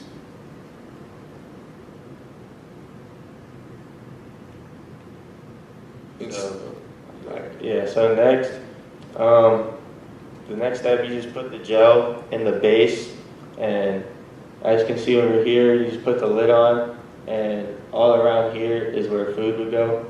But like Jaden said, we had to shrink it to make a prototype that we could actually use. So it would be much bigger for an actual product. Here are pictures of our prototype. This was the first test that we did. It was a marshmallow test to see where the dead spots were in the microwave. The blue stickers mark all the dead spots that we found, spots that didn't really heat the marshmallows properly. And then in our product on the right, all the marshmallows were more evenly heated than on the left where a few of the dead spots were. Here was a drop test to test the durability of our product. We started at 1 foot and increased gradually to 6 feet. The reason we chose to stop at 6 feet is because the average height of a microwave in Americans' households is about 5.5 feet. So we went all the way up to 6 feet just to make sure that it would be durable from a height in case it dropped from that height. So our last and third test was our heating test. So for this test, we just put our product in the microwave for different increments of time. As you can see, we started off with 30 seconds, and we went up 15 seconds all the way until we got to 1 minute and 30 seconds. And these are some pictures. So for the marshmallow test, as you can see by the chart, the plate did not heat evenly. It had dead spots, but our tray, it heated evenly. All the marshmallows had around the same temperature, and there were no dead spots. For our heating test, we had to figure out if our product would melt and find out the results. As you can see, our product did not melt through all of the increments, but after 30 seconds, the middle of our product, the lid, would start to get soft, but after a few minutes, it would re-harden again. So that's something we took note of. After a minute, the product would start to get kind of hot, and it went up from a minute to all the way to a minute and 30 seconds, the product would be hot. But after a few minutes, the product would cool down. And last is our drop test. As you can see, we just did 6 drops, increasing from a foot each time. And we tried to figure out if our product would stay intact. And as you can see, it did. This is just a summary of the results and analysis that we had from our tests. Our product passed all of our tests pretty well, except for maybe the heating test. But like we said earlier, we would be using a different plastic, not the plastic that we use from the 3D printer.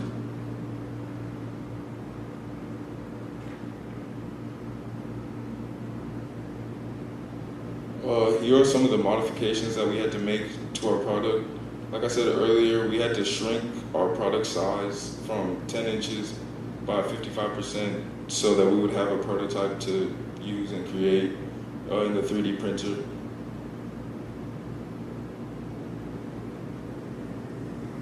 So this is a summary and the results. Through this process, we learned a lot of things. We learned how to properly brainstorm, and we learned how to research and find the resources and materials that we need or wanted to use. We had a lot of pros for our products. It was lightweight, it was cheap, it was very easy to use, and we really liked it. It was fun to assemble and very durable. But a few things we would change, like we said a lot, the material, we wouldn't use the PLA plastic that was 3D printed. We would use PETG, and that we would use glue, Loctite glue for the edges. Here's acknowledgement for supporters that have helped us all throughout the year and all throughout our project. We'd like to thank Mr. Richard Biglione, who was our mentor, and we'd like to thank Jeff Walker, who was our capstone teacher. Thank you.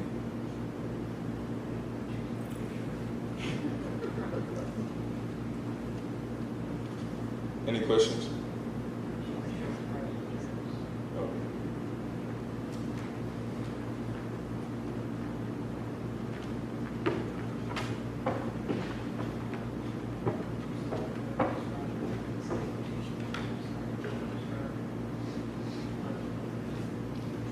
So here's our project prototype.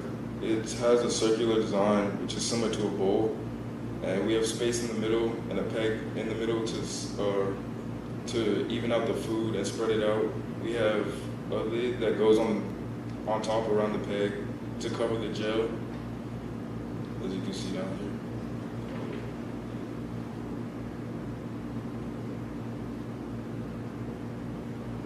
Can you tell us why you chose to put a peg in the middle?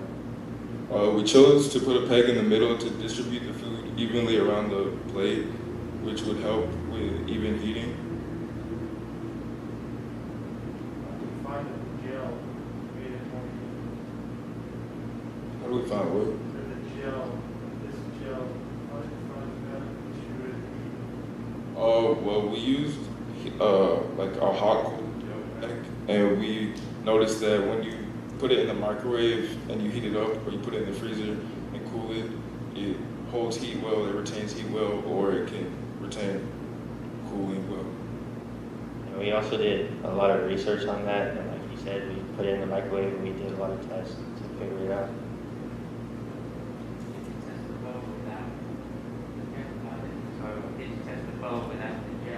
Yeah, so we had a few other prototypes that we tested first without gel, and then we tested with the gel, and we found out that with the gel it actually did it a lot better, so we decided to go with the gel. You said the PLA won't really work. What is it about PLA that doesn't just melting temperatures do? Yeah, like we said when we ran the heating test with this, after about 30 seconds, if you touch the middle where the lid is, it would be really soft. And we did some research and found out that other type of plastic would be stronger and would probably hold up better than this type of plastic. This the PETG that we would like to use in the final product would also be microwave friendly, so it wouldn't release toxins or anything. Like if it were to heat up too much and melt, and it would be, I mean, it'd be the same durability, but it would be all around a better plastic to use for the product.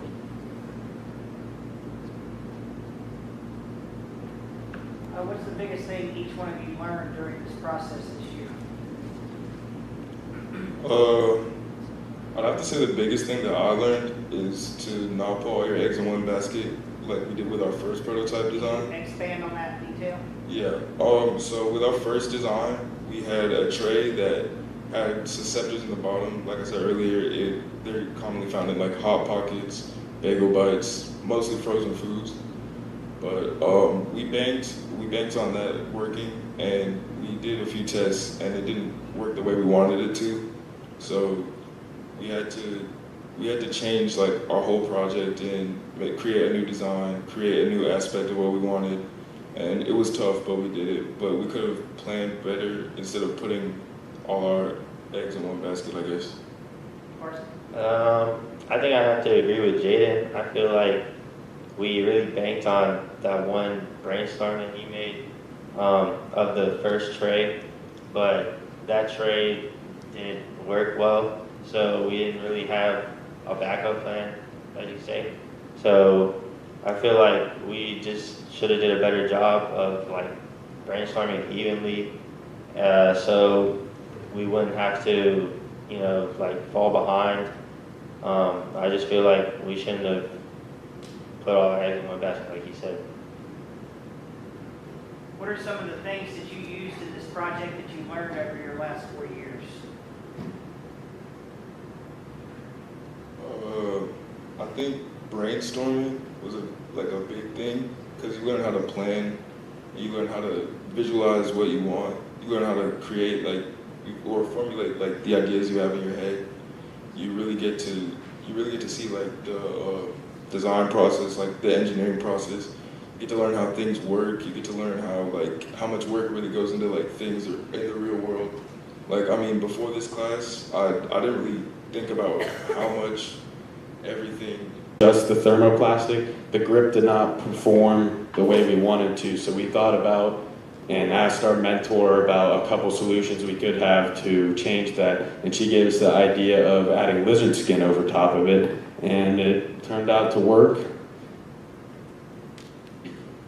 So in our acknowledgements, we would like to thank our mentor. You know, she gave us a lot of great ideas that we applied throughout the project and really helped us throughout the project whenever we needed it.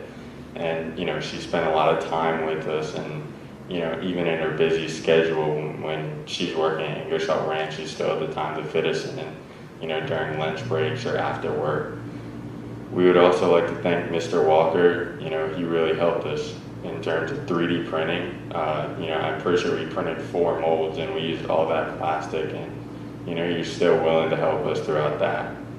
And the last people we'd like to thank is Colin Shannon and Declan Ravy for taking the time of their day and, you know, trying our grip, whether it worked or not, and, you know, giving us feedback to improve upon the grip. Any questions or objections? Yes, Mr. Worski. So, with the lizard skin, how often would you think that you need to replace that? Is it like bacteria or anything like that? Like, is it 1 round, or is it like you do it for 20 rounds? I would say for the average golfer, about once a year, because you know, I use this on my baseball bat, and I would say I have to probably use it once a year, and I play baseball pretty much all year round. So. Any more questions or objections? Yes, ma'am.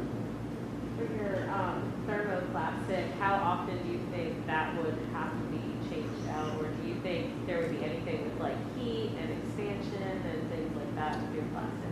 Actually, no. From what we tested, the thermoplastic would not have to be replaced at all, because unless you want to remold it, which all you have to do is put it back in the hot water. And when we went out to test, we made sure it was on a hot day, and we did not notice any expansion or anything, or any mess ups to our grip or what our mold is. No changes, nothing that impacted its performance.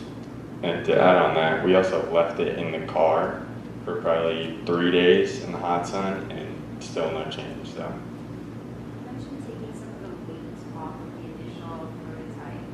Did the test swimmers notice it being fairly heavy, or did they notice any of that in terms of how it affected their swimming? Well, we took the weight off before we did the peer test swing, so we realized that when we were doing our mold, it was way too big and it wasn't the normal size of a golf grip. And the first time we swung it, we immediately noticed that it just wasn't viable. So we had to change it and take some thermoplastic off and remake our mold. Any more questions? All right. All right, you're all done. Thank you.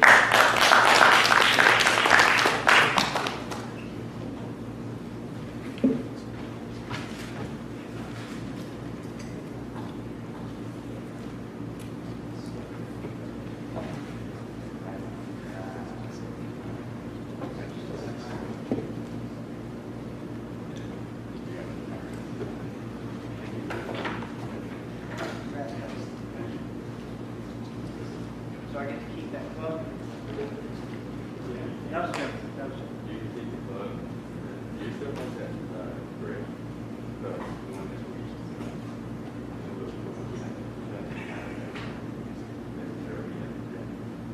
You mean the new roll of the other snacks? Yeah, you don't need to have that. Good try. Good try. Add my stuff to your projects.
Oh, yeah, I had to fix that, because I haven't had that sign address.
not needed.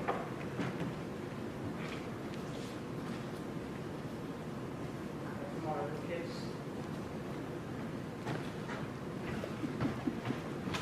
All right. Microphone, so. Test, test. Test, test.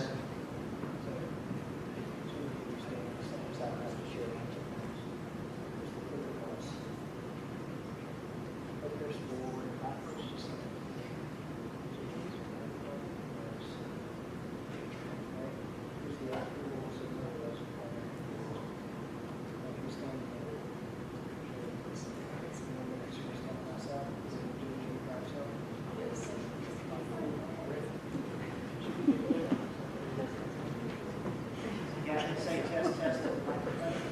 Test, test. Test, test. Judges, are we all set?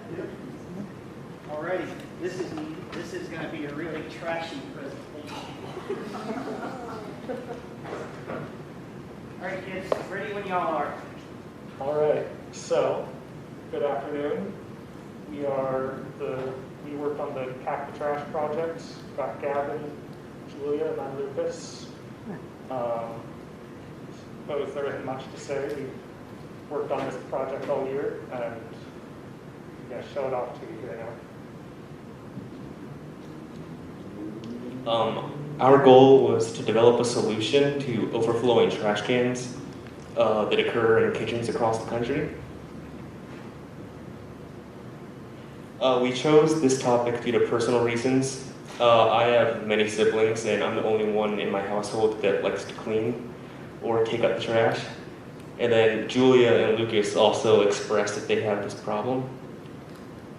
Very much so. So our problem statement, as you can see, you can read that yourself as I'm here talking. We've just discussed that we've got an issue with overflowing trash cans. Don't know anyone who doesn't have a trash can, at least in one place in their house, typically the kitchen. So usually everyone goes by the kitchen, dining room, throws trash in there. And yeah, so we chose that as our problem. And once you're all done reading. We had our own personal reasons to justify the project, but we knew we needed to get more from the public to fully justify it. So we sent out a survey on social media, and we got responses enough to justify it in our eyes. And we also got a sense of how much people were willing to pay. Well, while there were no direct existing solutions to the problem, we found solutions that could delay the overflowing of a trash can. The biggest problem with the solutions we found was the pricing. For example, this trash can costs $180. So there were many different types of patents that we saw on trash cans for multiple different uses and multiple different ways that they modified trash cans. This is an example of one of them where they simply made it so that the trash bag can get full all the way before falling into the trash can. So it is connected at the top.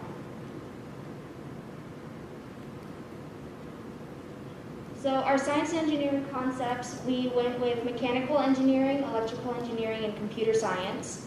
Our mechanical engineering dealt with all of our building of the process, so our housing, which holds in all of our electronic components, which goes into our electronical engineering part of it. And that's where we have our limit switch, which is a sensor, a touch sensor. And then we also have an alarm sound. And then our computer science was with our coding, which took a lot of work. I went through about 10 different codes before finally agreeing on the most simplest one. So we had a lot of restraints and everything like that. And Lucas will be talking about that. So with making a trash can, it's going to be used pretty thoroughly. So it needs to be able to withstand and not break here. So we had to find some good materials that would, first of all, just work and not break apart. And of course, we were all in high school here and we've got a budget along with this project. So we had to find something we could afford. And so, yeah.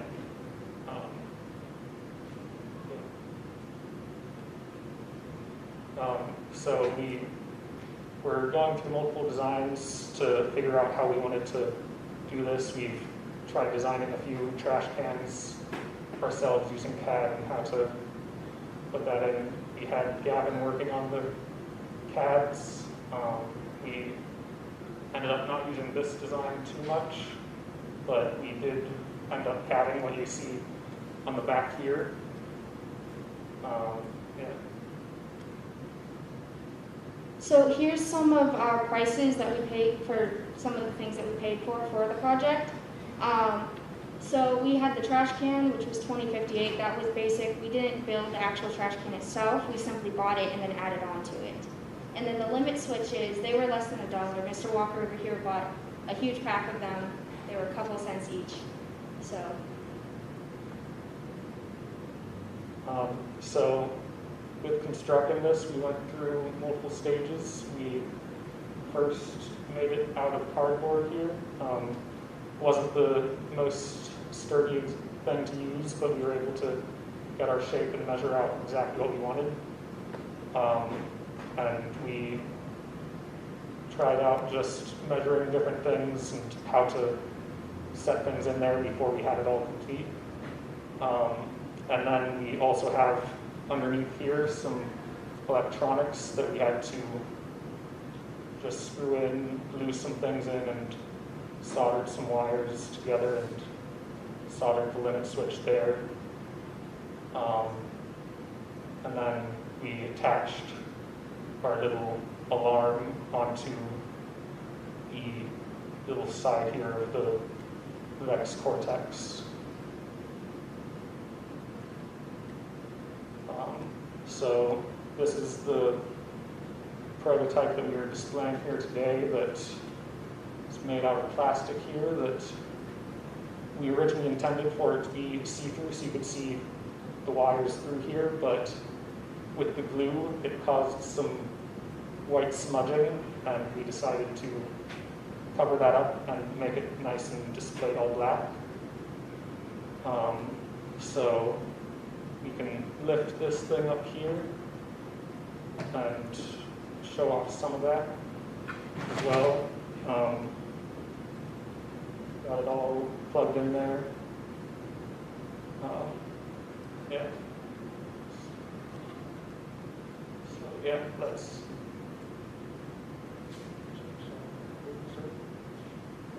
So we'll go ahead and just show you how that works. It is a little bit loud, not sure how loud it will be for you down there. But, so with this, it's on a timer that will probably be adjusted if we were to make this a final thing. But when it's left open for too long, it will start to ring. And then once you're able to close it, it'll stop ringing. But let's say your trash can is too full and you're unable to close it again, it will continue to ring until you take out the trash that is blocking it. Yeah, so that's how that works. We made the timing short just for the sake of the presentation, so we weren't waiting a very long time to watch the alarm go off.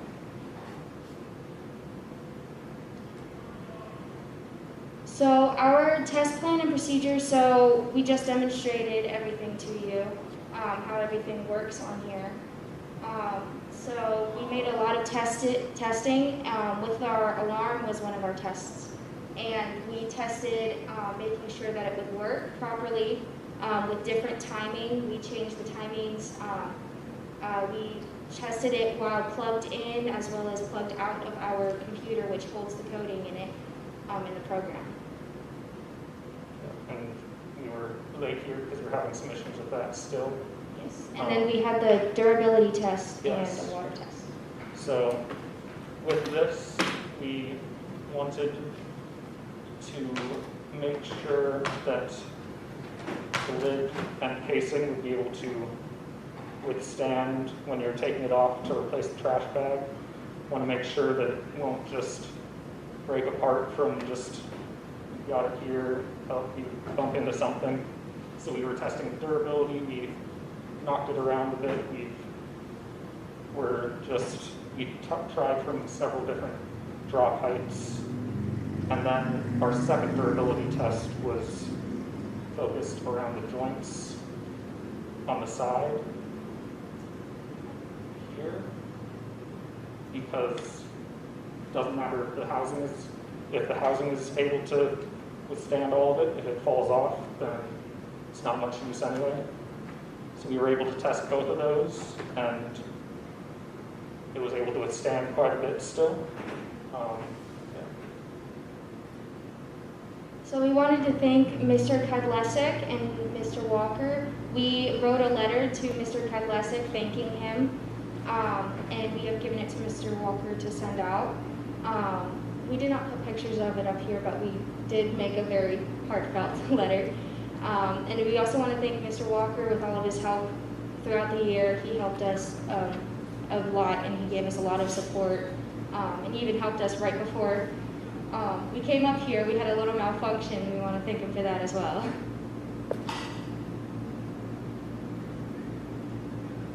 Well, that's our project. Don't have too much else to present to you here, but yeah, so. All right, so the floor is open for any questions anyone would like to ask. I love the idea of being so annoying that like you can't ignore it. It can be great for pet food too. Because like I had my pet get into it and anyway, long story short, how long is the battery life? How often do you have to like change it out kind of idea, or does it charge itself? So we used Vex batteries, which you can find in Mr. Walker's room. And do you want to show them the battery itself? Yeah. It has a plug-in to where you can recharge the battery set. The battery is in blue right over there, and it connects into the Cortex, so you can unplug it and simply recharge it. How long do you think it would be before you would have to recharge it? A day, 5 days, a year? Well, based off of our testing, they last a fairly long time. We did not test exactly how long it could go on continuously, but it lasted a couple of months for us before we had to switch them out. And that was minimal use as well. So any more questions? So how does it detect? Is it a motion sensor? So it is a limit switch. So there is a limit switch connected to a piece of plastic, and when the trash can lid is closed all of the way, it presses that limit switch. So it's a touch sensor. It's almost as if it's a button. And when you open it, it releases that switch, and it will sense that. And if there's something blocking it, keeping it from closing all the way, then it's not able to press on the button. That's when your trash can gets very full. Can you describe your programming to us? Describe your programming. So the code? Okay, so with the coding, we started with a while statement, which basically means that the coding will continuously loop. And then we used if-else statements. So we said if the sensor value of the limit switch equals 1 touch, so it's one continuous touch, then it will keep the alarm off.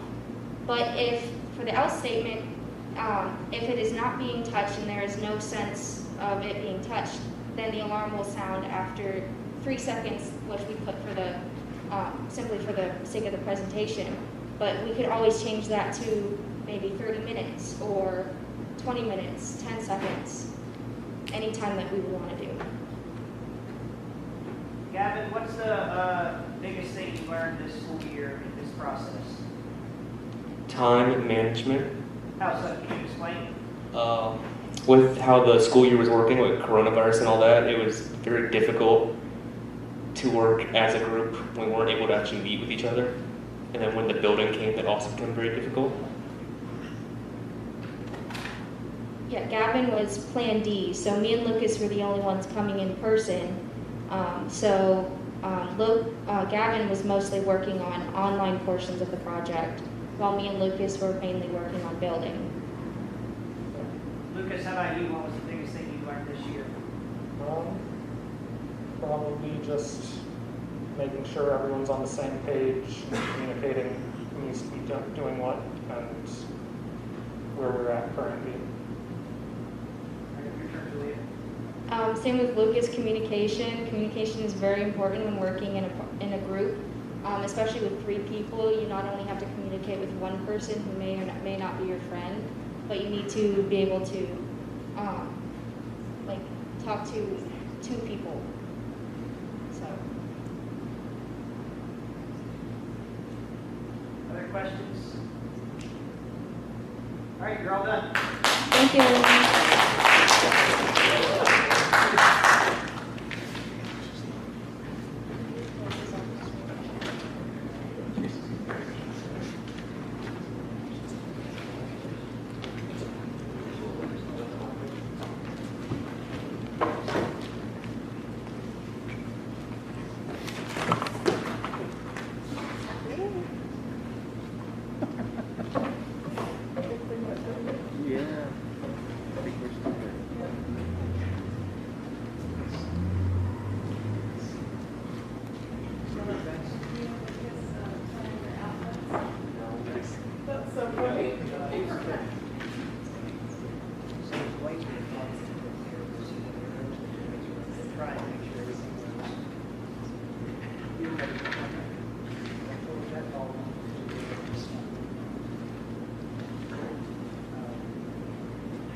Test, test.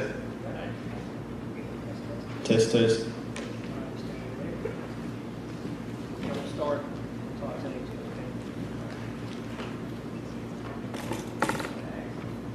You want to do some jumping jacks or something to alleviate your nerves? You're good? You're good? You need another rubric or you're off the clock?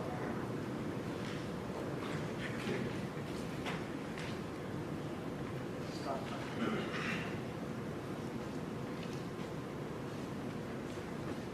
That's all right.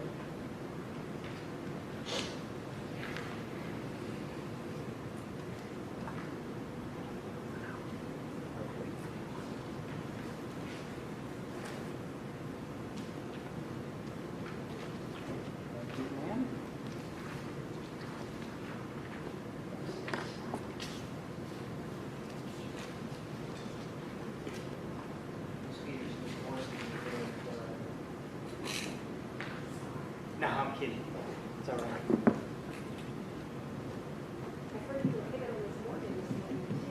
Excuse me? Oh, I always pick on her.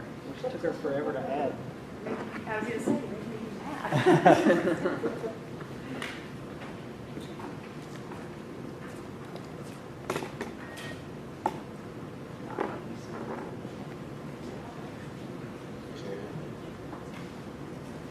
Oh, sorry, Mr. Worski, I was coming to get it. Oh, sorry, I threw it in the pile.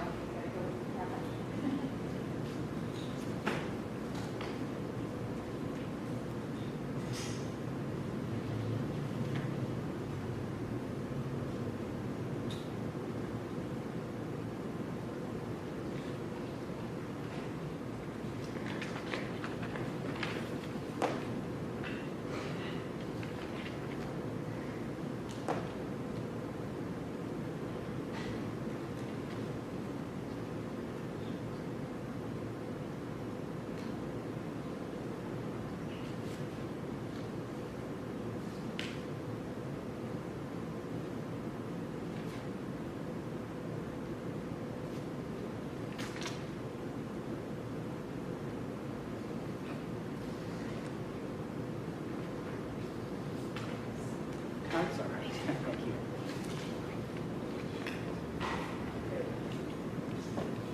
Does everybody have a rubric? You need a rubric?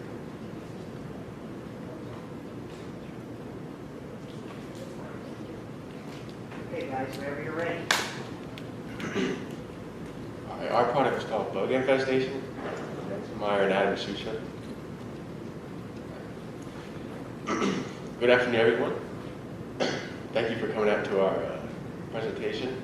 My name is Jackson Meyer, and I've been attending Pine Lake Preparatory since kindergarten, which was back in 2006 when the school first opened up. And I'm glad to say that I'll be attending App State University this fall, and I will be majoring in business. My name is Adam Bashusha, and I will also be attending App State, and I'll be majoring in computer science, and I came to the school during 7th grade. Imagine if you're someone who has entophobia, which is the phobia of insects. Have you or any family members been ill from insects, or has any of the bugs in your household ever damaged your homes? And some products are too expensive to eliminate some bugs. They're around 35 to 45 bucks. And we've invented a product that is around 6 bucks. Our objectives for this presentation is ranging from why is this a problem to our justification of research and our planning, prototyping, and all the way testing. So why do we choose to do this? There's actually a few reasons. Our first one was the death toll. Insects like mosquitoes can cause up to 800,000 deaths per year, and they can carry viruses that are ranging from like the Zika virus, West Nile, Ebola, dengue, and malaria. And also, another one was $5 billion in property damage. Insects like termites, beetles, and bees can cause like rotting wood, which can cause damage to your house, which can cause damage to your wallet. And then more of a personal note, over like COVID, my parents got into like some, I don't know, they just got into like doing some other stuff, and they did like composting, which composting includes like decomposing organic material into super compounds. And then people usually find like scraps around their house or scraps anywhere, and they put in a thing. This caused lots of flies, fruit flies, and like roaches to like pop up. This caused lots of infestations. And then the eco-friendly approach trend. Why are people doing this? There are many people like doing organic produce. They start gardens, they're composting, and they're trying to find like stuff that kills insects without like harming the planet. And most of these things cause an increase to insects in the household, and we wanted to find a more safe, environmental friendly, and cheap way about going around these or eliminating these bugs. For our problem statement, we wanted to look at how many arthropods or insects are inside 50 freestanding homes, and there's around 10,000, and many people have a lot of difficulty eliminating bug infestations, and it also depends on which kind of home there is, if it's a mobile home or a hotel or an apartment or just a normal home. Our research and justification.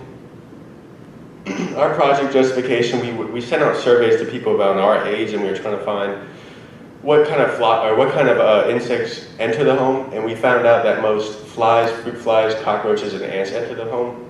And we thought that because they most go like attracted to food. And then after that, we wanted to find out where they were located most in the home, which is where we found out they were mostly found in the kitchen, which supported our hypothesis that that most of the insects go for the food, like the fruit flies, ants, and cockroaches. Some more justification. These charts show like most popular solutions to the infestations, which was like raid or an exterminator. And then we asked people after that if the product works or not, and it was ranging from like it worked really well to it didn't work at all. So we wanted to find out why, and we wanted to, or this supported our hypothesis because the products don't always work 100% efficient, and we want to do that with our product. Looking at existing products, you can see up here we have the bug assault gun, which is efficient and environmentally safe, but it can be dangerous and messy around children. And it's very difficult to use, and it always costs 40 bucks. Down here we have a sonic stabilizer for pests, and usually regular home people use this device, which is easy to set up, but it's not very efficient and it drives a lot of pets crazy, and it's around $35. Looking at patents, I'm looking at the portable electronic lighted insect zapper, which I used to have one at home, and it's very useful for getting rid of just like one fly, not many insects, but it's a lot of exercise because you're usually running around the house trying to catch that one fly.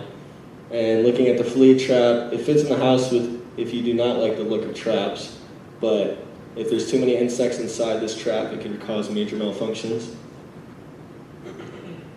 Our science and engineering, for our thought process, we started searching for different science and engineering concepts that would help us design our product. We first studied how we could eliminate insects without harming the environment, which is where we came up with honey and DE. It's hard to pronounce the word, but it's like dichromatis earth.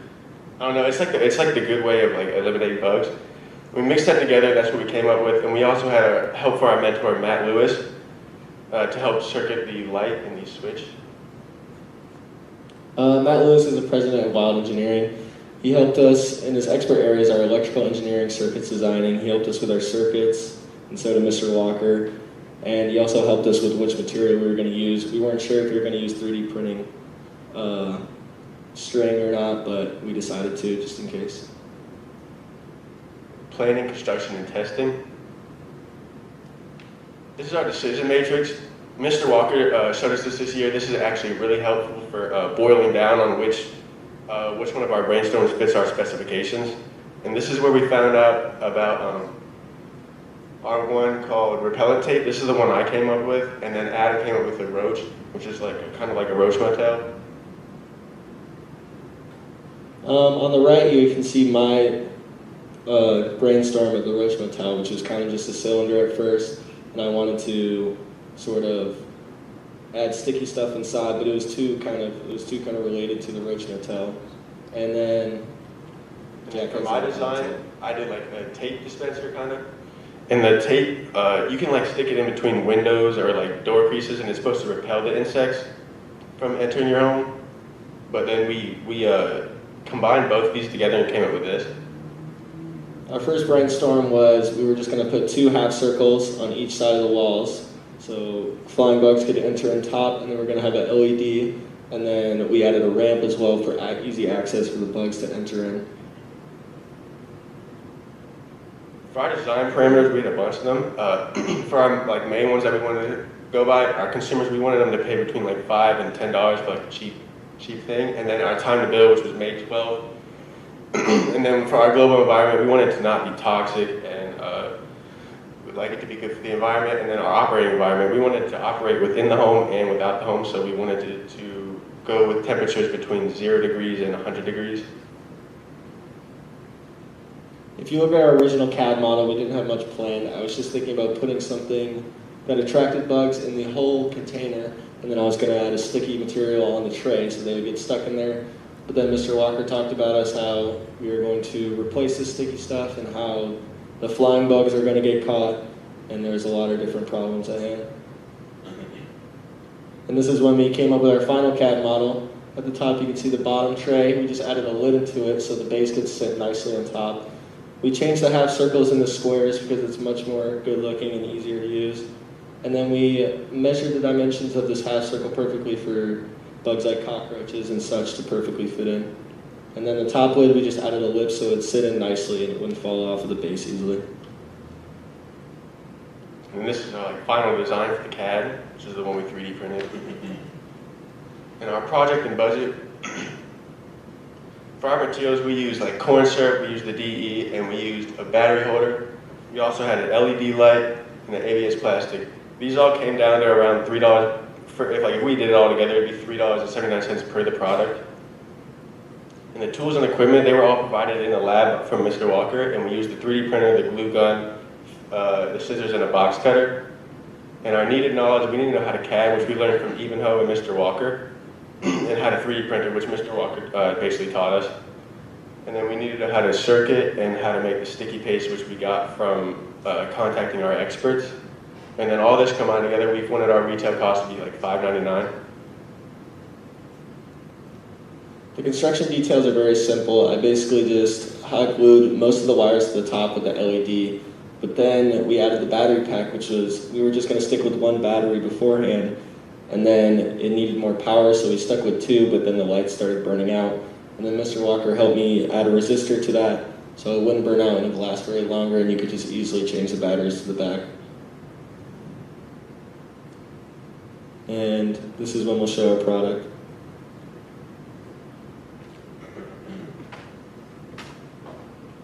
The construction details are very simple. You can just grab the sticky pads and add them on there. And then you can easily assemble the top base by just placing them on top. And you can flip this switch to turn on the light. And the sticky pads easily peel off if you look inside. Yeah, like if a customer were to buy this, we do like the sticky pads, like you could buy them offline, and then you rip them off and put one back on if you're trying to clean it.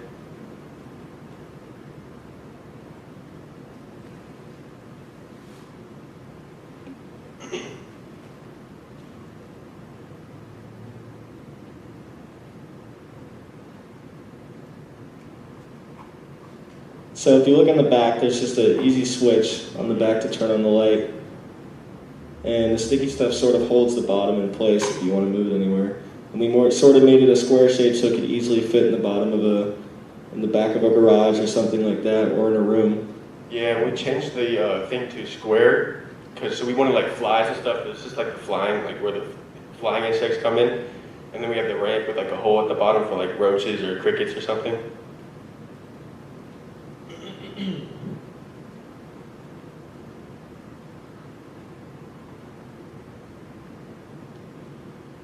Alright, so we did 3 tests to figure out if they could fit with our specifications.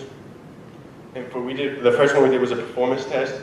So all we needed was a fish tank, and we bought crickets from PetSmart. So we set the prototype in the fish tank, and then we put like 20 crickets in there, and then we waited 30 minutes, 1 hour, and then 1 day, and we see what happens. And it passed the test if it eliminated at least 70% of the crickets. As you can see right here, the crickets are inside of there. Some of them did die outside of it, but that was okay. And then performance test results for the trial 1, for the 30-minute one. There were only 5 crickets dead within that 30 minutes, and then trial 2, there was 1 hour, which there was only 9 crickets dead, and then trial 3 was the whole day, and there were 16 crickets out of the 20 dead. And then for another test, we did the drop test procedure to see if our prototype was durable enough. We took painter's tape, taped it on the wall, and we did 3 feet, 4 feet, and 5 feet. We placed tiles below for like harder impact, because most kitchens have like tile. And then we dropped the prototype and recorded the damage, and repeated that for all of them. And if the prototype didn't break, it passed the test. As you can see, there's tile down there, and then these were 3, 4, and 5 feet. And then the drop test result, the trial 1, it was 3 feet, and the only thing that really happened was the bottom tray came out, because it's like supposed to. In trial 2, it was like the same thing, the 4 feet, same thing happened, but then trial 3, it actually did get damaged. The light bulb did pop out and get out of its, like right there. And then for the temperature test procedure, we wanted to see if it could withstand 0 to 110 degrees. So I preheated an oven to 110 degrees, set the prototype in there for 30 minutes, and I recorded what happens. And I also did one in the freezer, which is 0 degrees, set it in there for an hour, and I saw what happened. And here's pictures of us doing it. For my fault.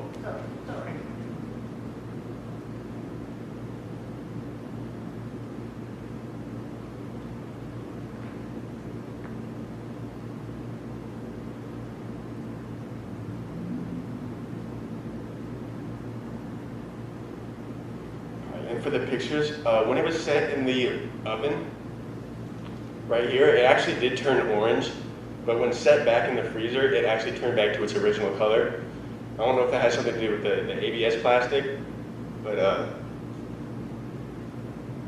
yeah, so this is like the results, is the same thing. For the 110 for 30 minutes, it turned orange, and then back to 0 degrees, and for an hour, it turned back to green.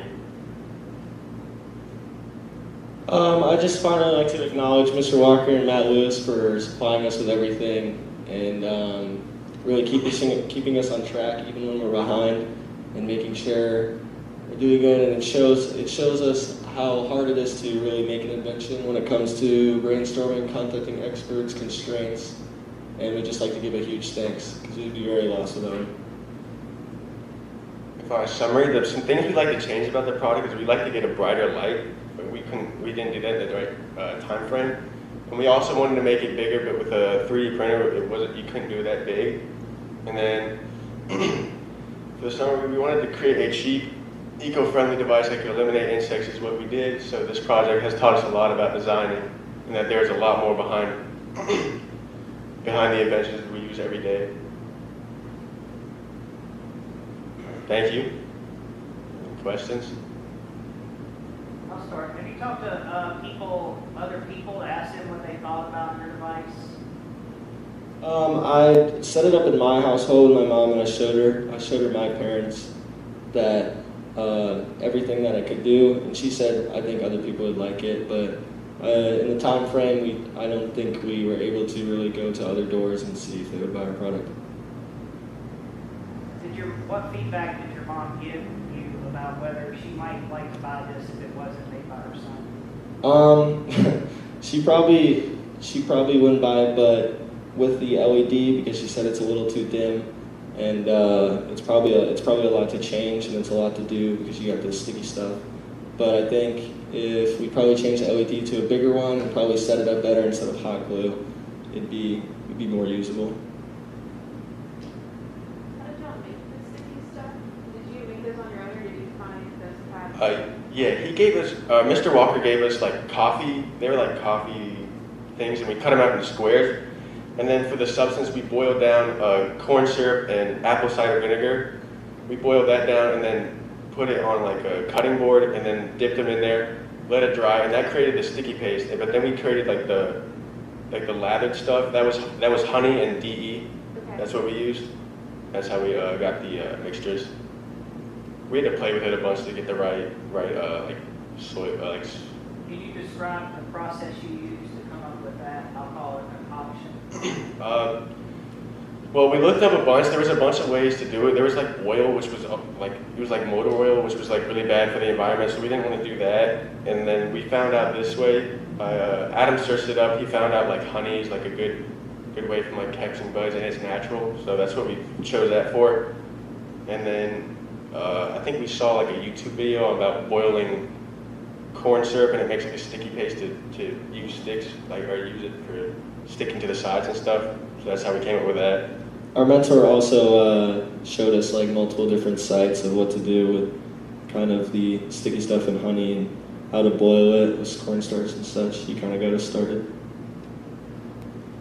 I know this would vary from location to location, but how often do you think you have to change the sticky? I was thinking about that. We were trying to go for 1 week, but after like after we put it in the crease for like 1 day, it got super messy because the crickets were like, they were like 1 inch big. So we had to, I'd say like probably like every 3 or 4 days, you'd have to remove that and replace them. Other than the crickets, what other insects or bugs did you catch in this? Well, I actually did set it in my home, and it did capture a few fruit flies, but I attempted to do ants. I set it next to an anthill like 1 foot away, then 5 feet away. It only captured like 20 ants, so I wasn't sure if I wanted to put it on here or not. So. If I go buy this from Walmart tomorrow kind of thing, what do I get? I get the box with the LEDs with the lights in it, and then what, like a package of sticky stuff, basically. Yeah. You know, go and I wouldn't have to make my own sticky stuff. No, sir. They'd probably be like online where you could buy more if you run out of them. Like if we were to put it out on the market. And because if every single like 3 days you have to change it, we'd probably give you a lot of those pads to use. Anybody gonna be grossed out about getting pads every 3 days? Yeah, we didn't really consider that, but thinking about it, that this stuff does, apple cider vinegar does smell kind of funky. So yeah. Maybe some plastic tongs. Yeah. I was thinking that. I do want to say this is color changing filament, so it's supposed to. Should change color when it gets hot. So that was not an anomaly. Yeah. Any other questions? All right, congratulations. Thank you. Thank you.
Mr. Combs, would you like a hard copy or are you happy with electronics? Okay. Oh, sure, I can print it in the classroom.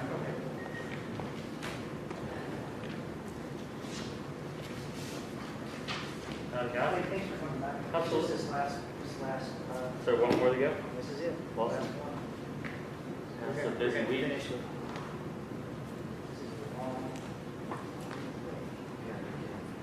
Got it.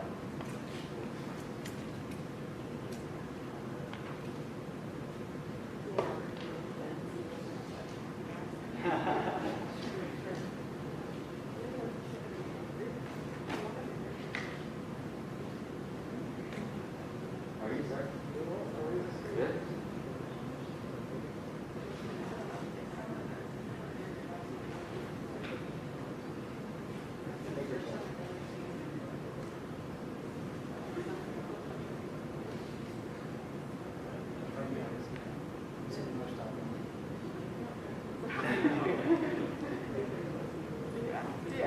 So you're doing another one?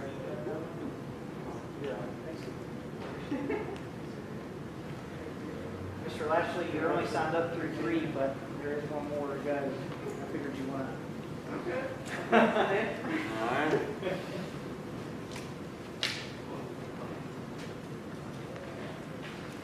Zero chance. Zero chance she writes 2 huge essays in 4 days. And by huge, you mean 3 years. Oh, nice. They're not even that long. They're not long? I know. You got the face. I hope. Thanks for coming back, Ms. Weir. My pleasure. How many are you doing? Ma'am? How many do we have? This is the last one. Oh, I okay. can't I only get like one. one, sorry. You will not participate. Long day, huh? Long.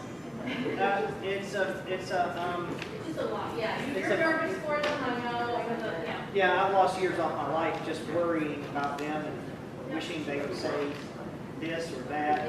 But it's also a very positive day. It's a fun day watching them. Yes. Some really neat projects. It's a celebratory event Yes. that I'm nervous this can be about. Does that describe the day pretty well? Which makes it exhausting. You're coming tomorrow night, right? To Jen? Yes. Yeah. Come on in, everybody. Are you going tonight? Dylan I has baseball don't. game. Okay, sorry. I can't go tonight, Perfect. but I can go Wanted to tomorrow. know. Mr. Walker? Tonight? Yeah. So to email you the video, do you want that to be? Nope.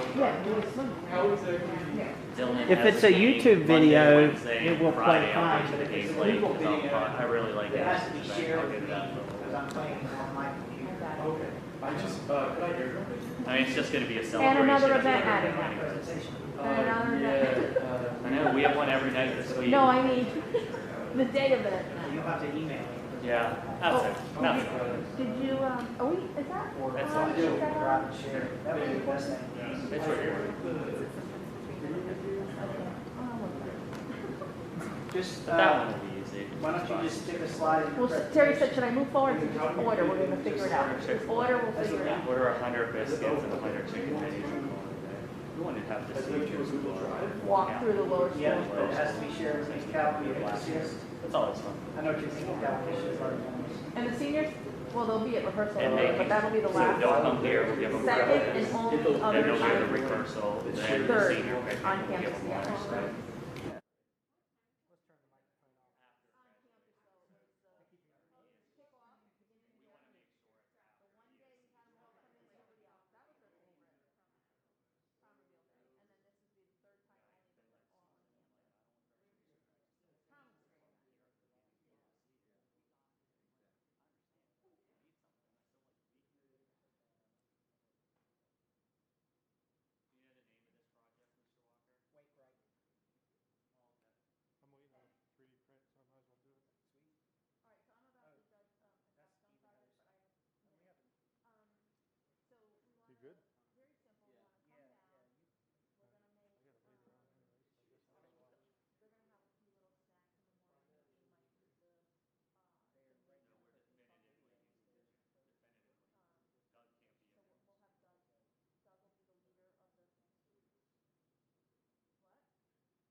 Yeah, of course, anytime. Okay, guys, it's 3 o'clock. Let's get it going. Lori, we can go. They got enough people. We can go finish what we were talking about. Ton of stuff to do. Thank you, appreciate it. Here, Chapel. Okay. You're back. Oh, you're back. I'm back. Awesome. Good luck, guys. You're trying to snatch that teacher of the year away from your wife. Okay. Who's Ray? Hello. Is there a spot in the school that has better Wi-Fi? Yeah, he had to get on the BYOD. It's been like blocking a bunch of stuff on game days. It's sure. Yeah.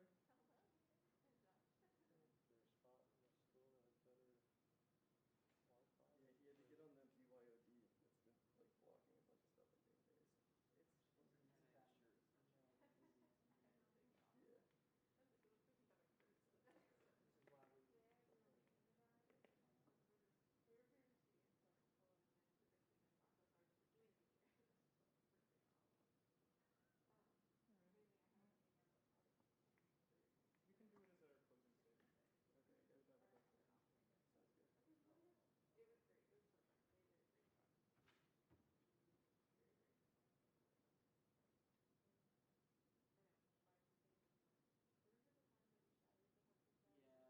you're ready to demo, have people come gather around your laptop. Athletic banquet tonight. I'm gonna hold my hands the whole You got video queued up on your laptop? Yeah, we can, yeah. Go ahead and cue that video up.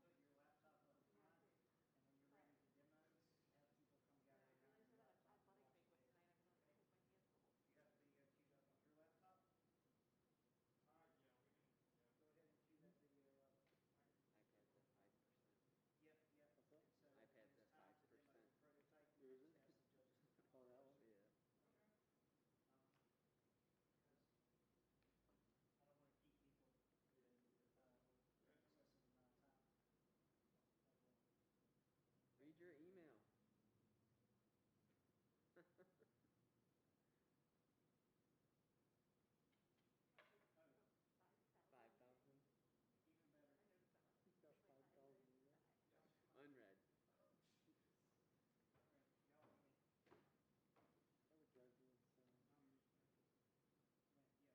get to the pen and like, oh my goodness. I don't empty my inbox, but I don't leave anything unread. Oh,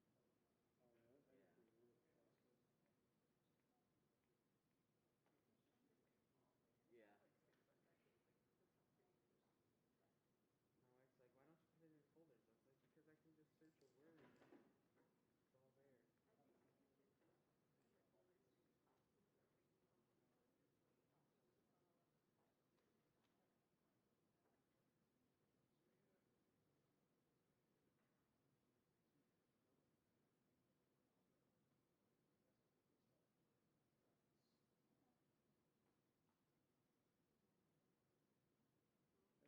That's the worst process. Yeah. My wife's like, why don't you put it in folders?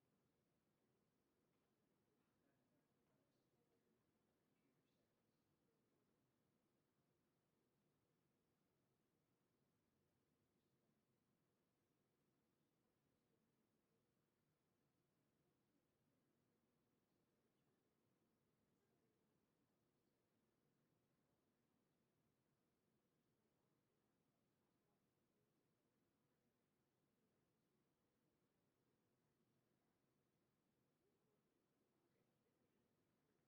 I can just search a word. It's all there. That would drive you insane. Test, test. Test, test. All right.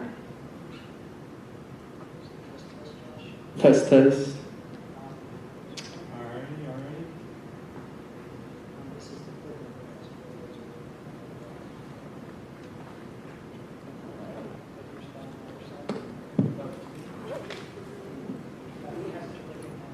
Yes, we're doing it manually.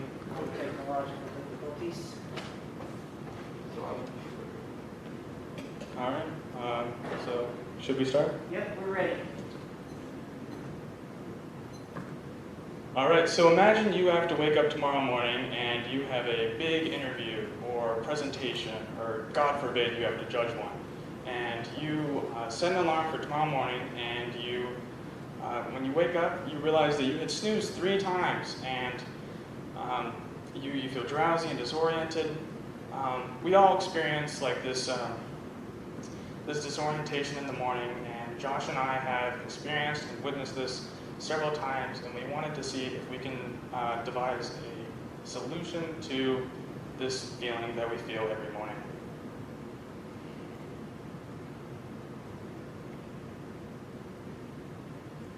So this is our table of contents. It's basically the engineering process. So we began by brainstorming, then we moved into research and finding justification, sorry about that, and finding justification, prior solutions, design specifications, and then we began the actual construction of our product, and then lastly we reflected. And so that's what we will be going over in this presentation in that order.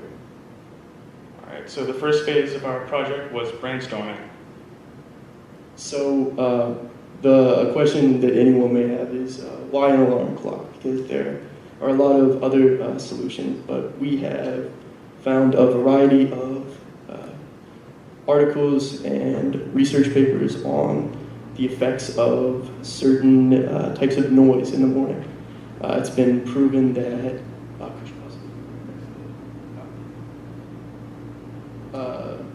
it's been proven that noise is one of the most effective possible ways of getting somebody out of bed and eliminating sleep inertia, which is a problem that everybody struggles with. And so our initial problem statement comes from the National Sleep Foundation, who found that 60% of children under the age of 18 complained of being tired during the day, and that 15% fell asleep at school during the year as a result of prolonged sleep inertia, which is the state between sleep and wake. And experts have found that this phenomenon is magnified by unnatural waking, resulting in impairment in attention, alertness, cognition, and memory for hours to come.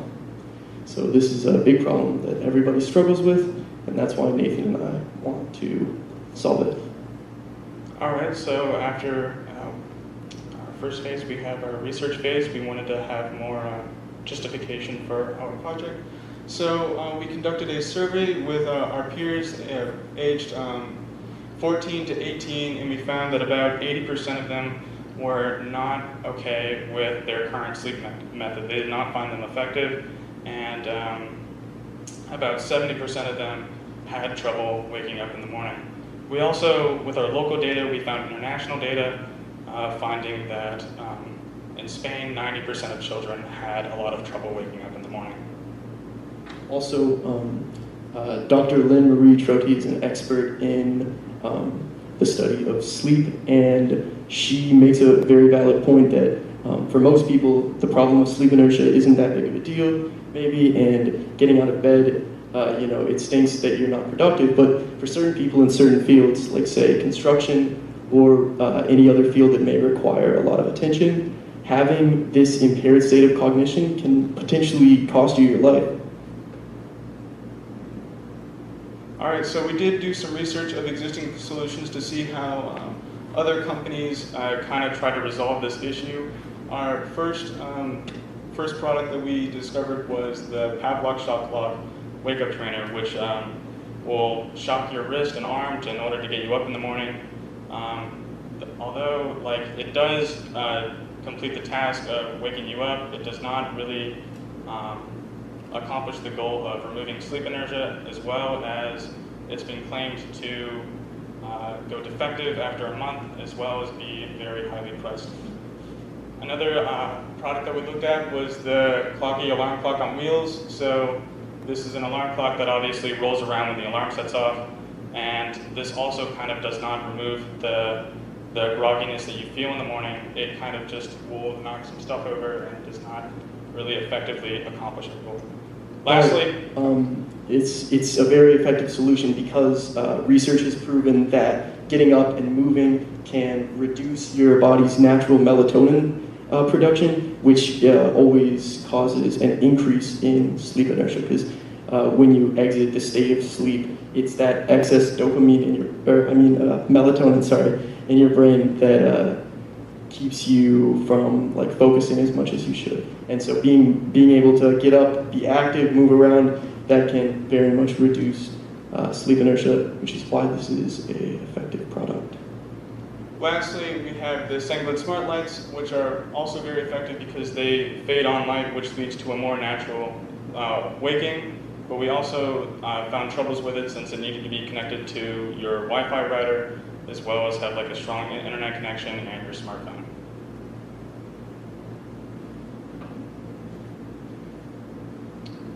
So the engineering concepts that we will be using we did use in our project include like electrical engineering, which we implemented in our circuitry and our calculation of necessary current and voltage. And then it was also crucial that we knew how to program. We used Arduino in our design, which meant we were coding in C++, and we had to create a user interface, and then also establish communication with a variety of electrical components that could give us the intended function that we wanted.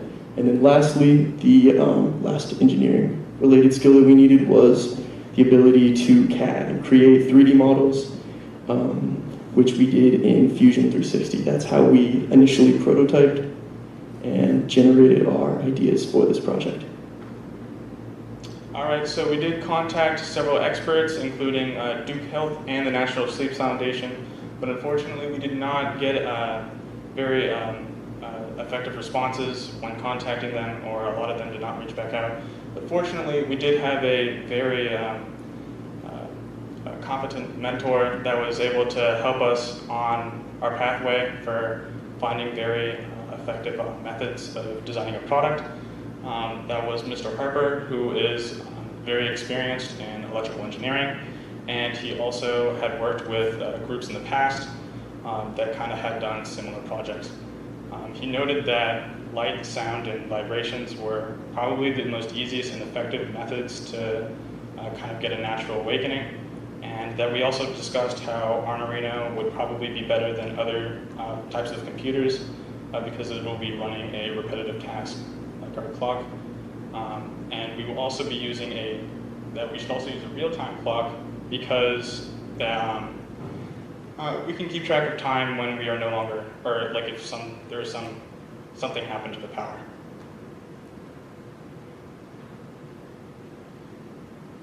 So our initial design parameters, what we believe to be necessary for such a project, include optimal performance, which would create a habitual wake-up pattern that would help reduce sleep inertia and that impaired state of cognition. We said that the product should be able to get the person out of bed and feeling at least somewhat better than the typical alarm clock in less than 1 minute every morning. As for cost, we projected that our product should cost between $25 and $35 to produce, with a target cost of $30. And then as for size and weight, we felt that the product should be less than 7 inches in length and width, and that it should be less than 5 inches in height, and that it would not exceed 1 pound in weight. We wanted it to be kind of user-friendly and work well in the typical like bedroom environment. We wanted it to be something that somebody could, say, set on their desk or their dresser and not have to worry about it taking up tons of space or being an inconvenience to them at all. And then we also wanted to create a durable product, which meant that it should not require maintenance during its product life and should be able to survive the normal wear and tear that one might within the bedroom of the user. All right, so this is our design parameters. We ended up coming up with 14 different brainstorms for our project, and we went from crazy ideas like the wake-up disco ball, and we ended up narrowing all of them down to 2, which was the face mask alarm and the light sensing alarm. And the face mask alarm was is designed to send a vibrations to the user to give kind of a natural waking. And the light sensing alarm is designed to have the user get up and turn on their lights to kind of silence the alarm. We ended up going with the light sensing alarm because we believed that the light sensing alarm would be a little bit more practical in terms of designing and a little bit less complicated while accomplishing the same goal. All right, so then we moved on to construction. Pine Lake allotted us $50 to purchase materials and components for a project. Fortunately, Josh had a Arduino kit, which saved us about $30. And with that Arduino kit, we we got an Arduino Uno, a LCD display, and a bunch of jumper wires. Furthermore, we also, other than that, we purchased a real-time clock, able to keep track of time, 2 speakers, a 7-segment display, an audio amplifier, and some photoresistors. Here is our initial electrical schematic. So this right here is the Arduino Uno. It's a microcomputer that's capable of communicating with each of these modules, and thus it was our choice for this project. So right here is our LCD display. That was used for user interfacing. So on the top, we designed it to display the day of the week as well as the date. And then on the bottom, it says alarm on or alarm on or alarm off, which is the status of the alarm. It is controlled by this system of buttons, which are connected to these resistors. Initially, we would have liked to have used these buttons digitally, which means either a 0 or a 1 signal, and then that's interpreted by the computer, and you can say, like, if 0, do this, if 1, do something else. And that's what most people use for buttons. But the Arduino has a set number of digital pins and a set number of analog pins. And we used too many digital pins with all of the other stuff that we needed to have functioning. And so I created a series of resistors, because how it reads analog values range from like 0 to 1024 based on the resistance of whatever is plugged into it. So I created this series with 220 ohm resistors where when you press a button, it completes a different circuit and then reads the value of that resistor. So if you press this button, it takes the value from this resistor. If you press this button, it takes the value from two resistors at once. Press the third one, it takes 3, fourth, takes 4, and the fifth one, it takes 5 resistors. So that allowed us to kind of conserve digital pins and in turn use all of the stuff that we would have liked to. The next probably most important part of our design was our 7-segment display, which displays time. And that was hooked up to our RTC, which is a real-time clock that runs off of a battery, and if it loses power, it's able to continue functioning. So these two are hooked up, and then here are our photoresistors, which send a signal based on the amount of light in the room to the Arduino. So we use that to say if the light is off, when the alarm goes on, it will continue the alarm. And then in order for the alarm to turn off, the user has to get out of bed and actually manually turn on the lights in their room. The next part of our design is our amp and speakers. So that is to kind of turn on the alarm and make it audible for the user. And then lastly, we initially planned to use an SD card so that we could have like specific music or songs that then would be played as the alarm. But unfortunately, we were unable to actually have the SD card reader in our final design because of problems with like power supply. It would have been too difficult to use that, and then also all of the other components. And lastly, here is our, this is a shift register. It's a 74HC595 shift register, and basically by connecting our Arduino up to that, and then also connecting the LCD to that, we were able to conserve digital pins and in turn have all of the components that we would have liked to. So the assembly process began with our LCD. So we initially tested, make sure that words would show up on it, and we basically set up that along with our button system, and we would say if a certain button is pressed, a certain thing will show up on the LCD. So this is our button system, and those two worked in conjunction because that's how our user interface would work, and that's how the user would be able to set their alarm or set the specific time that they wanted to. Next, we set up the clock, which is the 7-segment display, and it's kind of dark, so you can't really see, but right here is our RTC. It's a DS1307 real-time clock connected to a battery that allows it to continue functioning even if power is lost throughout the rest of the circuit. And then this backpack right here is a TM1637 that has our four-digit 7-segment display that we used for time.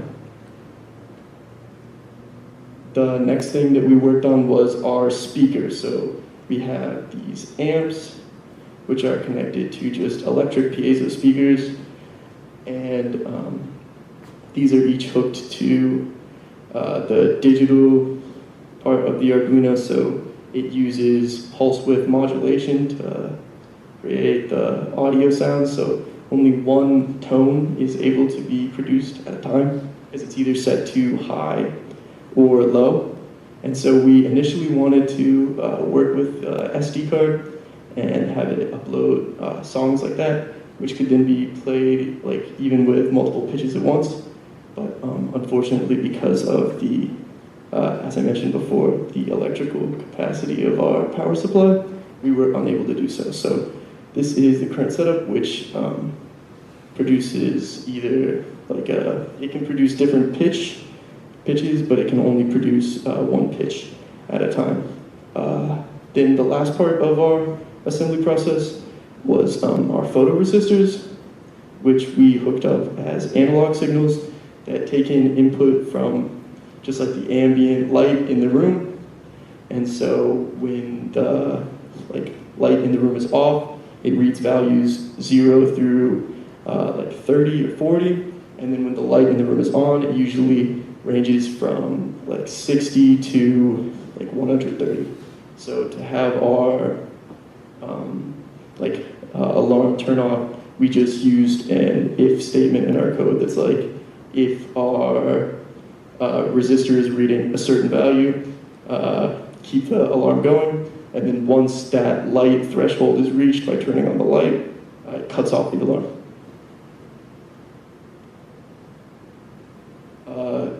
Throughout the process, though, we did encounter a variety of problems which required us to either change our code, change our electrical work, or completely change which components we used.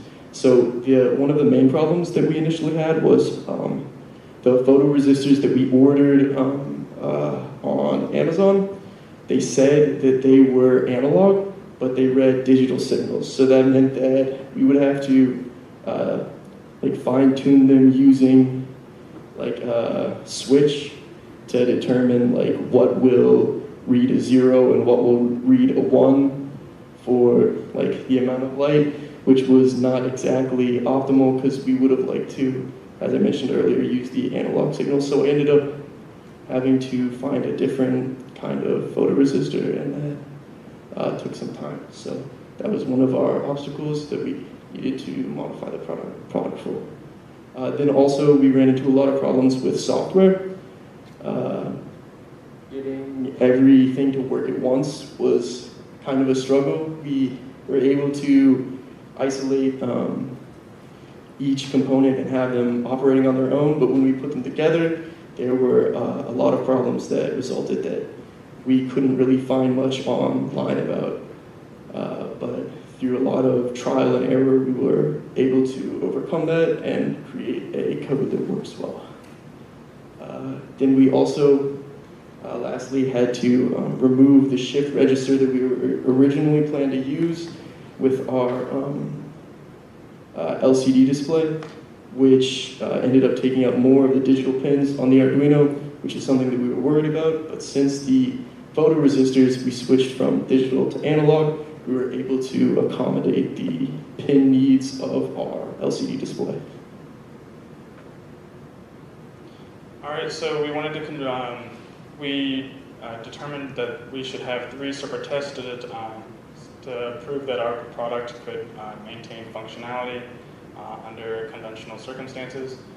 This first test was our drop test, and this purpose was to make sure that our product could survive under like a typical drop on a hardwood floor. And our product would constitute as, or this test would constitute as passing if it managed to fall 6 feet plus or minus 5 inches, and would fail if it broke or did not maintain its functionality. Our second test was our sound test. We wanted to make sure that our product could produce enough noise to wake the user in order to go turn on the lights. So it would constitute as a passing test if the product could produce 80 decibels of noise, and would fail if it produced 5 more or 5 less decibels than 80 decibels. Our last test, we wanted to make sure that our product was easy for our target audience to use. So we designed an initialization test to make sure that the users of our product could use it simply. So it would constitute as a passing test if the users could initialize and set an alarm for our product in under 2 minutes and 15 seconds, and it would fail otherwise. All right, so reflecting on our presentation, or our product. We had a lot of conflict throughout the process of the creation of this product. There were a lot of limitations in place that overall made it kind of difficult to finish up our product. So one of the main limitations was time. Given more time, we would have liked to design a housing for our product to keep it safe from like any damage that could result from use with it. We would have also liked to make it more aesthetically pleasing, because our final design ended up being a breadboard connected to an Arduino that looked a lot like our electrical schematic. And so, if possible, it would have been nice to make it look more attractive. We also ran into struggles with communication. Initially, we didn't talk as much as we should have about what we were working on, but fortunately, near the end, we were able to kind of come together and really discuss the plan going forward for how we should delegate work and exactly what we needed to do to get the product where we wanted it to be. And so through communication, we were able to resolve that problem. All right, and I would like to make a special thanks to Mr. Walker for providing us a lot of materials and resources. One of those resources being Dr. Knight, who assisted us in one of our technical errors. He was provided a really good insight that kind of allowed us to get past one of our first barriers. We'd also like to thank Mr. Harper, our engineering mentor, who also kind of gave us that expert insight onto like how we should design our product and what direction we should really take with that. I'd also like to thank Justin Stevens, who gave a lot of assistance for programming and kind of making sure that everything was kind of electrically sound and kind of identifying problems that Josh and I might have overlooked.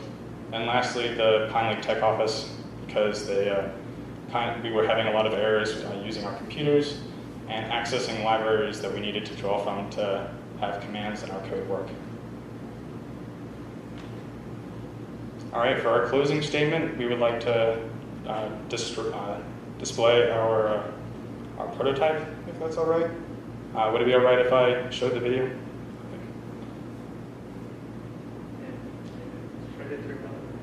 Oh, yes, all right. Does the...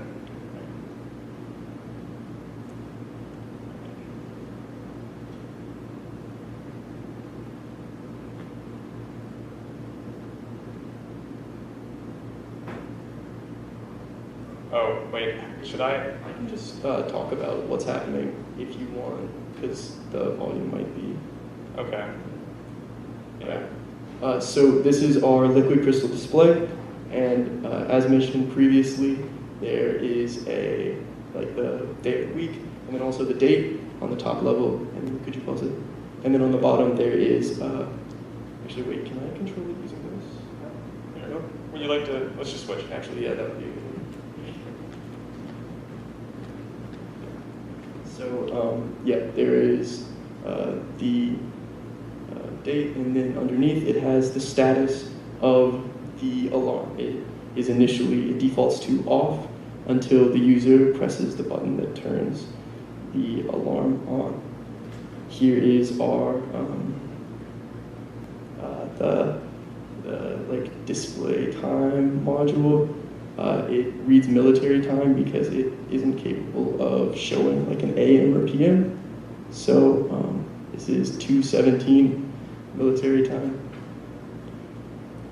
After that, we have our buttons. So starting at the very top, that is the alarm on or alarm off button. So when it is pressed, video, press the button, and now on the LCD display, it says that the alarm is set to on. And so that means that when the time is reached that the alarm is set for, it will display, or it will go into the alarm mode. The next button that I'll talk about is this bottom button, which puts the system into the set alarm mode. So that will take it from just displaying the time to flashing and displaying what the alarm is currently set to. So as mentioned previously, it's initially set to 12 o'clock. And then using the next buttons, you can control the, you can set the time. So pressing this top button, or there you go, that second from the bottom button, that increases the hour.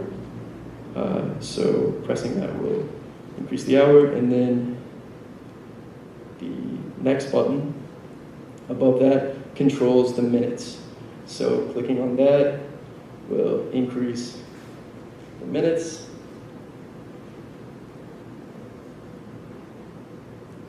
And then the next button after that sets the time, or sets the alarm to what it has been set to using the previous buttons.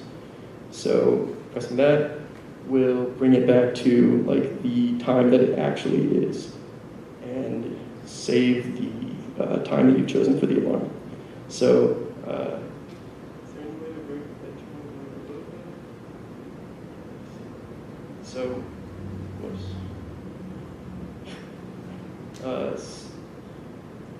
so here the alarm is set for 2:30, And if you can hear it, it sounds kind of like a British fire truck.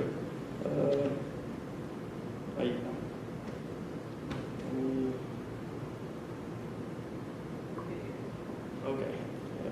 So that is the alarm, and that alarm stays on until the user exits their bed and turns on the light. So here Nathan will turn on the light, and the alarm cuts off. That is our product demonstration.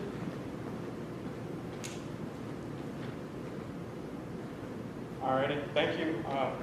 We're willing to take some questions now. Thank you, guys.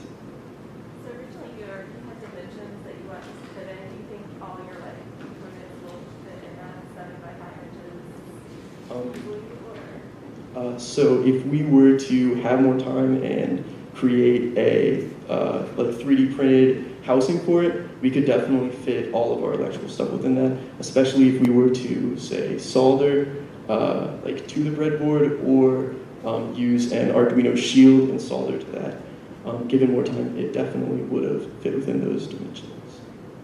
Did you guys consider an Arduino Mega, which I know has more inputs and might have solved your problem, but I'm not sure. So we would have liked to use an Arduino Mega, but with all of the other components that we ordered, we wouldn't have been able to buy one for and still keep our budget under $50. So that's why we ended up using the Arduino Uno that I already had with my kit, so it didn't end up costing us anything, which was very nice. If you were to start the whole process over again, what might you do differently? How might you allocate time differently from the research, design, build, test? I think we definitely would have spent more time going through previous solutions, and then also we would have definitely started work on our software component much earlier. That was one of the main limitations that we faced, was trying to get our software fully coded and functional within the time frame. And then we also would have, now I know that it is really important to communicate effectively. So if I were to start the process again, I would definitely make sure to, communicate with my partner, like Nathan, as much as possible to really figure out what the plan is and how we can stick to it. Yeah, and to add on to that, I definitely think we definitely kind of anticipated that the software portion would take some of the least amount of time in designing our project. We were kind of went in thinking that we can just write the code and it'll compile, it'll work as long as that we do what the internet tells us to do, and we kind of just follow through. Then it should work perfectly. And we had errors and problems before we even really got started. So and so we kind of realized almost a little bit too late that we definitely should have. There should have been some more things that we needed to consider in the software portion of our project. How are you powering your prototype? Right now we're using a power supply that has adjustable voltage and current. If we had access to more money or more time, we could have used a battery or a connection to an outlet, but with kind of the time constraints and just what we had available, it was necessary for us to use the power supply. What about a light sensor? Did y'all get to play with how much light is required? Like if I turn on the lamp on the other side of the room, or if it's too far away? We initially tested it by bringing it to different areas of the room and then turning on the light and then having the computer just display the value that the light sensor was reading, and then we made sure that depending on which area it was in, it would still function properly. And then we also set a threshold so that if light were to come on gradually from the sun, that wouldn't trigger the alarm, and that it needed to be a sudden change in light detection. Yeah, in light detection rather than one over an extended period of time. Can can I follow up? So you're saying it reads the ambient light and it's looking for a percentage change instead of just a flat value? Yeah, it's looking for an increase over a shorter period of time, which it uses the RTC's clock to compare the values against, because the initial, like on the Arduino, there's another clock which could be used for that, hypothetically, but that's also used to calculate the processing rate of the Arduino. So there can be a lot of problems that result if you use the Arduino's built-in clock with that. So it's very useful that we ended up using the RTC, because we were able to just compare the change over just like the seconds that we were using for our actual clock. I know so much of this was more about the electrical components as clearly understanding about the engineering concepts. Did you test it on actually it waking you up and making you feel more refreshed, or put it on any older college brothers home in their room and see if they woke up? That would have been a good idea. We would have liked to have done that, but we didn't end up doing that. It's very, very loud because we used a very strong amplifier with it.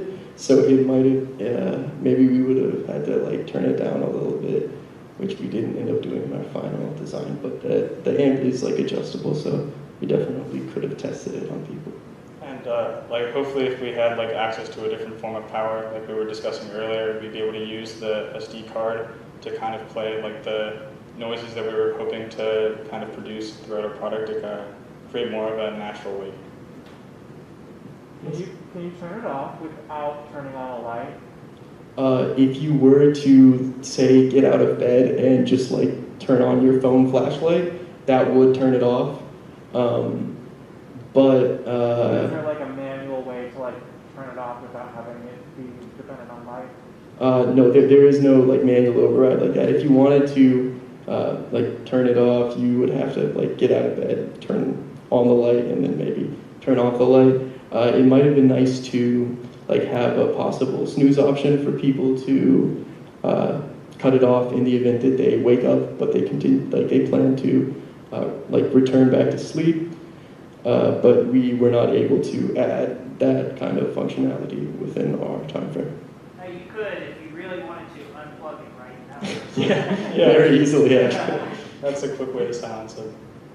So what is it that gets you out of the sleep inertia? The getting out of the bed? Yeah, getting out of the bed, and then also, so research has shown that the physical movement decreases your melatonin production, but it's also been shown, in a lot of different studies, that the presence of blue light or white light can decrease your melatonin production levels significantly. So getting out of bed, the physical movement will decrease the sleep inertia, and then also the light does that very well.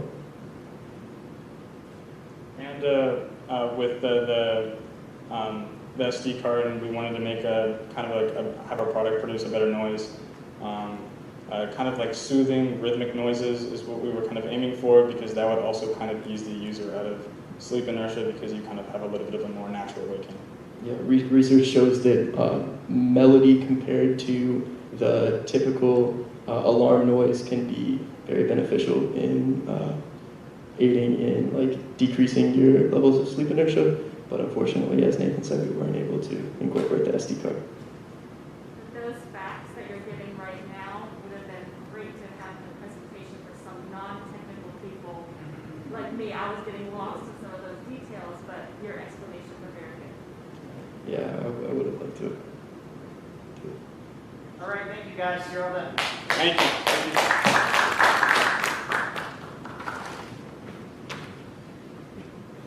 That wraps up Capstone.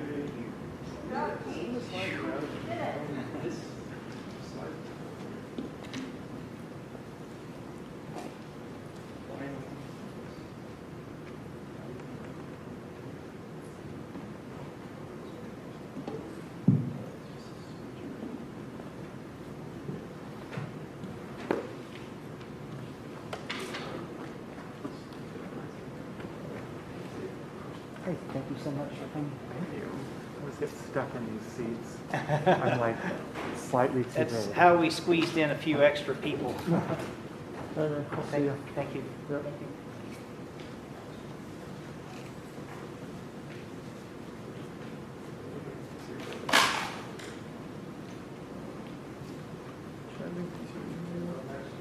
yeah. Oh, I also almost stole the pointer.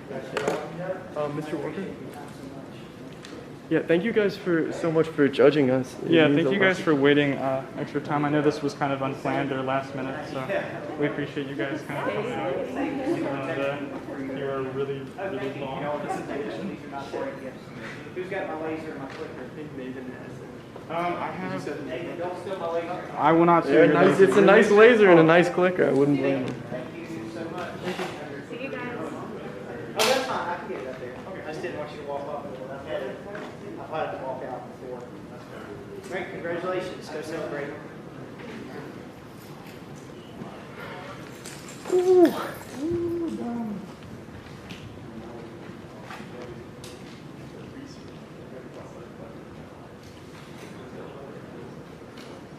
Well, sign me up for next year.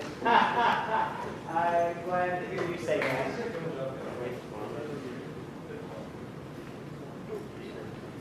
Take care. I'll see you soon. Certainly will. See you around.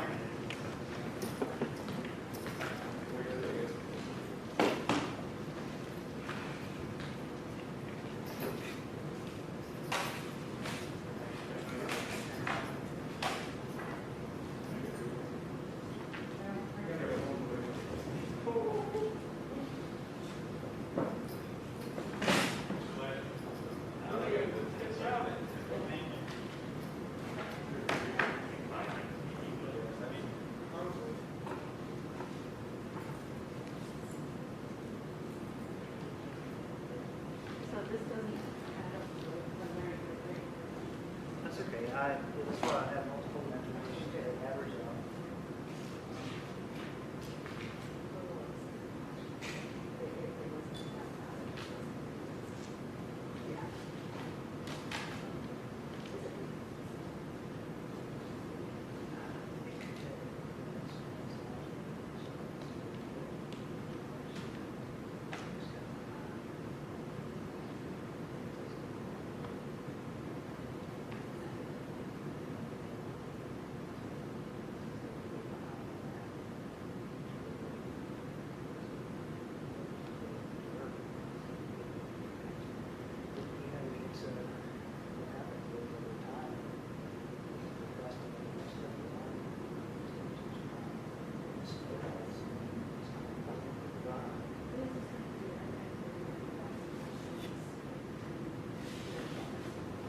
That not being in person all year, it did make this a challenge.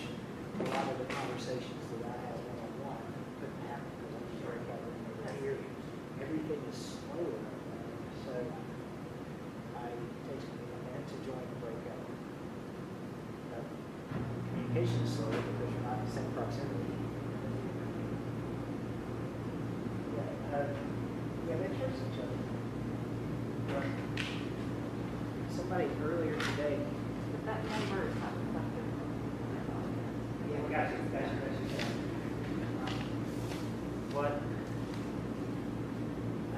Another group of buddies who pick each other out. We realize it's much more to do. So it plays with some of them. Realize that they should find what's better. Not the best way. Maybe I should shoot someone who comprehends my voice. It sure is.